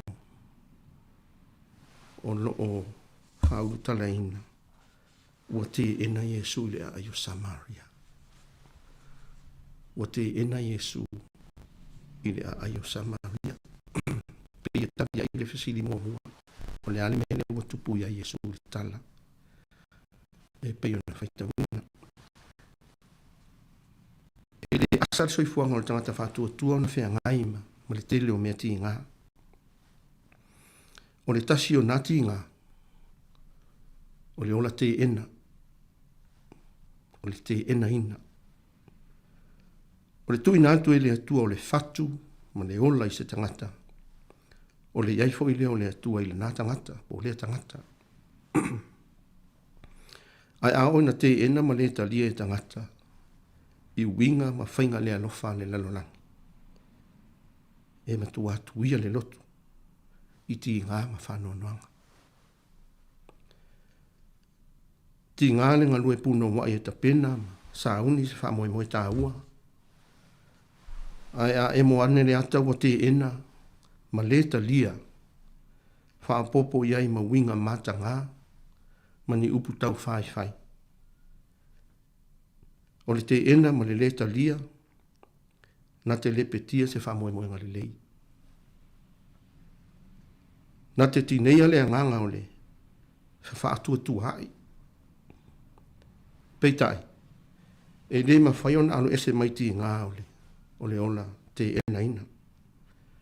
Mai toa telefo e le whai ngō whiona la tō maua manatu le lei. Ma le while mua e whenga iai malangona ti ngā o le ona te ena. A tonu o se tasio o mafua angai whainga tā ai ona. Fo ia le whamatau mai o ti ngā o le ola te ena ina. Ona o le le ma whai le ona i loa Yesu. Ma mala malama ia Yesu. Maala sa o ia Yesu e fo ia iti ngā o le te ena.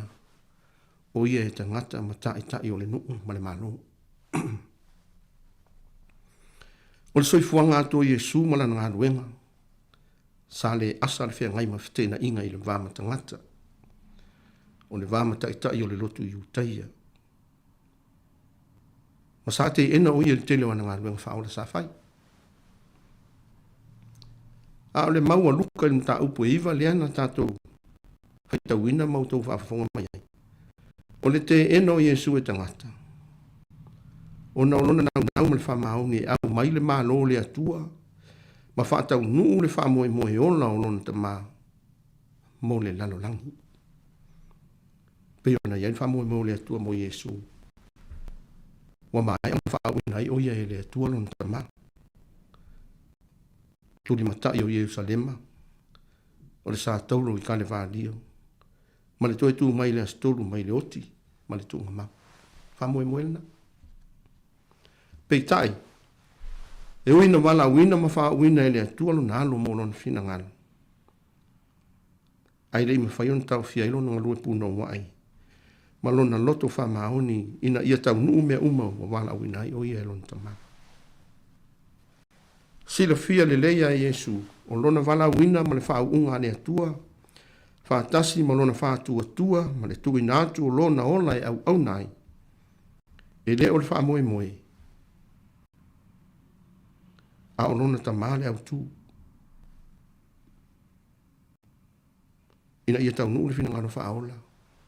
Ma le alofa tu no olona ta ma. O le tala la luka. Bia na whaitau ina. O le sa ia Yesu ilona nuu. Kalileia i le tu i mātua Palestina. Ua ta ua Israelu teimi nei. O le whatau nuu ina o le wha moe moe o le atua lona ta ma. E whaatino i le itu i se sae o Palestina e ta ua o Utah. Mao le vao Kalileia ma Utah o lo ta oto ai le ai. Po le nuu le nei i ngō Samaria. E no nofo i tangata i le fia i tangata Utah ia. O tangata Samaria. O i la tau ia na sao mai le tawhianga. O na nofo i la lea o Samaria ma whiusu wa i ma tangata kanana. O reise vai ngol fei tanga i o tangata Utah ia ma tangata Samaria. O na ua whau e tangata Samaria. Lawa tāpua inga fau. E ese mai le tāpua inga whai Utah ia. E o la mai le ai whaatasi. Matali sua whaatasi. Wa le mawhai. E matua le mawhai o na pai le Utah ia i se mea e pai i le Samaria. O le ola feita ngai. Wātia iai e tangata i Utah i le tui mātu i Kalileia le ala tāmilo. I le tui sifo le vai orotana. Ewi e se mai ai Samaria pe awhai malanga i saute i le nuu o Utah. Ewi laina mamao. Ai siri atu lea i le tangata i Utah ia. Ngai ro le whewaa ia i pea ma tangata Samaria. Lea laolo i Kalileia Yesu. A o loo matua whaasanga o ia nga iantu Yerusalema, tu salama o whaamtalanga aluka lean tātou whaitawina. Na manatu leo Yesu, o le a oso atu i le, o le ale oso atu i le ala tamilo. A o le au iatu i tono Samaria, o na ia e au inatu ai lo leo na so, i Samaria e whaanoi, leo iatu ai o Yesu. Ia masei whaatau mai ai mani mea ai, masa ili se no fuanga e malo loi o ia. Ona e mamau le ala e anga i atua Yerusalema. Peitai, whai mai whai upo lima su tolu, sa te ena e tangata Samaria leo i atua Yesu i to tonu le nuu. O le si foitu, o le te ena o Yesu, ona o i o le Utaia. Ona o le le fia o tangata Utaia, o tangata Samaria i tangata Utaia. E leo tā ua mai e luka pena whape e na te ena Yesu, pa wale tūlanga, ua mauti noa, sa te ena ma le ta lia Yesu e tangata Samaria. Whaama ngata mai i tangata Samaria. Whaama ngata mai i ia. Tu atu ia ana e tā mai statu pese whaama mole ana, ia. A olo stala lava leva, molo wala mai, toru walu lima, lua o fantasi, toru walu lima, lua o fantasi, vai tatu spaiana la amatana au pongale venia ma pe fua i lunga fata. Ia mai lalo, ele na ole sai fai tau ai, ai fai si ufonga lau mau male solulu. E fai tau ai tu spaia o e nana ole sala vai tau ngau ai, ile monga o lau tu spaia il fasa. Fa fonga mele vi inga leo le tua.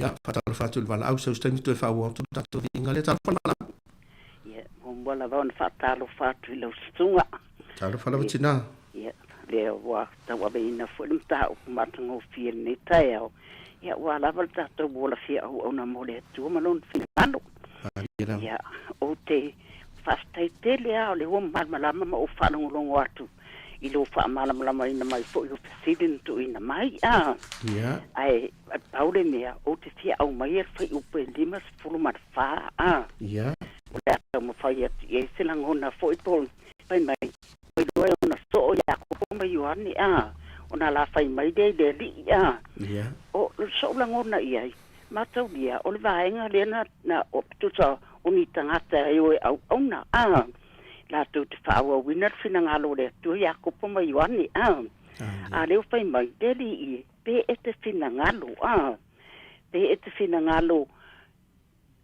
e fa ya tu ya lui fo le afi mai le lang ya ano ai la tu ya o lo ngona ia pe fo na le wa manatu o le o de tu langa o lo to wa le fai mai matau dia o tangata uma pe ona wa o yesu ai le iona so o fo ya le io tala ilon finangalo ya o to mo le loto maulalo ya o to mo le nganga o le fa maulalo ya ai si ona to mo le nganga o le loto lofa imbela te lo umana ya lava fa pale lava le on staima ale wo fai mai ya mana ongal vaenga le pe fa fa tanga ia le afile mai le langi e fasioti e lo na winga ia fano ai la to ia le tato lo umale le winga le upu fano ai fai mai o to fa li wa yesu ma o ya tu ya te la wa ona la to wa to le de tasi ai o so la ngona ia e ese de ta wa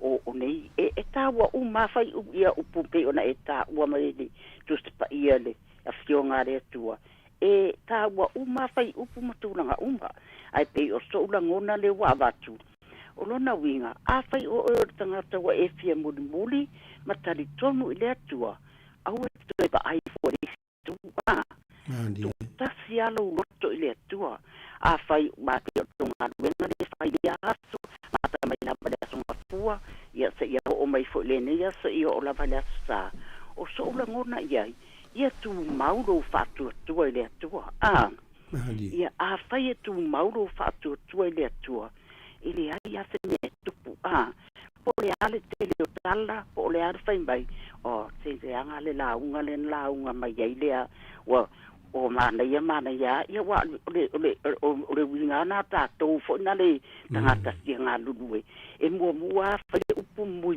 ma ai fai mai fai wa e alu ma e fa lo to la ngona a fai wa e alu le lotu ono lo fia maua o le tala ia yesu mai o lai do ai ngam lau fa nau fa longo le e mai le me ta u mai le la unga fe au ona e sau le ma e tan noi lau fa nau ia ma tu ai nga ile ai a se te ai na i po le a se tu langa e fai wai monia e ia ngo fai fa so fai na ia e kalesia ai tasia le autu na o tua to tasia tu tapwa ia o so ula langona ia fa sta tele mo wa ongam tu langa uma wa e ta mala mai nei tu la fo ima a war fa la tele no lo na finangalo a o so wala ngona na ia o wa onga ngala mo ta to ia tu maulu fa tu ia tu au te fa longo ilea a fai wa e ola mtu mauru fatu tuele atua ele ai ase me te pole ai ma fo lan fai mai la fai me le fionga le atua a fai ese me te mana oi ole mai ya tau o tu tali atu ya oi so la ngona ia faftai tele lava na awali o malama umai fasili na e au mai fa malama mai ai pe wala ona o abatua se la ngona fo e tau e fa martala tu fo ia le fai upu ia ina ia tau dia ai fo fa longo atu ile awa onga wa mai o te ma baturo pa ia mlo malu e tu sai marta tu tartano anga fa le nganga le na e fai mai poleale abde manatu e vatu polea e taua mea uma wala e tartano le fiona pa ia ia le tua ia atunu o ia fu ni si o lo fi fa so atunu ta o matango fi ta o mai le umi fu ta to ia ai ta so atu fu ni si ia fa stai tele lava mo lo wa no ia manu ia le alo atu mon ta o pu le tu la fa stai mo lo wa no stai so te tele lava ia te tinai tu sai fo yo li fa so mai mal so ni mai tato proclame me se fo le awai mai o le sa fa so mal tato tinai ile fo upu ili mas fu fa o le tala le sa fa te wina esel mata ngo fi tinai fa so o tala ti le tato proclame ia o le talo ne ia pe mani o le tua ia te tinai me se le hinga manu ia la singo ne yaso ia ma ia lo na fi le mu o lo na manu ia to no le hinga te te la mo le mala mai lo tala tu pelta to leina to du valu lima lo o fantas to valu lima lo fantas o le o vai tu to es lo su valu minute le to tanto con la me lo minga e va per lo te ia te mi si jo vala mo so fi fa so mai ia ai fa wo watu pela u fa so a o tal tal ni si vala mai ile foi upu le lima su fa le sa fa so mal tatu tina foi mai luka wai loe ya kopo ma Yohane wa te ena Yesu e tangata Samaria ona manatu le e tau yatu le anga i tangata Samaria o fa yatu ila wa ya Yesu le li ie pe te fina ngalo ma te fa yatu ya lu ifo le afi mai le langi ya fano ai ilato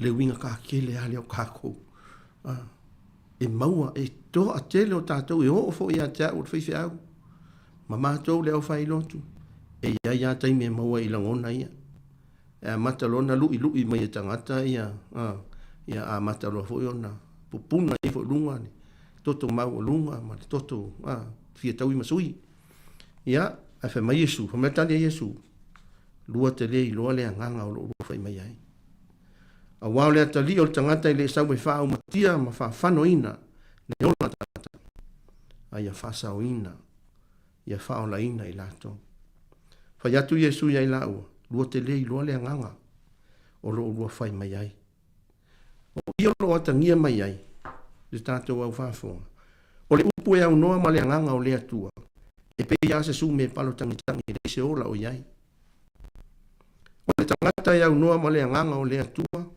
e fa le tino ma fa le tangata o le manatu ma ona fa masino atu o le tangata ia au noa ma le nganga o le atua e tumu le ita ma le loto leanga ma le lefe fia tau i masui ma le tau fa leanga o le upu e au noa ma le nganga o le atua e fa apolonga ai ma sai sai ti ai le ola o le tangata o le lotu e au noa ma le nganga o le atua e se o fa moe moenga e au noa ma le nganga o le atua e pe e mate o le faitau le tuspa ia e au noa ma le nganga o le atua e fa le lalo langi o na fa tataunga o le pese e au noa ma le nganga o le atua e paulua o le tatalo e au noa ma le nganga o le atua e alu i le langi e le alu i le langi a ta mino solo i le langi ma o le launga fo e au noa ma le nganga o le atua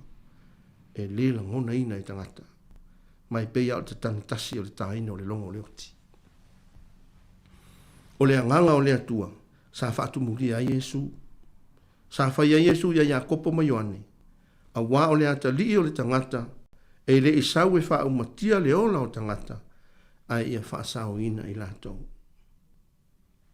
sa mo ai ma le fa fo le wa ia tatou le upumoni pe tai o le tele au taimi e fai tau le upumoni i le nganga le anga ai sea a wa ave esel tangata ma te ena il tangata le nganga o le atua i te tau ai ona manino i le upumoni a le atua o lona wina a wane i au noa ma le nganga o le ali i te niunga o a o le mea na leo tupu ne ia Ioane i le au so i le tōrua wa le ai loa le nganga o le atua o solo le ita fai atu i le fai a o sili sili ea i te fina ngano loa e maki kai ai wha pa uma i le afi i le langi na ia whano i mawhasi o tia umai tu atu ia ana e toi whaua mani tatou pese lea Ian tu e wha ua tu e fo ilo tātou tano. Alo te tala atu al tātou reina. Tolu wa lima lua o whatasi.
Toi lua sutasi minute ona tale o le tulai.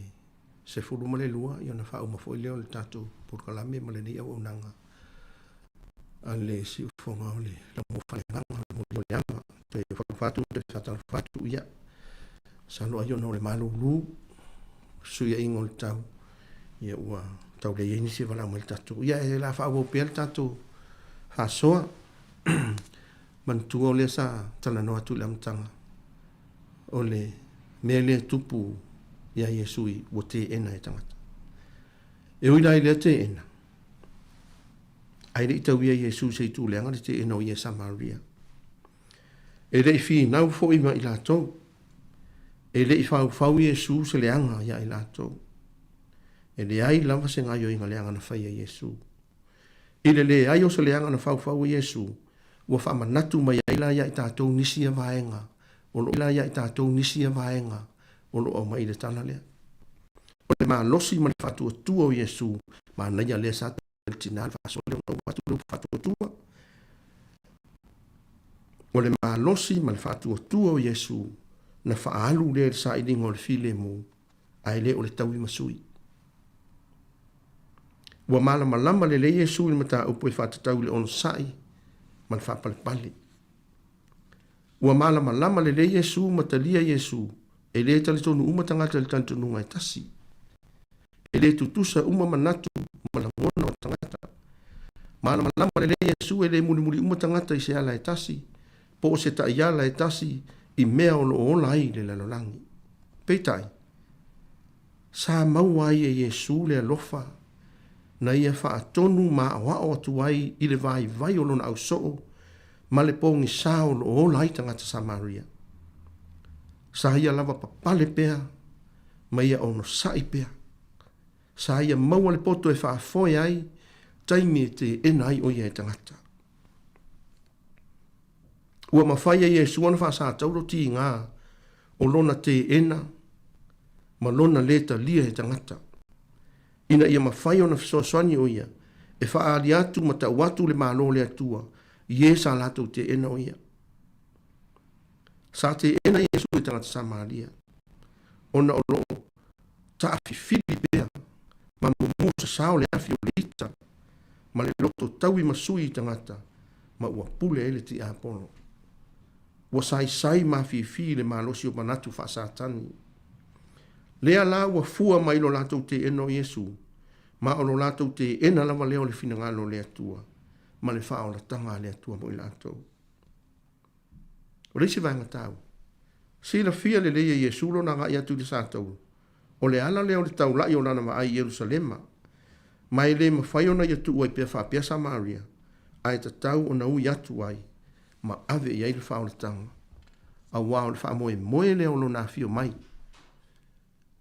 o le faamoemoe tupito lea ma o le faamoemoe mausali lea o lona afio mai i le lalolagi ina ia faaolaina tagata uma ia faaolaina tagata uma lau faafofoga ai i lenei vaega o le taea e lē taumate tele taimi tatou teteena ma lē talia ai isi tagata faapea foi ona teena tatou e isi tagata auao mai iesu o le faamoe lona malo sasau ai ina ia faaola le tagata leaga ia faaola le tagata ua agasala na ia afio mai e faaali mai lona filemu le filemu moni o le atua mo tagata uma mo oe ma aʻu ma i tatou uma na ia afio mai au mai le alofa atali le alofa o lona tamā na ia afio mai e au mai le ono saʻi na ia afio mai e au mai ai tatou le faapalepale i taimi e feagai ai mai tu aso faigatā ma luka ai gata e fale o le tatou folauga ma luu tau ai i tatou na ia afio mai ina ia au mai le faatuatua ma le loto tetele ma seʻi faapupula mai lona malamalama ina ia ola ai le tagata ae aua tatou te vave ona faia faaiʻuga ma oso le ulu i le ita e pei ona faia i le ausoo ma tagata samaria e faaoo tigā ma le oti ma le taui masui o lona uiga a faia lea aunoa le tagata ma le agaga o le atua ona tatou iloa lea i o tonu o tatou loto o iesu e lē faailogaina tagata o iesu o le ata o le loto faamagalo o lona uiga o iesu e tumu o ia i le alofa tunoa ma le loto faamaoni o iesu o le alii o le filemu na o le filemu lama o iesu o ia o le agaga o le atua o iesu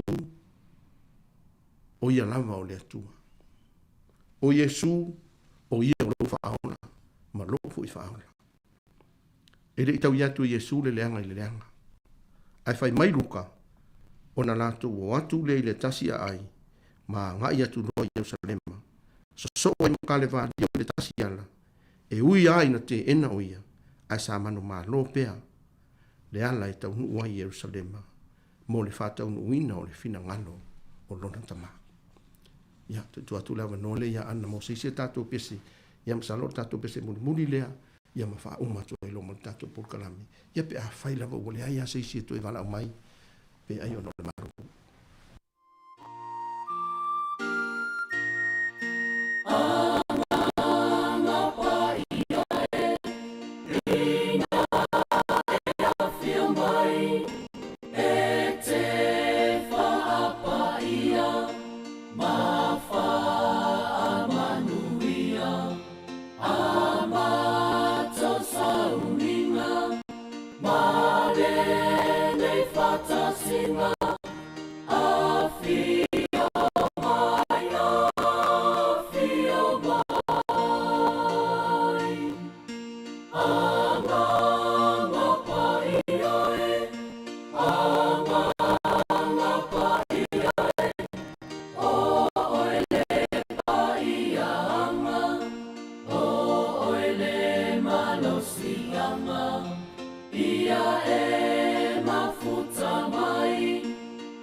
Fatu ma toi fatalo fatu foi i le fita whaafonga le tātua tunu whatai tele lawa le tau sala ia ana mo vi inga o le tua matango fie ua sanga wha mawhana whana ina i tātou ia kako maua le ngango le li o le mea sili leon tā ua taita ina i la tātou savalinga ma le tātou whaulanga wha le nganga tue suru minute ia tuan wha umale o le tātou pokalame ia ae ua manatu e o nei whesiri e sa avatu whatupu manatu a tā o whai le tātou ta upu mai le foi upo e lima sultasi o le lima suluono pe ona o fa mai tatu nei fesili o le hale mele o tupu ia Yesu le tala le faitau io e o te ena ina o ia o tatu o ai le Yesu o te ena e tangata io e ia o a wingo Yesu fa le tala le tatu titilo ia Yesu o te ena il to e Yesu le manatu le to lua ona so ina ia whaonga ina le mahalosi e whaasale na itangata e whaasale na itangata. O le winga leo Yesu mana ia leo tato ia. E leo lona fina ngalo lea. Al fina ngalo Yesu na fio mai ai. E mai le alofa lona tama. O lona fio mai le ia whaasao ai leo le whao matia. Na te sila fia le fina ngalo lona tama. Au mai le ngango le on sai o le anga le lei. Le lofa muti vale na te au awina ona so na iaola i le anganga o le atua e le o le anganga o le ita po le tau i masui o le ale au aonga o mai le tala mo tātou o le au aonga mo tātou i aso nei au ane itali atu le leanga i le leanga au ane tali atu le ita i le ita pe ona whaia Yesu tali atu leanga le le e o lava i e la tau te ena oe maa o tātou uma i te tonu a inga te tonu o whaafala potpotonga, te tonu o mafutanga, te tonu o malo, te tonu o ngā luenga, e te tupo ia mea ia, ai maise o lo stelo na tupu i tonu le kalesia ma ngā luenga pele Yesu. Au te papole, o te pole pe te ena oe, wha lango i le nganga te li. Ia ola i le nganga o le atua Yesu uma, i o tātou fale a onga whare ngā luenga, ma te tonu e kalesia. Ma ia vea i tātou ma mōri maua Yesu. I au si tai ta inga le ngang pa ia e fisosoani le ngang pa ia i tātou e wha mala malama e wha pale malofa o le toi upu o le whi aua Yesu i le luka iwa lima sutasi e o le lima suluono le na tātou whaita wina e manino lama aua ne o tātou wha aunga ina le malosi le ita po le taui masui a ia tu mau le nganga o le alofa le wha manga longa ma le on sai ma o le tangata e tu mau le nganga o le atua. O le tangata le na e atangia i le lofo Yesu i le lalulangi. Ia, mo le atu le ngā whakatele lawa le tātou tinu ma le whawhonga. Tu sai o talia ina o le nefo i au nang whale nganga le tātou le teo si u whonga le laumua i maota malawa. Ia, tono lau ta vane po whiala malo o tātou mafuta mai iai o tō whawhonga mai sila mamai mo le atu whakatele talia ina o nei au nanga. Ia, mo le fulfa tai tau sala ia ana, sai fulfa fo ino tātou sini, ia me so vi inga o le atua, ia mo lo whaafonga anga i nei tai au. Ia mātou te aswasua tu foi maru i puenga o lea foi se ngangana usala, se tū masianga ua le tāu ta mali le tāu whia ngai i le sila mai le tātou tunu ala utou au auna nei, ia mātou te whātele atu i utou whina ngalo, ia maule nganga whama ngalo, e pei lava o Yesu i le nei aso, ia uko bifika i men whiwhi au, ia utou te talo maina, ia umiro uola, ia tātou te whetalo ai ma tātou o maile lofa o lea li, tātou te whiaro lofa ai ai, a mai fo ilo na anga le lei tātou te whewhātua tua ai ai, ma tātou wa ngai e pei luma, i au nanga ese wa wala wina i lotou soifua, ma lo mātou fo i ola whai lotu, ia i tutonu o le kalesia, ma le kalesia, ma ia mana pia ngā lue ngā le li, ia vea Yesu, o se e a fio tu mau, i tutonu o tātou ainga, o na tātou maua leo ana whamurianga, ma kalasia mo i tātou, ia o tātou por kalame na, o le mo lia o le ava mo le nei fo i salulu, o le au whai uina talo, ia o na tuatu le ia ana mo tātou pese, ia e mo nei lama mai o le aso, whafta i tele lava mo le whafonga, si o tātou talo. Elena nea sa mātou whiau, sa ngā luenga, pia Elena nea ina, o le alawa fo ilo mātou i loa, ma se poto le tangata, a e le mfa tusa lia lama i loa tamai pa ia sisi. Whaftai tele ta maa ua ue whita lai fo i mo i mātou, i o mātou loto, ma o mailo file mu, ma o mailo o lofa, e mai se fo i o le whātua tua ola.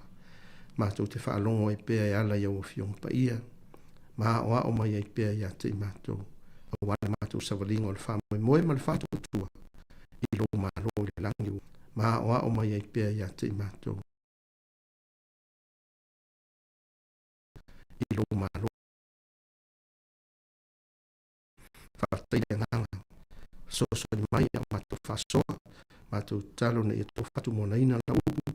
Whina ngalo maloto no mātou o tunu mo le au whaafonga. Ia ma ia uru ma tāwho laulo whina ngalo.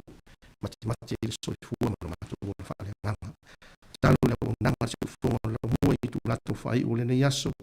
Ia iai au whamunianga i le li pule e mesio le o whainga anuenga. Whaafonga angalo mātou o tunu. Ia o atu iai o manuia o lo file muta mai. Whamangalo mai mātou i o mātou se sema o mātou a leu. A tātou fo lau ma lau a fio i toi tu lau le nei aso. Ia e mai se fo i aso sau whai u le nei mai aso. Ia i ua tu pia me umma i lo lava vi inga. O le tatalo lea mana mātou tau fo no. Ia la tu lava ia Yesu whaola lo mātou wali. I le suafa o le tamā. O le alo ma le anganga pa ia. Amene.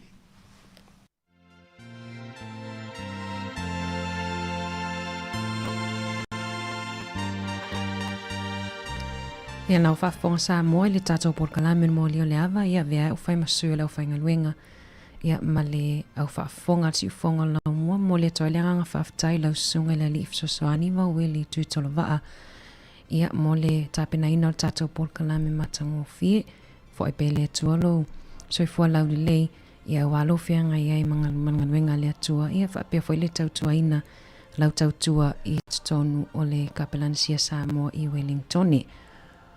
Ua toi 5 minute tarsfulunua, ia o a tātou, papoponga o a tātou talafou. Oh,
malo le whainga malo le national whaapea fo i le leipa i ala fuafuanga i tiu te whaatino mō mata au potau tupe na Sauna Willis ana whaapea whaapa ule tūlanga o New Zealand i le leleo ana tupe o le asile atu na tongata credit cards ma mō kesi a o mo mie le malo le toi whaapopo tupe e whaangalue inai ai tā lafo le malo na tali se puloni e whaapea o le te leo le ai tā lafo ona na si tia mawalunga ni sio vaengo le ai tā lafo i le vai taimi o le COVID ai ua toi si tia i lalo le whainga malo le taimi nei. Ina ua o lava whaapau la fonga ma whaamama avenga i la fonga tangata ma whaala potopotonga e umia whale no fo maututongi po landlords whaapea i makamu pani tapaa e le o yeima se ngai o inga moni ale malo i le tau le soifuanga pe ona sau noa se poloni e le tau fia e le leipa polo ke tio ngalwenga titele pe ana o tula i mai na Charlie Willis e le o whailo e le leipa pe whaapea fea ona whaatulanga le whaatupenga o la tau fuafuanga ma olona talitonunga o le atoi whaapopo ai i sila fonga.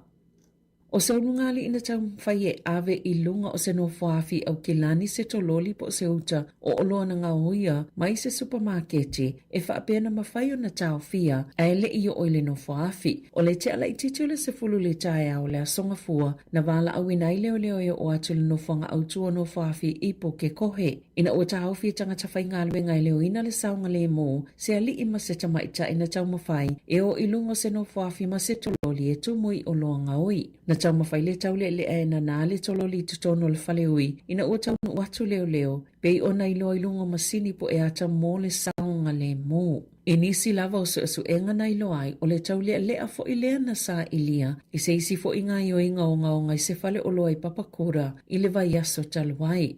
Sa whaatala noe leo leo le tamaita i le ofisa ma wha mau maula na moli mau peitai ina ua ia tu ua le ofisa o leo leo na toi whaiela na tala e le isa na tope ma o le atoe ngaoi foi o le atu la ila ua umal wha amsinonga whaitu malo papakura e tali i o la molianga. E lua ni vaale le pito te le se lua alfoa wa atau le United States of America o le atu lau ele whenua pai au kilane le no whanga au tua le malo se anga whaafitawhita New Zealand o lo au mai ni uta whaapitoa. E tau nu i se taimio le so le CM5 Super Galaxy e tau nu le isi tae au e momoli maini vaenga taua mo se simulator 4 po se masini whaapitoa a wā o onga po to le ninga alfoa wa atau le wa atelo le si tasi tolu OJ Hercules o le va aito samale tolu se lau valus ful tasi tone le mamafa uta e mawhaio na tau aveina i lunga o le ea o le masino te sema na tau nuu ai New Zealand va amulimuli o va alele fowe lima o le si tasi tolu o J Hercules e sui e le si tasi tolu o H Hercules le na va onga ele fua va atau New Zealand i se umiono se fulu tau sanga. Ua pāsele whaitonga whaatolo le tōla whono e Suieli 3 Waters. Po le pūlenga mo le waingo swa vaia le atunu o i le local water done well. Na matua whaitoina le whaipule le Labour Megan Wards le suinga le tōla whono. Ona o le atoi whaatieti e ai pulenga nu umale au tutongi la whonga. Tūlanga ma ale ale o le tūtau tupe. Mai e whaitoina fo i le tali le malo i le 3 Waters. Ua lea i se avano mo whainga whaai unga pulenga whaalo toi whale. Sa ma whai ona mawai fuafuanga le whainga malo ua mawai atu. O ia fo i suinga o le asi iti ai tau e tutongi a inga. Na lango atu i ai tangi utikere. Le so upo le leipa mo whainga malo la iti e whaapea. E le lava le lango tau tupe mo ia pulenga nuu. Mo suinga i e nau le malo e whaatau nuu. Na whaitioina fo i e Maria Mino kapa kingi o le vanga whaupwhaia Māori le whainga malo ona o le whaatuatua nai malilea mana i o le matawhaioia Māori i le whaasoanga au nanga o le soa vai. Ua te ele minista o nanga le malo Judith Collins se whaapea o ana saunoanga i na whaia e whaatatau le tutongi o whaia onga o whaamanu alia ilo na sootanga ma le whainga malo. O le soe whaia ili te e whaia onga o kolisi na ua mai o na ufuatu iai. Se si itanga e tasi le pasene na whaitioina le malo le te e le asoro na whaasila sila inai i le ya so talwai isipe pa whaamatala i lea taimi. Na whailoa le ministawa o ngā Erica Stanford McCollins. Wa si itia ili se lau wawhetala li fuafa o ngā tutongi mo whaia o ngā kolisi po a o ngā mawululunga whaatusa i leivas futolu wawhetala i le tolu tau sanga talwai. Peitai, i se tala noanga matus tala le vaias talwai na le sa oi se saunoanga Collins se whaapia a tu o le fuafa o ngā tutono po le average ua se fulu tau sanga o whaia o ngā sa tutongi wha le tau sanga i le tusa maleta i se laufa se fulu wawhetala. Na sauno Collins i le tai awana nafi ua mai ona whaato ese ina ua whesasia i ana tala na whaia ai a tonu o le mafuanga ua le fia i uni ona ua whaalawa i tele le malo nisi o whaamauninga ai ua whaia lavalala tau whai ungai whaiela lato te na sauno le so upo le leipa Willow Jean Prime i tūlanga tau wa onga o le tasi pasene na ofu ato le malo i whaia onga e leo se siitanga ai ua whaai ai to tongi. Ua talia le minista mo le whaataulau langa o tamao ainga Nicola Willis le talo sanga po le petition a le Consumer New Zealand o le Price is Right ina i sa o le whainga o tau o loa supermarketi o le talo sanga o sainia tangata to o loa sifululi maafe. Mana tau a au inato i le minista i lungo stepol pale mene le tai awana nafi. O le masino yoni na tusia tuai Willis i supermarketi titele le atuna o. E la patai nai i la tau mai le whainga ni whaalau loanga tau whaasise, whaapeli sise o nisi o la tau. Na sauno le polisilo le Consumer New Zealand, John Duffy. E tele lava avanoa mo supermarket e whaatu langa i lea mata upo i la tau lava. O le taimile nei mo le malo e te tauna sa nga ia ne ai, ma whaasa o tau a supermarketi. Ma ua ioe iai le whaitau wafio tangata New Zealand. O le tau sanga i lua whelua whaa. Na whaatusa i le komisi i le Commerce Commission e linga mai o le siseo tau o loa e ngā waile whaitau miliona o tupea tangata whaatau i le tau sanga. O le asonga fuana whaatau na uina i le tufanga whailonga moalo ma whanau na fili mai a o ngai silia marisefulu mai Plimerton i Porirua. O le tufanga whailonga mo tamaiti mai a o ngatulanga lua o se polokalame whaanga solo a le Plimerton and Porirua Rotary Clubs ma le pule ngā nu o Porirua. O le tau sangalo na fitu le nei talo na whaanga solo le polokalame e ta ito lua tamaiti na fili mai a o ngatulanga lua i Porirua i Plimerton. O tamaiti wailonga lo lato tula i mai i tofi te itai i so se polokalame i totonoa onga na amatalia le sauna ngalpere stene o le Rotary Club so o ai ma le sauna ngalo i alpule nu o Porirua Anita Baker o le suipule nu o Kylie We Happy ma le isi sui fai pule mo se ngalo na fai mafufonga o le aso ma tōlau na wina i ngō i la tōna whaamani e nei whailonga e mata ina le to tele o tamaiti Pasifika na whaamani e nei a whailonga na tawalunga le sauna ngale sui a le member of the New Zealand Order of Merit le susunga whaateli o sua e Sarah na ia momoli ele whaamalo ma le whaaftai i mātua ma ainga mo le langolango sua i whanau sa ia whaala e au ma whaamanatu o le ala i le pule o le tautua na ia whaamamafa i le tāu o le tautua ma le whaamaoni i so o se au nanga ma ngā luenga whai e tamaiti. O ana nafina whailo i le minista alwai whafo wawasa mana i Winston Peters, le sui o le ame paso New Zealand a Yalani, le ana umia e le sa avea mafunga whatalai o Trevor Mallard. Sa ia whailo ai o Angela Hassan Sharp, le o le asuitu langatu i a Mallard. Ina ufsiling ia wawasa mana i winga i a Mallard, peita ina i saunoa o le atoi fo i wawe mai i New Zealand. Na ia whaitio i nai Jacinda Ardern i le filifilinga o tangata sai upo whai o le malo i ni ngā luenga tāua mai le tatau o na tupu. E le tatau o na tōwhia e sa whaipule i ni ngā luenga whaapea ma sa ia tite e lava i ai i lona soifuanga whaale ngā luenga. Mai le o toi mamao ai po le whaatolo ai lea o na ia wha sa oina. I le taimi au avea mela te mafunga whatalai o le mota na to ina tuai i a wawasa mana i le inga. Wa ia soli vale le ele o yele mota al palemene i le taimi na awaia tuai i le solo te elea na apilo mama o tal palemene na sanga Peters i se ilo ilonga le whaamsinonga mana i oe Mallard i le whaamsinonga mawalunga i whaapea o le tu ina ato lea lapta inga ia Peters ua whaisi matu ia mai le i whaatino ina i Peters se a mionga i ono whaatino ai le tu ina ato ia i o lea lapta inga na whaato ese Adrian rurahi ia Peters i whaimasui o Mallard ina ua wha mawai e tau awilinga albenga o le ame pasai ai alani pe ona ta wai le lipo te le tio New Zealand. O le tele mata upo na whaamasi eitu ina ua whaamawai e tau awelenga almenga o le ame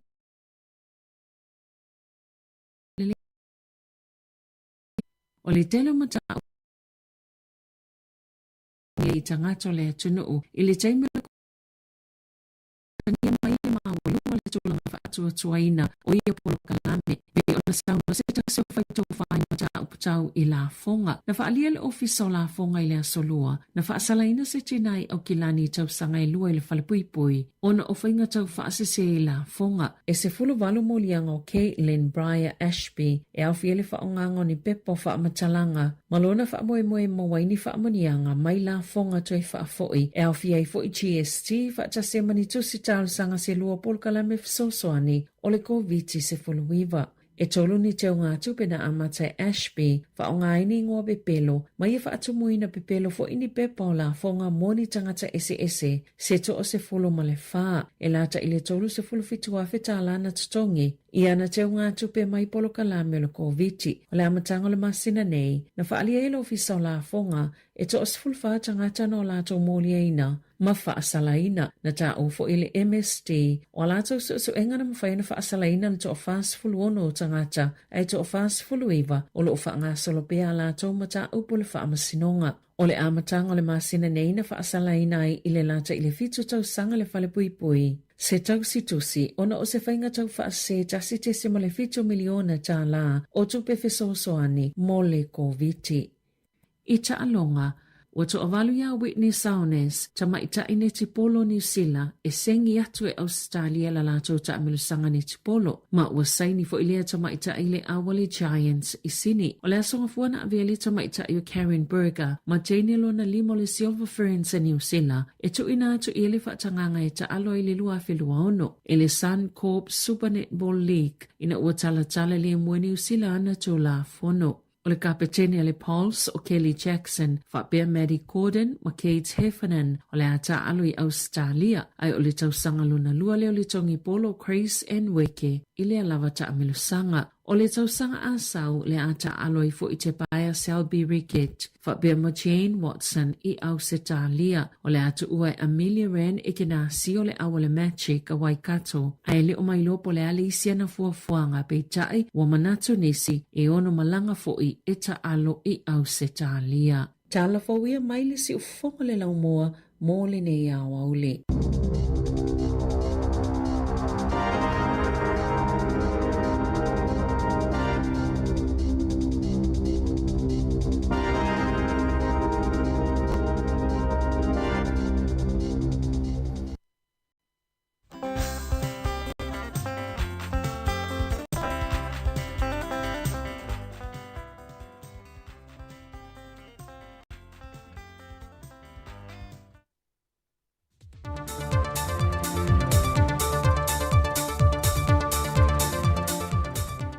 So i fōmanuia lo tātou tunu o i leisi fo i wha o poponga le neo telefon mai Samoa o si mai le wha fonga.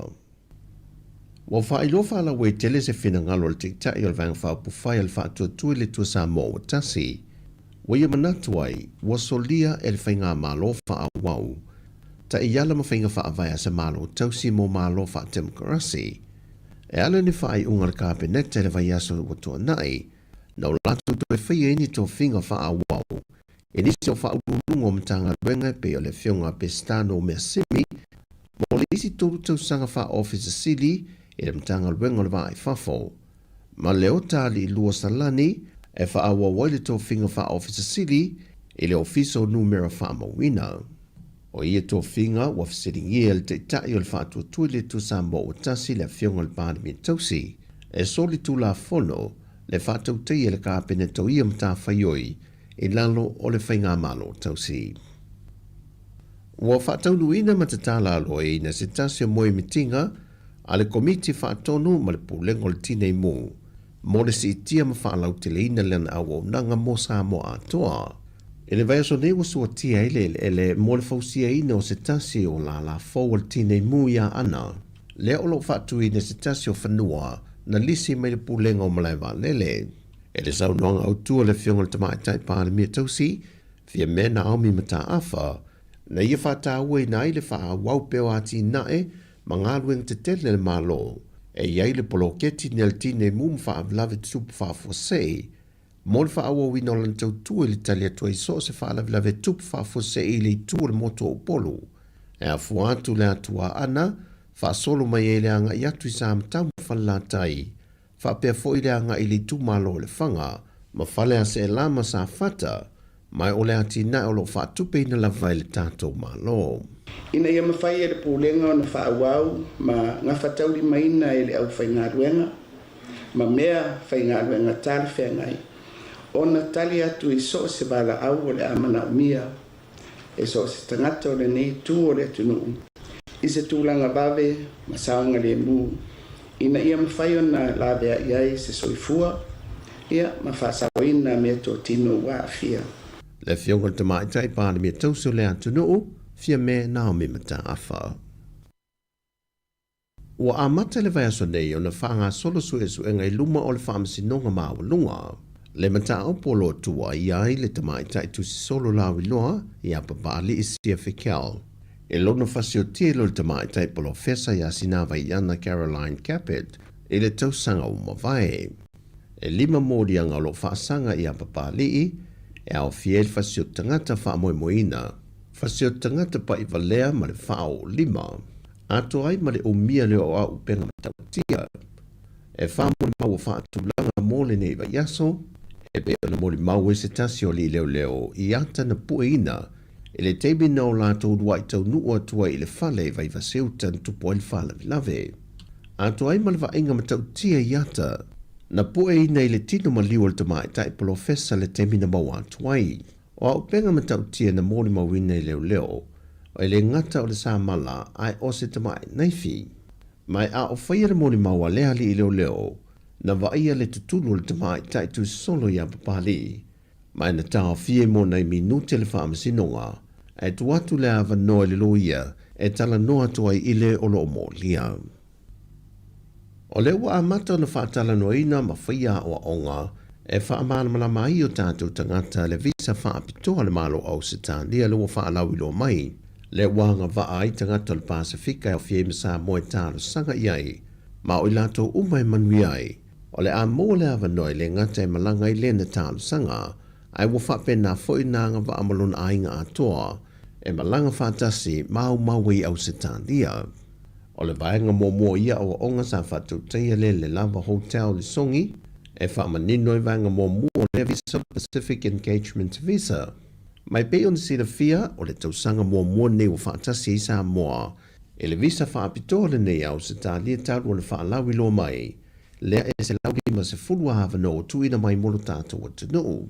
Mai o pepa whaatumu na tala mai le aso lua se fulu le masino i ulai, ai tāpu nia le aso lua se fulu ma le lima o le masina nei, mai whaatumu foi i lunga openga te whai langi. O tala fawia mai sa moa, manuia le ngato lo tātou tunu i ngaru e tutofio le nei aso, fasoi foia.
Whawhiwhianga le nei vaenga lea wauli a whatsipululua o na toi whafonga lea ia I le whaatala noanga le satu ina sao mai Samoa ma le komisina o ofisa o whaina whanota ia ona whaawa watu leo whawhiwhianga su iwhiwhiwai ia whaiwha inisio whontanga o tato o ofisa ia malo lava malo le on sai malo fo I e la to whianga I mga luenga lewa malo lo mai nei vaenga o lea wauli.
Solo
te tau ma te oe e se tupua.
Ya, waktu itu aku skala yang mesti pasal lami orang reaso.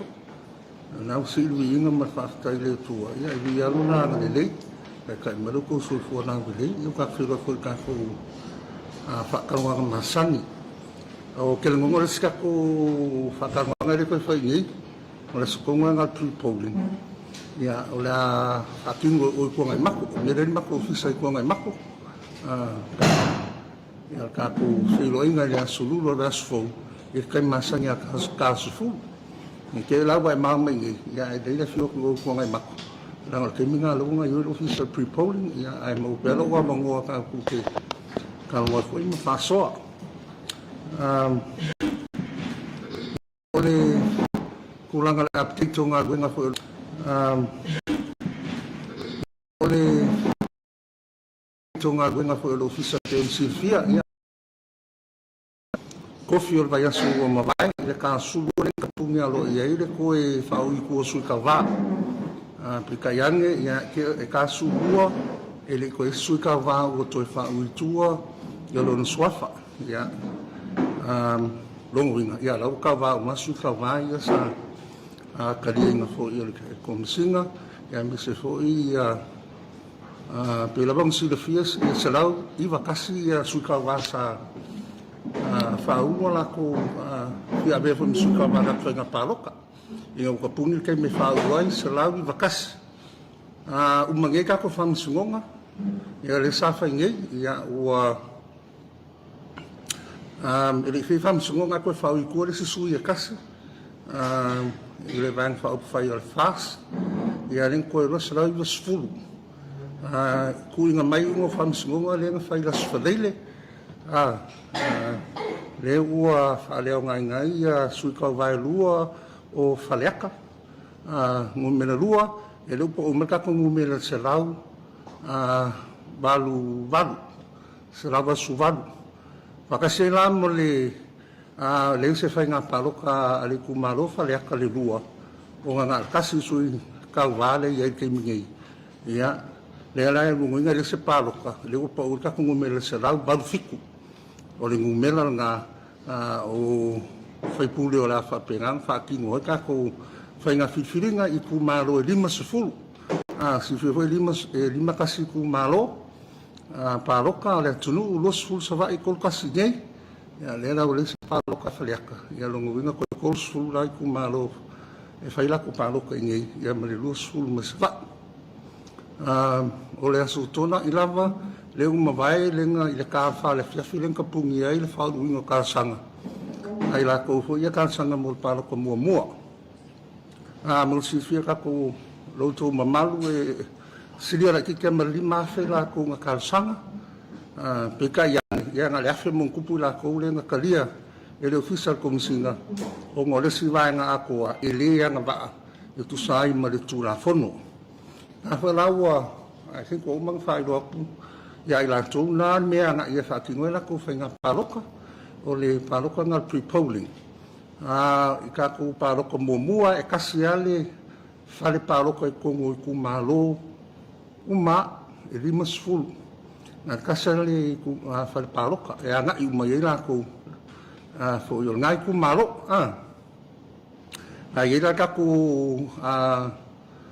booth le nge i le Jim kasi male Jim kasi pole lua malo kasi male lua le fa nganga la nganga mo la tu fu fu le palo que se va le mo fu la special booth ngai o le Jim Jim tu ko ngai ma ya fa nganga mo la tu na il pre-polling e le se mai sa va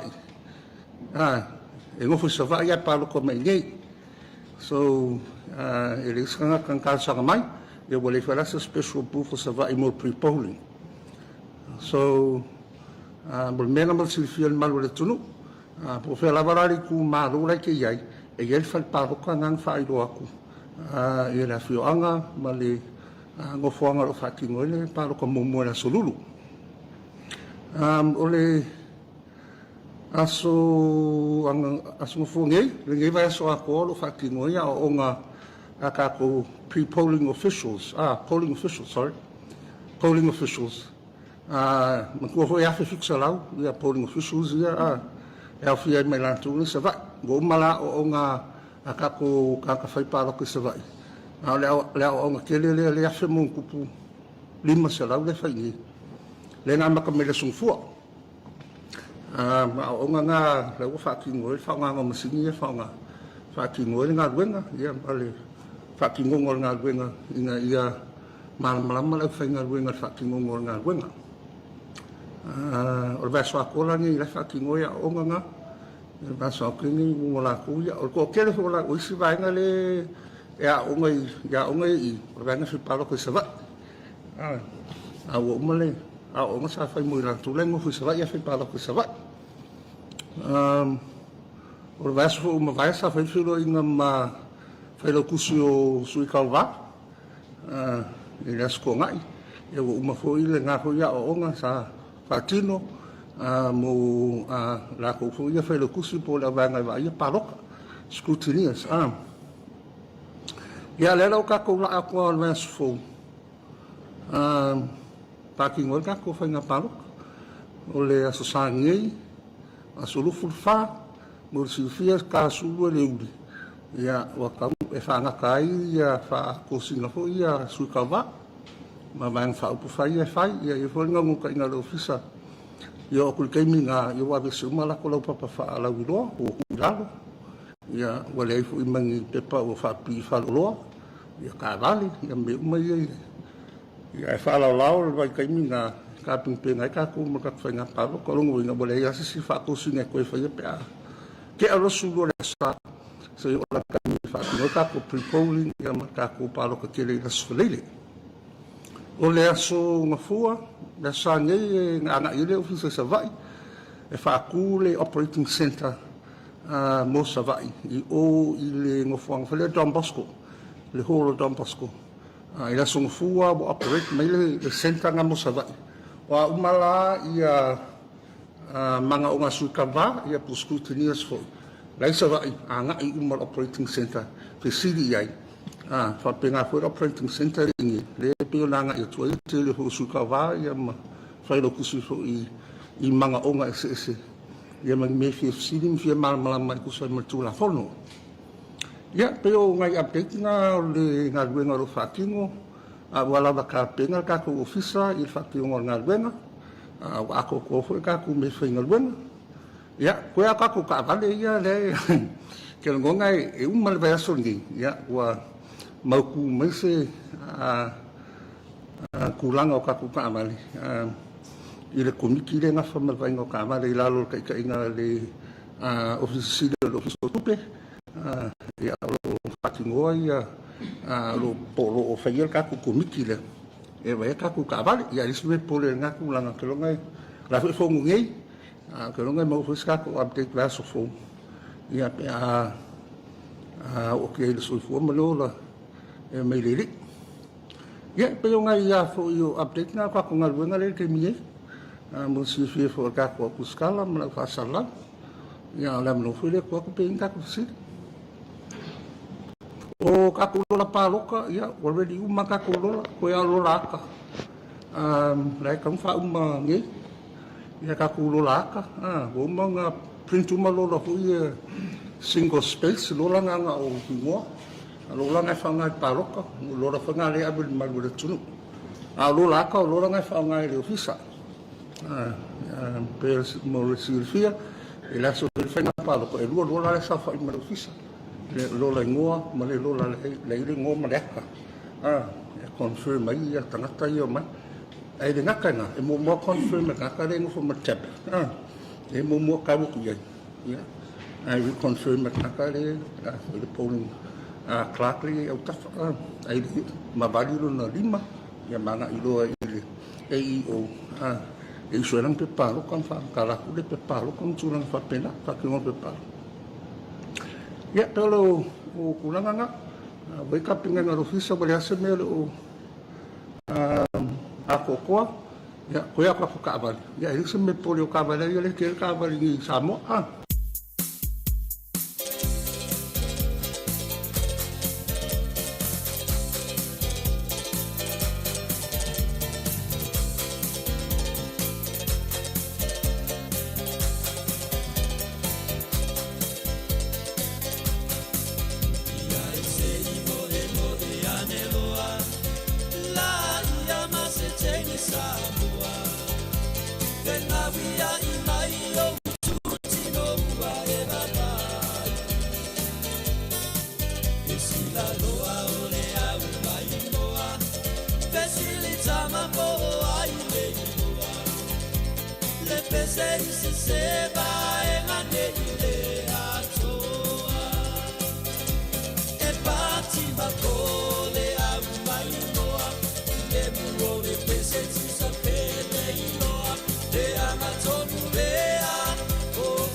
ia oe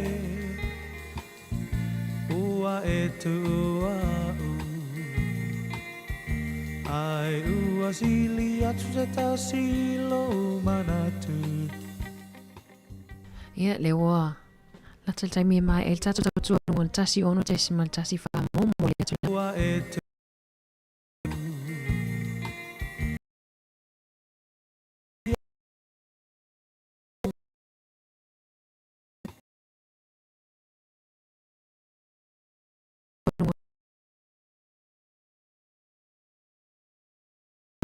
fa ai na mai tato tautua mai la betai au na le se pa ia mai le nei va enga le awa uli fa mangalo fa tautua si fonga la mo ne yaso pewi se upua le no ma ni le fa fonga anga ai tato toi filo ai tai au le tu lai fitu la tolu ngore YouTube ma le Facebook ma le tato website to mai al tato tautua le tu lai lua tale tasi ona toi awina tu le wa tato tala fo pa ftai e pasia o le ngata a e pupula nai o na mata e pasia o le ngata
Sauni awa e te solo muli I lau fai ua fai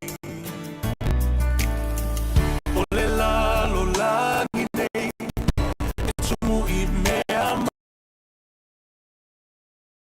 masona e vai ai o langona ia e loto tele awa e te fefe Aluma le fia lo uata li e manuia Alo io fai vai a manuia Aua e te loto vai pea o mai fai ngata Lua te fatasi ma le atua I so se ala e te fa fine se e fa longo mai ile ma upu ole afai me e manatu mama I loi matau lo tina a o e folau ile vasa loa loa e fai ngata o e malua ile ainga nei Lo ua fa fine se ia lo fa fai le lei Ta ai e se lau fala Tu e se le alunga Fa malo si mai se ia oi le taununga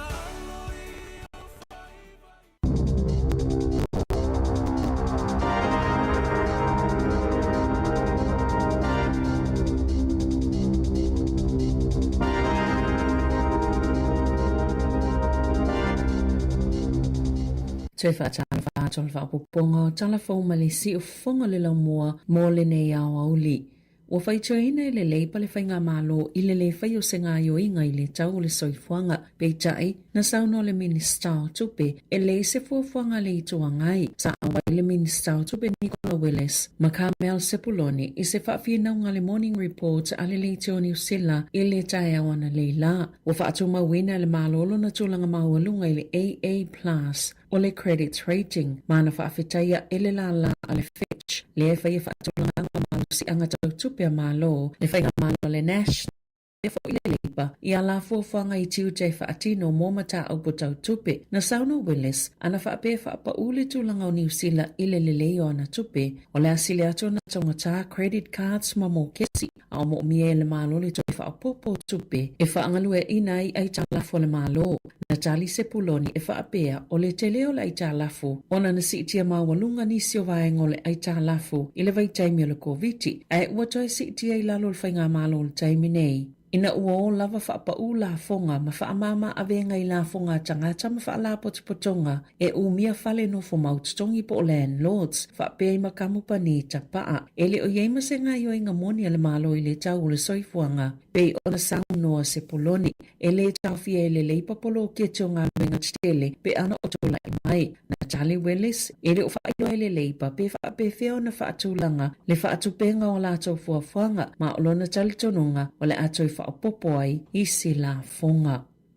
O se ulungali ina tau whai e ave i lunga o se no whaafi au ki lani se tololi po se uta o oloana ngā hoia mai se supermarketi e whaapena mawhai o na tau fia a ele i o oile no whaafi o le te ala i titule se fulu le tae au le asonga fua na wala au ina ile o e o atu no whanga au tua no whaafi i po ke kohe ina o tau fia tangata whai ngā luenga i leo ina le saunga le mo se ali i maseta maita ina tau mawhai e o ilunga se no whaafi maseta tololi e tumui o loa ngaoi. Na tau mawhai le tau le e na nā le tololi tutono le whale ui ina o tau no watu leo pe ona i ilunga masini po e ata mō le saunga le mo. E nisi lava o su enga na ilo ai o le tau lea fo i lea na sa ilia i se isi fo i ngā i ngaonga i se whale o loa i papakura i le vai aso taluai. Sa whaatala noa leo le tamaita i le ofisa ma wha maula na moli mau peitai ina ua i atu o le ofisa o leo na toi whaiela na tala e le isa na tope ma o le atoe ngaoi foi o le atu la ila ua umal wha amsinonga whaitu malo papakura e tali i o la molianga. E luani pale le pito te le se lua alfuava atau le United States of America o le atu lau ele whenua pai au kilani. Le no whanga au tua le malu se anga whaafitawhita New Zealand o lo au maieni uta whaapitoa. E taunu i se taimi o le so le CM5 Super Galaxy e taunu o le isi tae au e momoli maini vaenga taua mo se simulator 4 po se masini whaapitoa a wā o onga po to le ninga alfuava atau le va atelo le si tasi tolu OJ Hercules o le va aeto samali tolu se lau valsful tasi tone le mamafa uta e mawhaio na tau aveina i lunga o le ea o le masino te sema na taunu o ai Sila va amuli o le fōlima o le si tasi tolu OJ Hercules e sui e le si tasi tolu o H Hercules le na whaonga le fuava atau New Zealand i se umi ono se fulu tau sanga. Ua pāsele whaitonga whaatolo le tula whono e Suieli 3 Waters. O le pulenga mo le vaingo swa vaia le atunu o i le local water done well. Na matua whaitoina le whaipule le Labour Megan Woods le suinga le tula whono. Ona o le atoi whaatieti e ai pulenga nu umale au tutongi la whonga. Tūlanga ma ale o le tūtau tupe. Mai e whaitoina fo i le tali le malo i le 3 Waters. Ua lea mo whainga whai unga pulenga whanoto i whale, sa ma whai ona mawai fuafuanga le whainga malo ua mawai atu. O ia fo i swinga, o le asi iti ai tau e tutongi a inga, na lango atu i ai tangi utikere, le so upo le leipa mo whainga malo la iti e whaapea, e le lava le lango tau tupe mo ia pulenga nuu, mo swinga ia nau le malo e whaatau nuu. Na whaitioina fo ia Maria Mino kapa kingi o le nga whaupwhaia Māori le whainga malo ona o le whaatuatua nai malilea mana i o le matawhaio ia Māori i whaasoanga au nanga o le soa whai.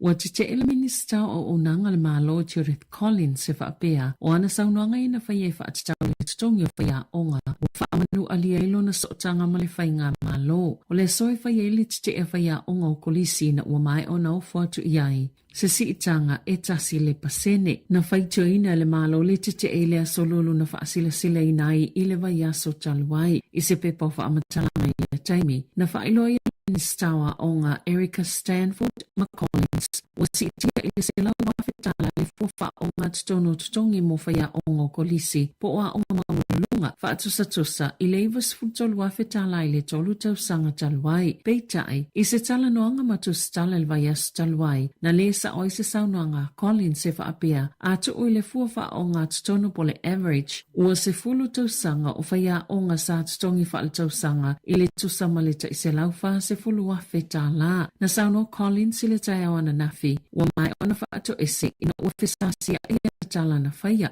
ai a tonu o le mafuanga ua le fiafia i uni ona ua whaalawa i tele le malo nisi o whaamauninga ai ua whaia lawala lato whai ungai whaiela lato titee na sauno le so upa le leipa Willow Jean Prime i tūlanga tau wa onga o le tasi pasene na ufuato le malo i whaia onga e le o sisiitanga ai ua whaaititia ai to tongi. Watalia le minista mo le whaatau lao langa o tamao ainga Nicola Willis le talo sanga po le petition a le Consumer New Zealand o le Price is Right ina isa o le whainga o tau o loa supermarketi o le talo sanga o sainia tangata ito o loa sifululi maafe. Maana tau a au inato i le minista i lungo stepol pale mene le tai awa na nafi. O le masino yuni na tusia tuai Willis i supermarketi titele le atuna o. E la patai nai i lātou mai le whainga ni whaalauloanga tau whaasise, whaapeli sise o nisi o lātou tau. Na sauno le polisilo le Consumer New Zealand, John Duffy. E tele lava avanoa mo supermarket e whaatulanga i lea mata upo i lātou lava. O le taini le nei mō le malo e te tauna sanga i ane ai, ma whaasa o tau a supermarketi. Ma ua ioe iai le whaita wafi o tangata New Zealand. O le tau sanga i lua whelua whaa. Na whaatusa i le komisi i le Commerce Commission e linga mai o le siseo tau o loa e ngā waile whaitau miliona o tupe tangata whaatau i le tau sanga. O le asonga fuana whaatau nu uina i le tufanga whailonga moalo ma whanau na fili mai a o ngai silia mani se fulu mai Plimerton i Porirua. O le tufanga whailonga mo tamaiti mai a o ngatulanga lua o se polokala me whaanga solo a le Plimerton and Porirua Rotary Clubs ma le pule ngā nu o Porirua. O le tau sangalo na fitu le nei talo na whaanga solo le polokalame e ta ito lua tamaiti na fili mai a o ngatulanga lua i Porirua i Plimerton. O tamaiti wailonga lo la tula i mai i tofi te itai i so se polame i tutonoa onga na amatalia le sauna ngalpere stene o le Rotary Club so oai ma le sauna ngalo i alpule nu o Porirua Anita Baker o le suipule nu o Kylie We Happy ma le isi sui fai pule mo se ngalo na fai mafufonga o le aso ma tō lau wina i ngō i la tō na whaamani e ina i whailonga e mata ina le to o tele o tamaiti Pasifika na whaamani e ina i a whailonga na tawalunga le sui ale member of the New Zealand Order of Merit le susunga whaateli o sua e sera na ia momoli ele whaamalo ma le whaaftai i mātua ma ainga mo le langolango sua i whanau sa ia whaala i au ma whaamanatu o le ala i le pule o le tautua na ia whaamamafa i le tāu o le tautua ma le whaamaoni i so se au onanga ma ngaluenga whai e tamaiti. Ona nafina whailo i le minista al vai fafo wawasa mana i Winston Peters, le sui o le ame pasa New Zealand ai lani, le ana umia e le sa avea mafonga whai o Trevor Mallard. Sa ia whailo ai o Angela Hassan Sharp, le o le asuitu langatu i a Mallard. Ina ufsilingia wawasa mana i winga i a Mallard, beita ina i saunoa o le atoi fo i wawe mai i New Zealand. Na ia whaitio i nai Jacinda Ardern i le filifilinga o tangata sai upo whai o le malo i ni ngā luenga tāua mai le tatau o na tupu e le tatau o na tōwhia e sa whaipule i ni ngā luenga pia. Masaya te lawa ia i lona lona soifuanga whaalenga luenga. Mai le o toi mamao ai po le whaatoloi lea o na ia whaasa oina. Ile taimi au avea mela te mafufonga whatala i mota. Na tu ina atuai i awawasa mana i le lapata inga. Wa ia soli vale le ele o iele maota le bale mene ile taimi. Na awai atuai ile solo te elea na apilo mama o tal bale mene. Na tar sanga Peters. I se ilo ilonga le whaamsinonga. Mana i oe Mallard ile whaamsinonga mawalunga i whaapea. O le tu ina atu lea lapata inga ia Peters. O whai matu ia. Mai le whaatino i nei Peters se a mionga i ono whaatino ai. Le tu ina atu ia i o lea lapata inga. Na whaato ese Adrian Rurahe ia Peters se whai masui o Mallard. Ina ua whaamawai ai tau awelenga alwenga o le ame pasai ai alani pe ona ta wai le lipo te le leitio New Zealand.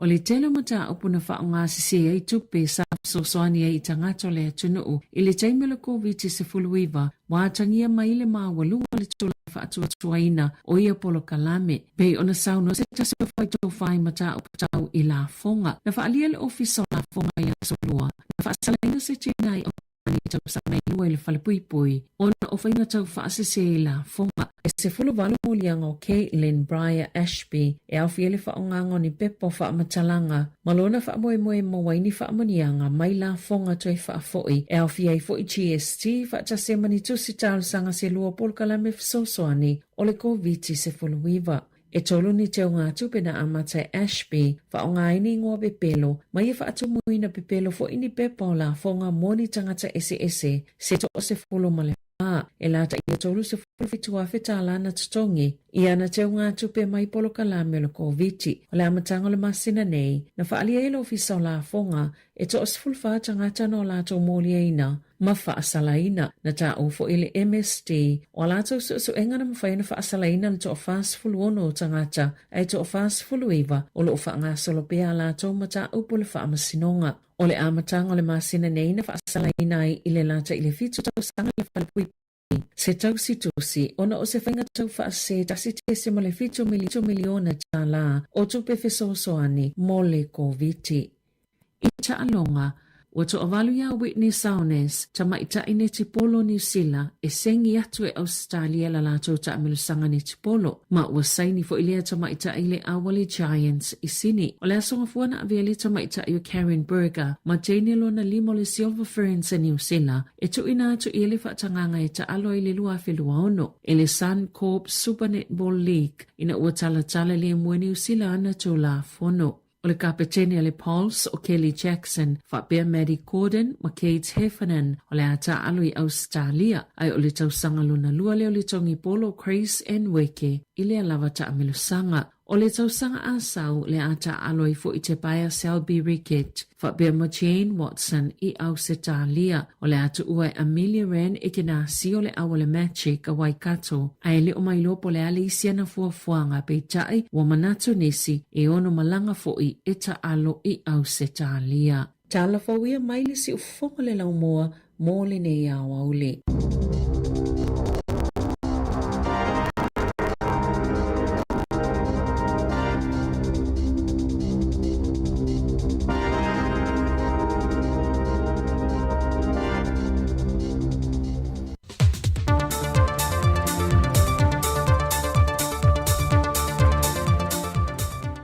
So i fōmanuia lo tātou atanu o i leisi fo i wha o poponga le neo telefon mai Samoa o si mai le wha fonga. Wa wha i lo wha la wei tele se whina ngalo le tiktai o le vang wha pufai le wha tutui le tua Samoa o tasi. I manatu wai, wa solia e le whainga malo wha a wau. Ta i ala ma whainga wha a vai a se malo tausi mo malo wha demokrasi. E ala ni wha i unga le kāpeneta le vai aso wa tua nai, lau latu toi whai ni tō whinga wha a wau. E nisi o wha urulungo mtanga luenga pe o le whionga pestano mea semi, mo le isi tōru tau sanga wha officer sili e le mtanga luenga le vai whafo. Ma leo tāli lua salani e wha a wawai le tō whinga wha officer sili e le ofiso numero wha mawina. O ia tō whinga wafselingia te tai wha tuatui le tu sambo o tasi le whionga le pāni mi tausi. E soli tu la fono le whātau tei e le kāpene tau ia mta whaioi e lalo o le whainga malo tausi. Ua whātau luina matatala aloe na se tasio moe mitinga a le komiti whātono ma le pūlengo le tinei mō. mo le si tia ma whaalau te leina lena awa nanga mo Samoa se moe iti whaatonu ma le pulengo le tine mo le si tia ma whaalau te leina lena awa nanga mo Samoa. So ne wasua tia ele mo le fausia ina fau tine mo na lisi mai pulengo ma lai waalele. Ele sau noanga au tua le fionga le tamaitai pāle mea tausi, fia me na aumi mata afa, na ia whata ue na ile wha wau peo ati nae, ma ngā lueng te tele le malo, e iai le poloketi nel tine mum wha avlave tupu wha fosei, mon wha awa wino lan tau tua li talia tua iso se wha avlave tupu wha fosei li tua le moto o polu, e a fuatu le atua ana, wha solo mai e le anga i atu i sa amtam whalatai, wha pia fo i le anga i li tu malo le whanga, ma whale a se lama sa fata, mai o le ati na o lo wha tupe ina la vai le tātou malo. Ina ia mawhai e le pōlenga na wha awau, ma ngā whatauri maina e le au whai ngā ruenga, ma mea whai ngā ruenga tāle whengai, ona tali atu i so se wala au o le amana o mia, e so se tangata o le nei tu o le tunu, i se tūlanga bawe, ma saonga le mu, ina ia mawhai na bawe a iai se soifua, ia ma whasawina le to tino a fia. Le fionga te maitai pā mea tausa le atu no, fia me Naomi mata afa. Ua amata le vai aso nei o na whanga solo su engai luma o le whamasi nonga maua lunga. Le mata au polo tua i ai le te maitai tu si solo lawi loa i a papali i sia whikel. E lona whasio tielo le te maitai polo fesa i a sinawa i ana Caroline Capet i le tausanga o mawai. E lima mōri anga lo whaasanga i a papali e au fiel whasio tangata wha moe moina. Whasio tangata pa i valea ma le whao lima. Ato ai ma le o mia leo a upenga matautia. E wha mo le mau whaatu langa mo le neiva yaso. E pe ona mo le mau e se tasio li leo i ata na pueina. E le teimi nao lato udua i tau nua tua i le whale vai vaseutan tupo il whala vilave. Ato ai ma le vainga matautia i ata. Na pueina i le tino ma liwa le tamai tai polofesa le teimi na mau atuai. O au penga matautia na mōni mawina i leo, o e le ngata o le sāmala ai o se tamai naifi. Mai a o whaia mōni maua lea li i leo, na vaia le tutulu le tamai tai tu solo i apapali. Mai na tau fie mō nei minute le whaamasinonga, e tu atu le awa noa le loia, e tala noa tua i ile o lo mo lia. O le wa amata na whatala noina ma whaia awa onga, e whaamana mai o tātou tangata le visa whaapitoa le malo au se tānia le wa whaalau ilo mai. Le wanga waa ai tangata le pāsa moe tāro sanga iai, ma o ilato umai manu iai. O le amo le awa noi le ngata e malanga i le na tāro sanga, ai wa whaapena fwoi nanga wa amalona ainga atoa, e malanga whaatasi mau i au se tānia. O le vaenga mō ia o onga sa whatu teia le lava hotel le songi, e whaamanino i vaenga mō le visa le Pacific Engagement Visa. Mai pe on sira fia o le tausanga mō ne o whaatasi i sa moa, e le visa whaapitoa le nei au se tālia tāru o le whaalawi lo mai, lea e se lauli ma se fulua hawa no o tuina mai molo tātou atu no. Mai o pepa whaatumu na tala mai le aso lua se fulu le masino iulai, ai tāpu nia le aso lua se fulu ma le lima o le masina nei, mai whaatumu foi i lunga openga te whai langi.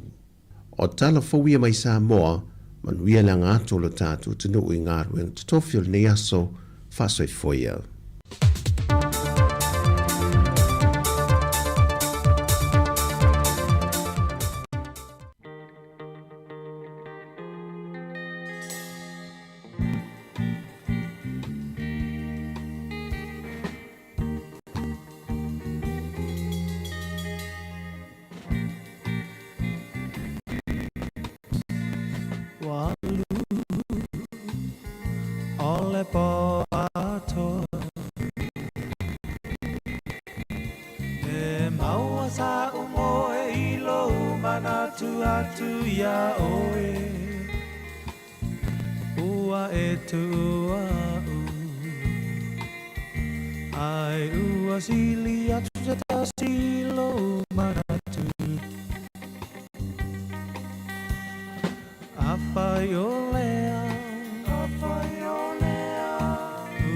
Lava lea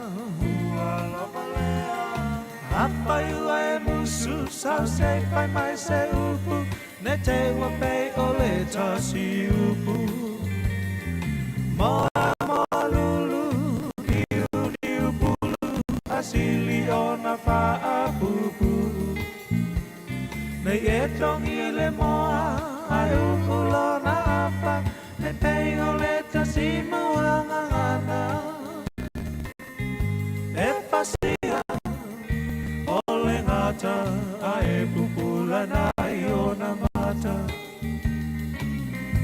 e pasia ole ngata ai pupula na iona mata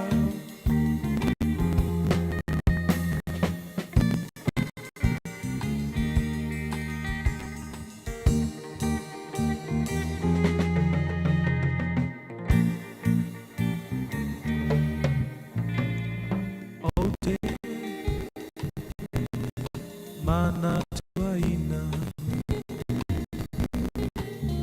sa upu ole apa ya tua e pa amisa bisa ai se ale pongai o amafu ai no fuli tua mai apa ole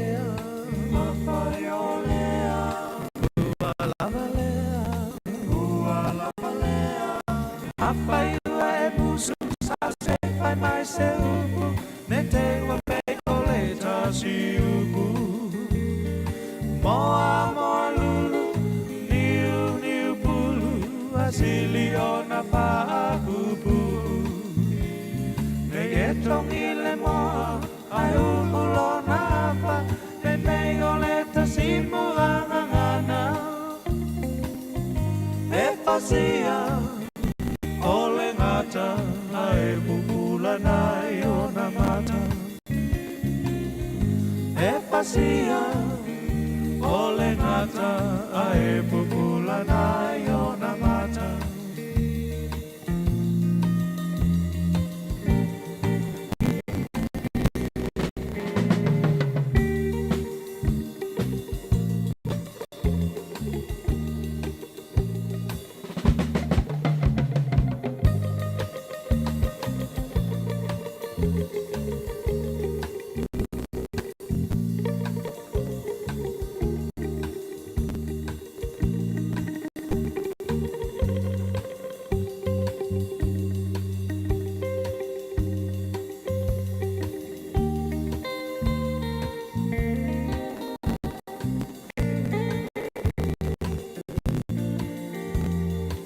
apa iwa e musu sa se fai mai se upu ne te wa pe ole ta si upu moa lulu niu pulu asili ona pa pupu ne e tong i le moa ai upu lona apa ne pe ole ta si moangana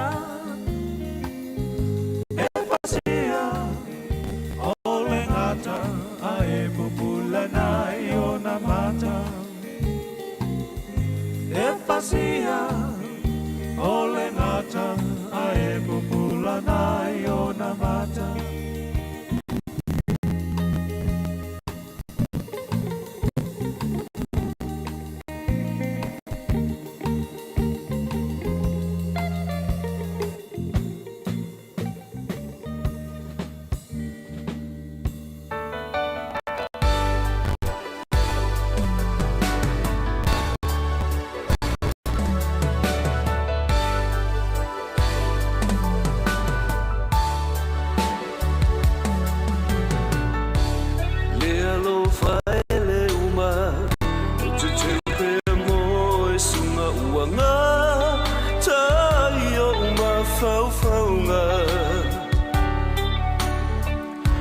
arasi mai le panona o arasi mai le panona o ole mora e ila mana ya pe le penina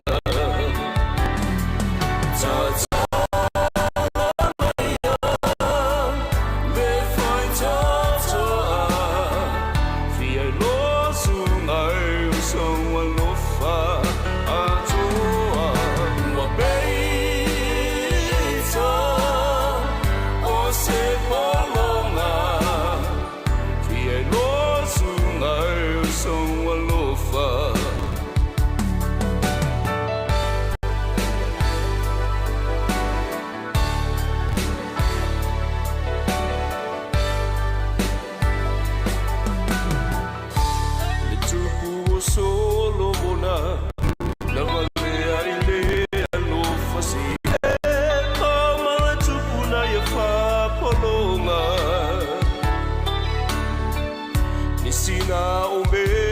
ua ia mana tua e itaua I whaabai I lea lofa mai lea tua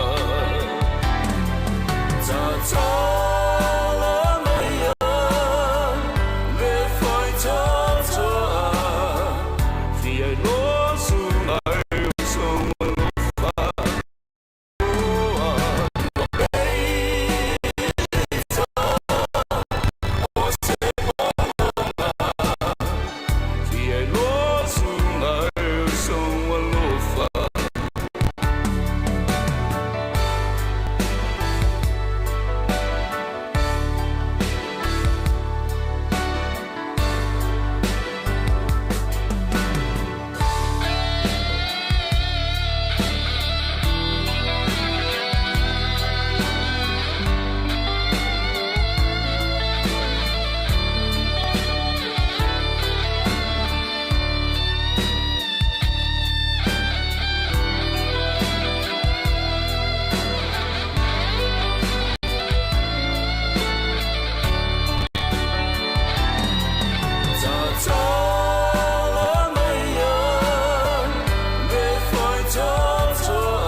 si tama e fai ngata la ua pionga e vai manena awale so ona faia Bau ole mea o se matane wa ia Ta utino atuno na o esuna o no uola O te ta utino atuana o oe ilo ufatu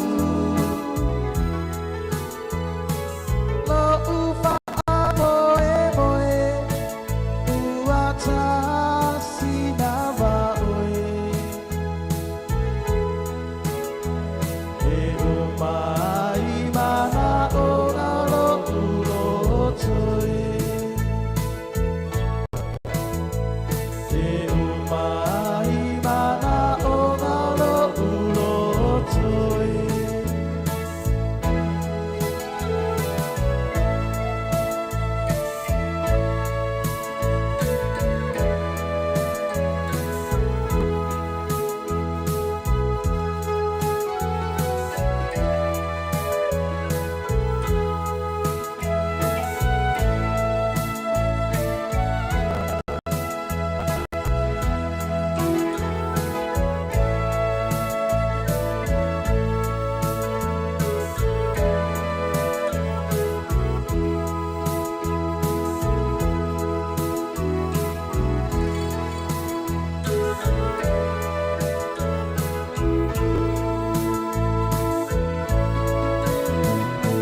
Ta utino atuno na o esuna o no uola O te ta utino atuana o oe ino ufatu No ufa moe moe uata sinava oe E o mai mana o ngalo urotoe E o mai mana o ngalo urotoe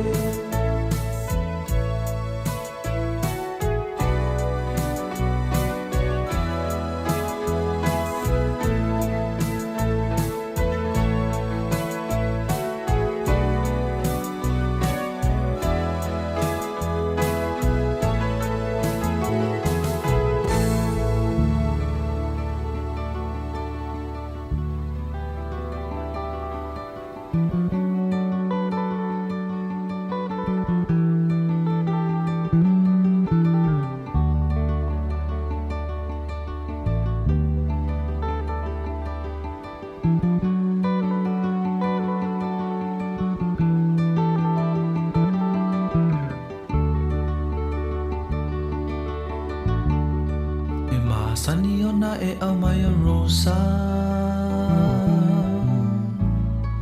Fa'ali mai ai e te alofa A ole ne wa motu sia Wali wai lo fia fia E lo la lelei Sa avea o e fai mo sei Le lumana i po o fea Sa ili mai ala o mana mea Punitia ita i le pongisa Ma fau fau mai le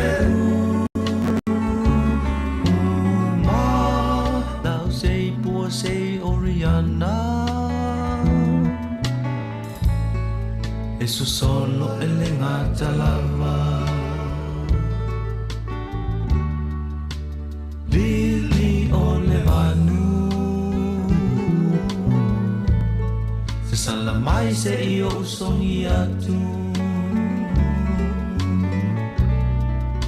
Ma o manatu natu Iau upu sa fai a te au Puniti ai tai le pongi sa Ma fau fau ngai le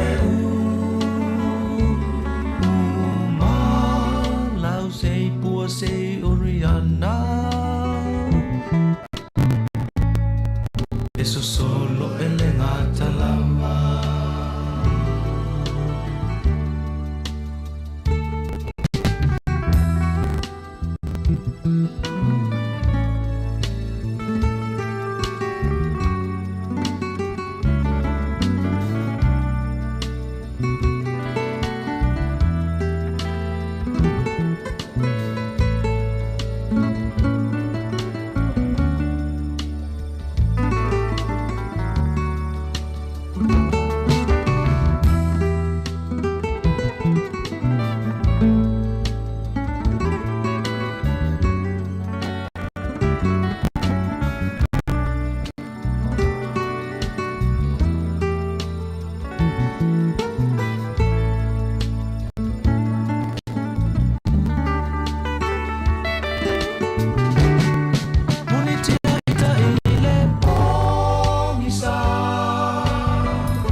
Eso solo e le ngata lava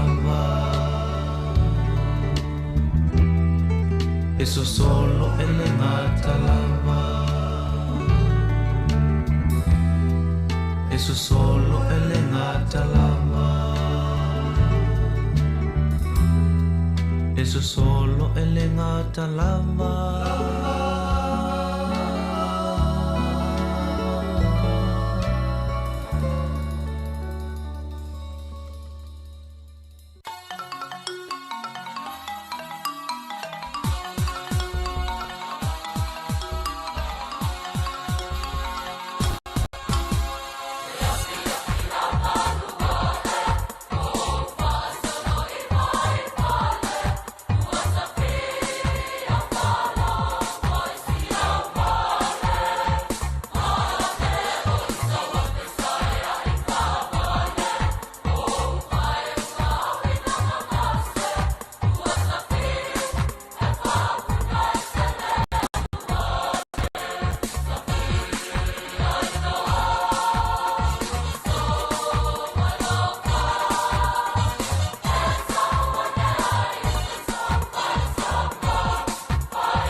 whapewhea o ia ue musue I ta whea o oele pua manongi le sau mai here moni le ta whenga inga lena tuuti I tai wala vea I le whaano anoa le tau salaea tu mai se amanoa musue I fasia ai pula pula o mata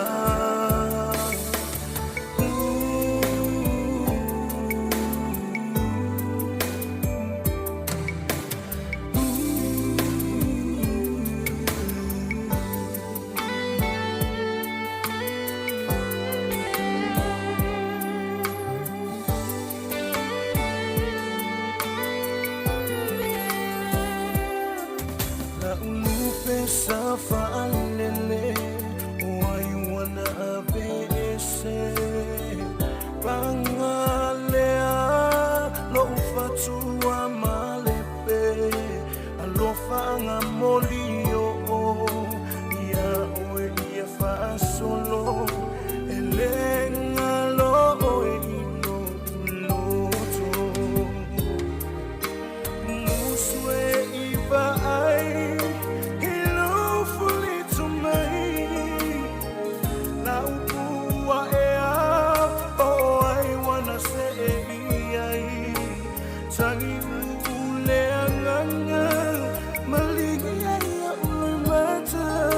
le pelua e tuilo fata fata I tai wala vea I le whaano anoa le tau sala e atu mai se avanoa musue I fasia ai pala pula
e mata dia silingan do sembi